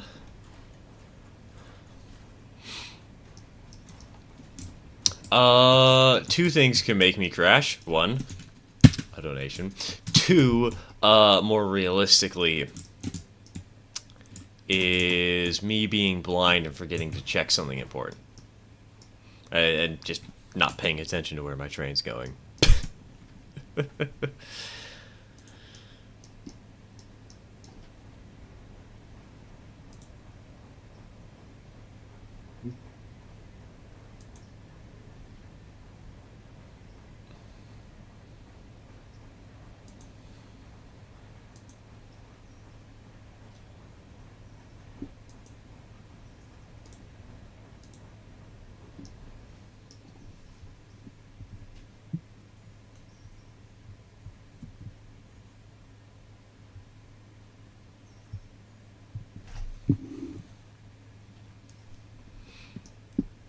Oh wait, it's 4 o'clock? When did it... How is it 4 o'clock already? What the heck? I think this is the first time in a long time that a stream hasn't felt like it took 8 hours. I mean, I'll take it. It's good, in a way, but... How is it 4 o'clock?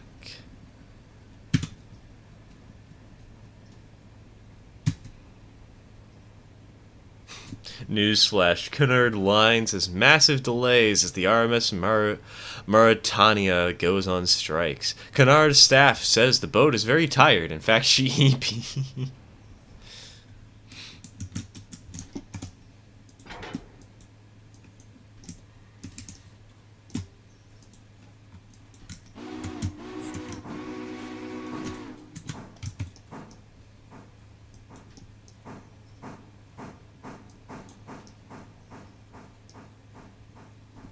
Is it just me, or do I get that Top Gear meme of Jeremy crashing into his sports lorry just plays in my head? You tell a funny joke? I could, but I don't exactly have any funny jokes on hand, so I probably won't.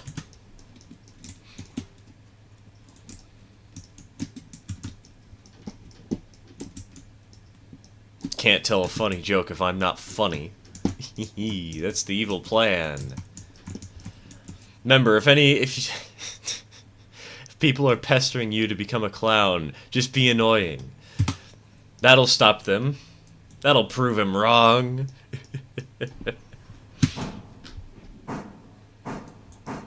Best joke I can think of is the monk joke. And it's an extremely long joke. It probably have to... It's long enough that at this rate it would probably replace the cursed story for the end of the stream. Though I guess I could shorten it down, now that I think about it. It's not impossible to do that, but...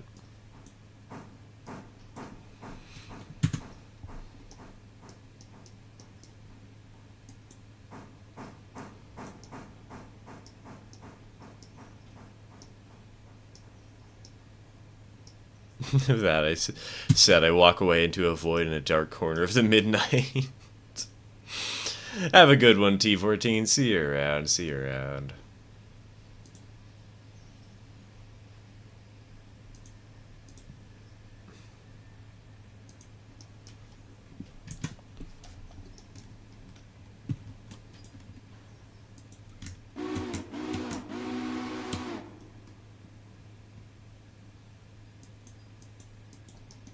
Knowing friend called me to tell me that he was followed by a herd of cows and somehow spun that into a half-hour phone call that I barely escaped from. What? Excuse me? Can people play with you in this game? Sunday sessions are available to Tier 2 supporters on Ko-Fi and Tier 3 members on YouTube.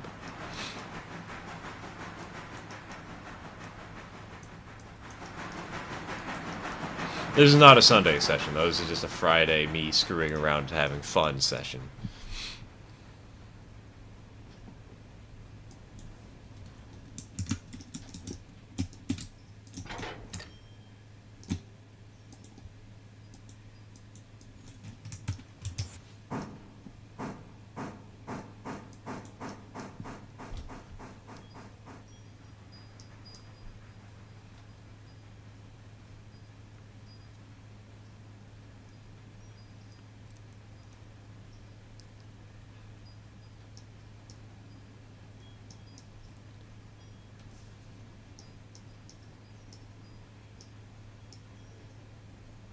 Fusee in the gauge. Oh no, whatever will I do? Other than drive the train. Alright, terrace is up at Hemingway. Yes. So that means ticket fare 16 bucks for a couple of fares. Yep. Nothing left here other than to send the train on its way.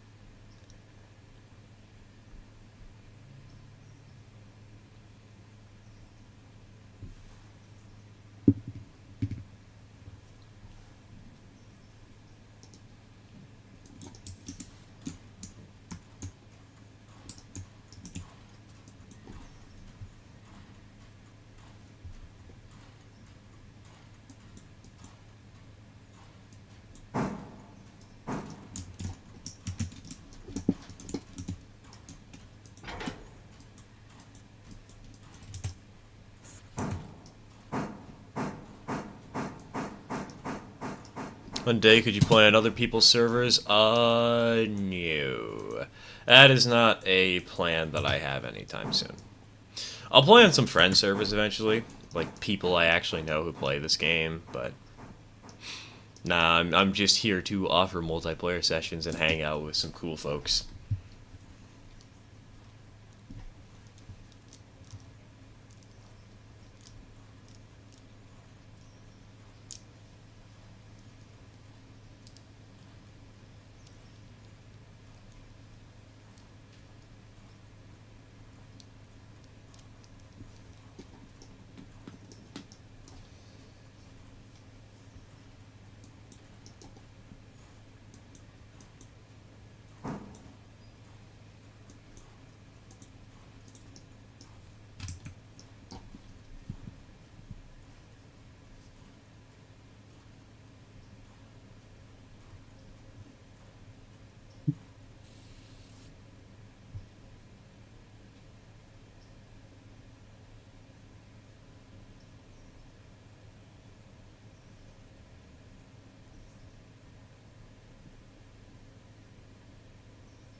God, this thing, how much coal does this hold again? Isn't it like 20 tons? Oh my god, 25? 25 tons of coal and 22,000 gallons of water? What the heck? Dude, you could survive for like 3 months off of this tender. What on earth? How? Hello?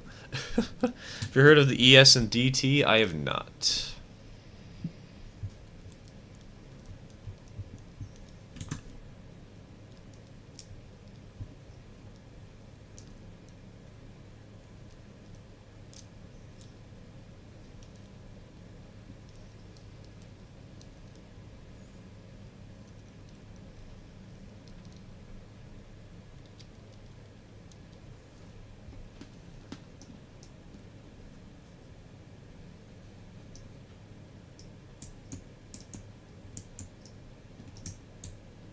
God, wait. A tender is almost as long as the engine at this rate. Holy cow.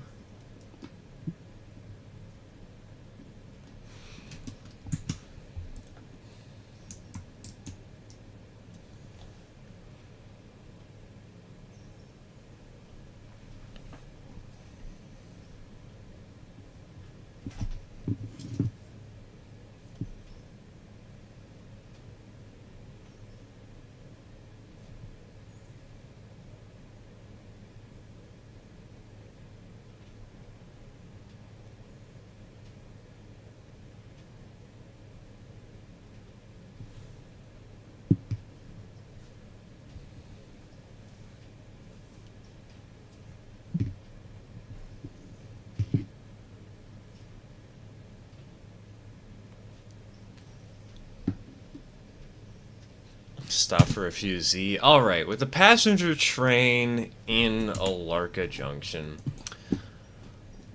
it is now past 4 p.m. I think it is around time to call it for the day. However, we do have a poll to check about the locomotive name for this engine. And, hey, if you want to rig the poll before I check it, I'm not checking it just yet, go ahead and do it now. You have a few minutes before I truly check and go out of my way and finalize what the locomotive name is. So, if you want to rig the vote for any reason, you better hurry.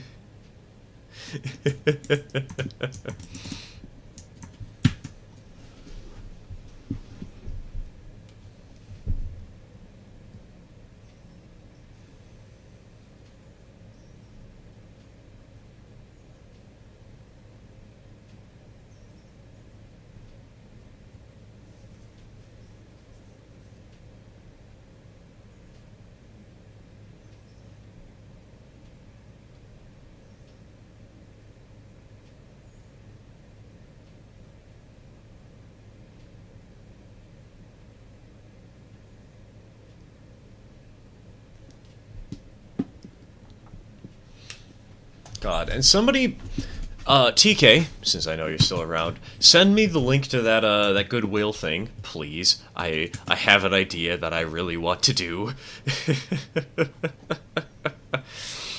And somebody else, please remind me to actually focus on trying to get channel merch going. I need to actually try. I need to do my thing.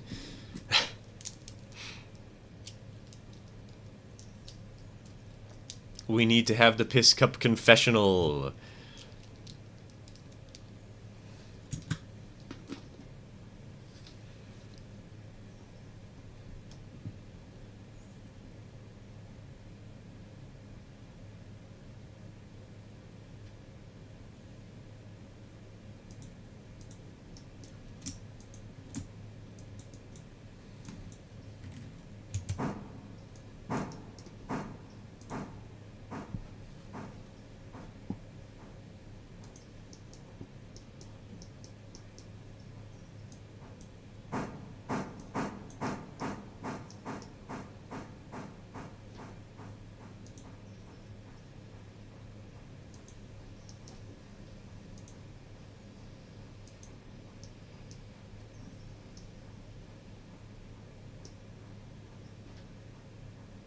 Alright, I hope you people have rigged it. Rigged it properly. and poll results. Dang, Big Smuck didn't win? That would have been so funny. Could you imagine? If only. You know what? Now we're moving big. Just name it Bertha.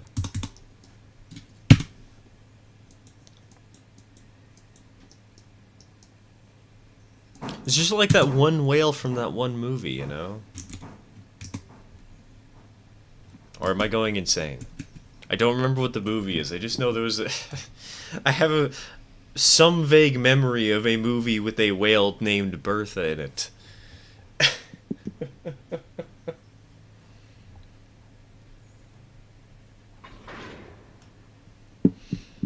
Maybe this is like that general thing, that 1956 Disney movie that we had to look up in the middle of a stream. Maybe we need to hunt for that again. Maybe we need to hunt for whatever movie has Bertha, the whale. I better figure out if I'm clinically insane. Could be either one. Or both.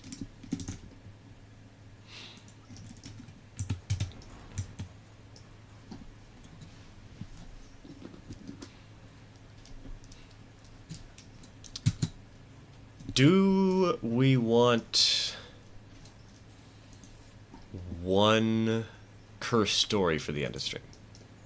Do we want to have a tradition? And if so, does anybody remember any stories that I've mentioned in previous streams that I haven't actually told? Because I don't remember what stories I haven't told you guys yet. Ah.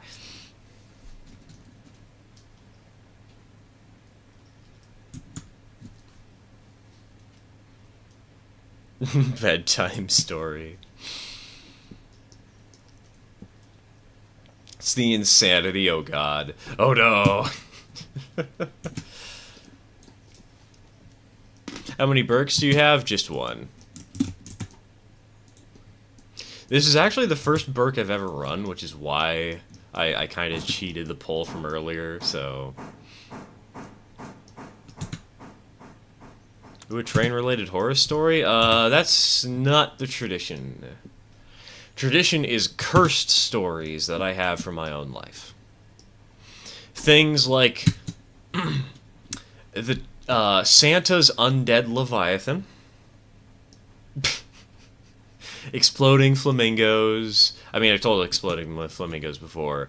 Brain surgery and the cocaine railgun. Plenty of stories from Wasabi Senpai, like So There I Was, Roadkill, The Duck Pond, the Nacho story. You know, the Nacho story would be a good one to retell, wouldn't it?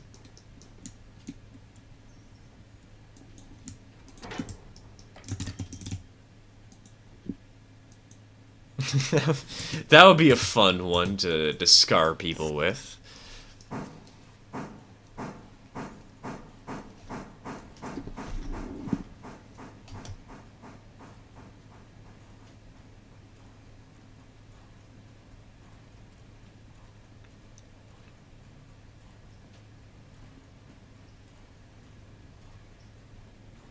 Fun, I want to hear. Who here has heard the Nacho story before? Because I know I've told it before.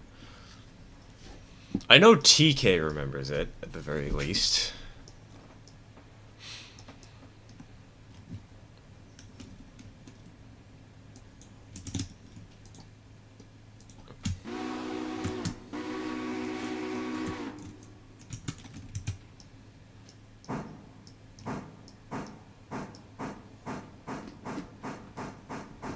You haven't? You haven't heard this before, Colorado? I'm kind of impressed, honestly.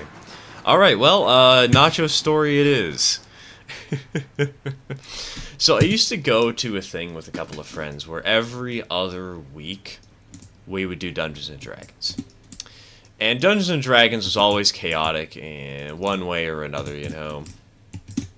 There's always something that made it stand out in a little bit of a janky, crazy way. And it was fun. It was great.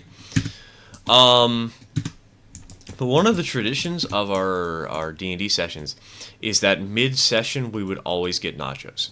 We'd make them ourselves. We'd get chips from the store. Well, we wouldn't get them during the session, but we'd have chips from the store.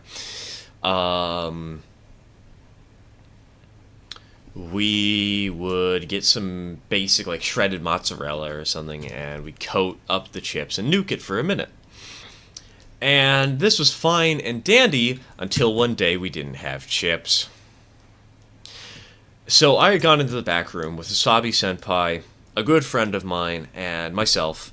Sorry, I should clarify, there were three of us there. There was Wasabi Senpai, who is a good friend of mine, and then there was a good friend of mine who was also just somebody else in general, and then there was me. And we were starting to make the nachos. We got the cheese. We started looking for the chips. We started looking for the chips. We started looking for the chips. We realized there were no chips. So we started talking about, okay, so who's going to go out to the store? Who's going to buy it? It's not that far of a walk, you know? It's not that hard to do. But, like, who's going to go out and actually go to the store and buy the chips? And so we're planning all this out. And Wasabi Senpai grabs a bag of snap peas. He rips it open, sprinkles it onto the plate that we had, and sprinkles it in a layer of cheese, as both myself and my friend just watch in horror. Nobody stops him. And we say, you know what, let's do it. And we just start helping him by sprinkling on more cheese. I have no clue where he got this idea. I have no clue why he grabbed a bag of snap peas, but he did.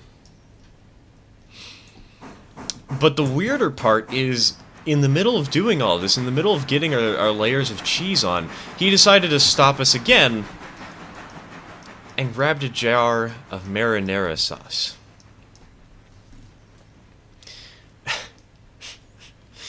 And he started pouring that on. And then he poured on more snap peas and he poured on more cheese. And of course, again, we're like, yeah, you know what, whatever, it's already screwed up. What's the worst that could happen? Nobody eats it. Nobody was going to eat it in the first place. So we put it into the microwave. We nuke it for a minute. We pull it out. Oh my god, it smells terrible. We put it in for another minute, hoping that it'll smell better. It doesn't. We bring it out to the table, put it down, and everybody just stares at us like we've just spited God for the 70th time, and this was the last straw. Nobody dares to touch the plate. Not me, not Senpai, not my friend. We just all sit there and stare in horror at this abomination that we have placed down in the middle of the D&D table.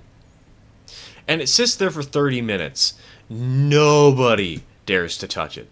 It's like cheese touch at this rate. It just looks so disgusting. Why would you ever? Who would you ever? What? Why? Well, somebody had to bite the bullet eventually. And one of our friends, actually no, not just one of our friends, the friend who helped us to prepare this, decided that he would take the bullet. And he would try it. And so he reaches over, he grabs one. The D&D game is put on hold completely because nobody can focus as we all stare in horror as our friend bites down into the nacho. Well, if you can even call it a nacho. And he chews. And he chews. And he chews. And there's this dramatic suspense as he just keeps chewing, taking in the senses, taking in the tastes. Eventually, he breaks the silence with an unforgettable 3 words. Tastes like chicken. Nobody believes him, but the only way that we could prove that he was wrong was biting the bullet ourselves. And surprisingly, somebody actually did have the balls to do that. It wasn't me. Somebody had the balls to bite in and prove this claim. And they responded, he wasn't pulling our leg. It does taste like chicken. And everybody, one by one, says, nah. You're just trying to trick us. You're just trying to keep up the joke and make it so all of us have to experience this terrible taste. And one by one, everybody reaffirms, tastes like chicken. Tastes like chicken. Tastes like chicken. And as one of the people who had to reaffirm at some point, I can confirm it tasted like chicken. And within 5 minutes, the plate of nachos that had lasted the longest between when it was introduced to the table and when anybody dared to try eating it, disappeared the fastest. It was just gone. 5 minutes.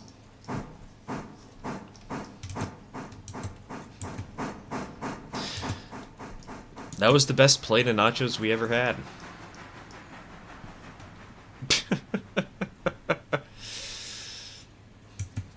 Alright. With that, new vegetarian chicken just dropped. Exactly. Snap peas, marinara sauce, and cheese, apparently. Shredded mozzarella.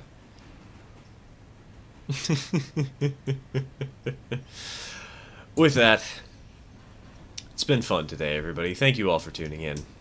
And I will see you all on Sunday.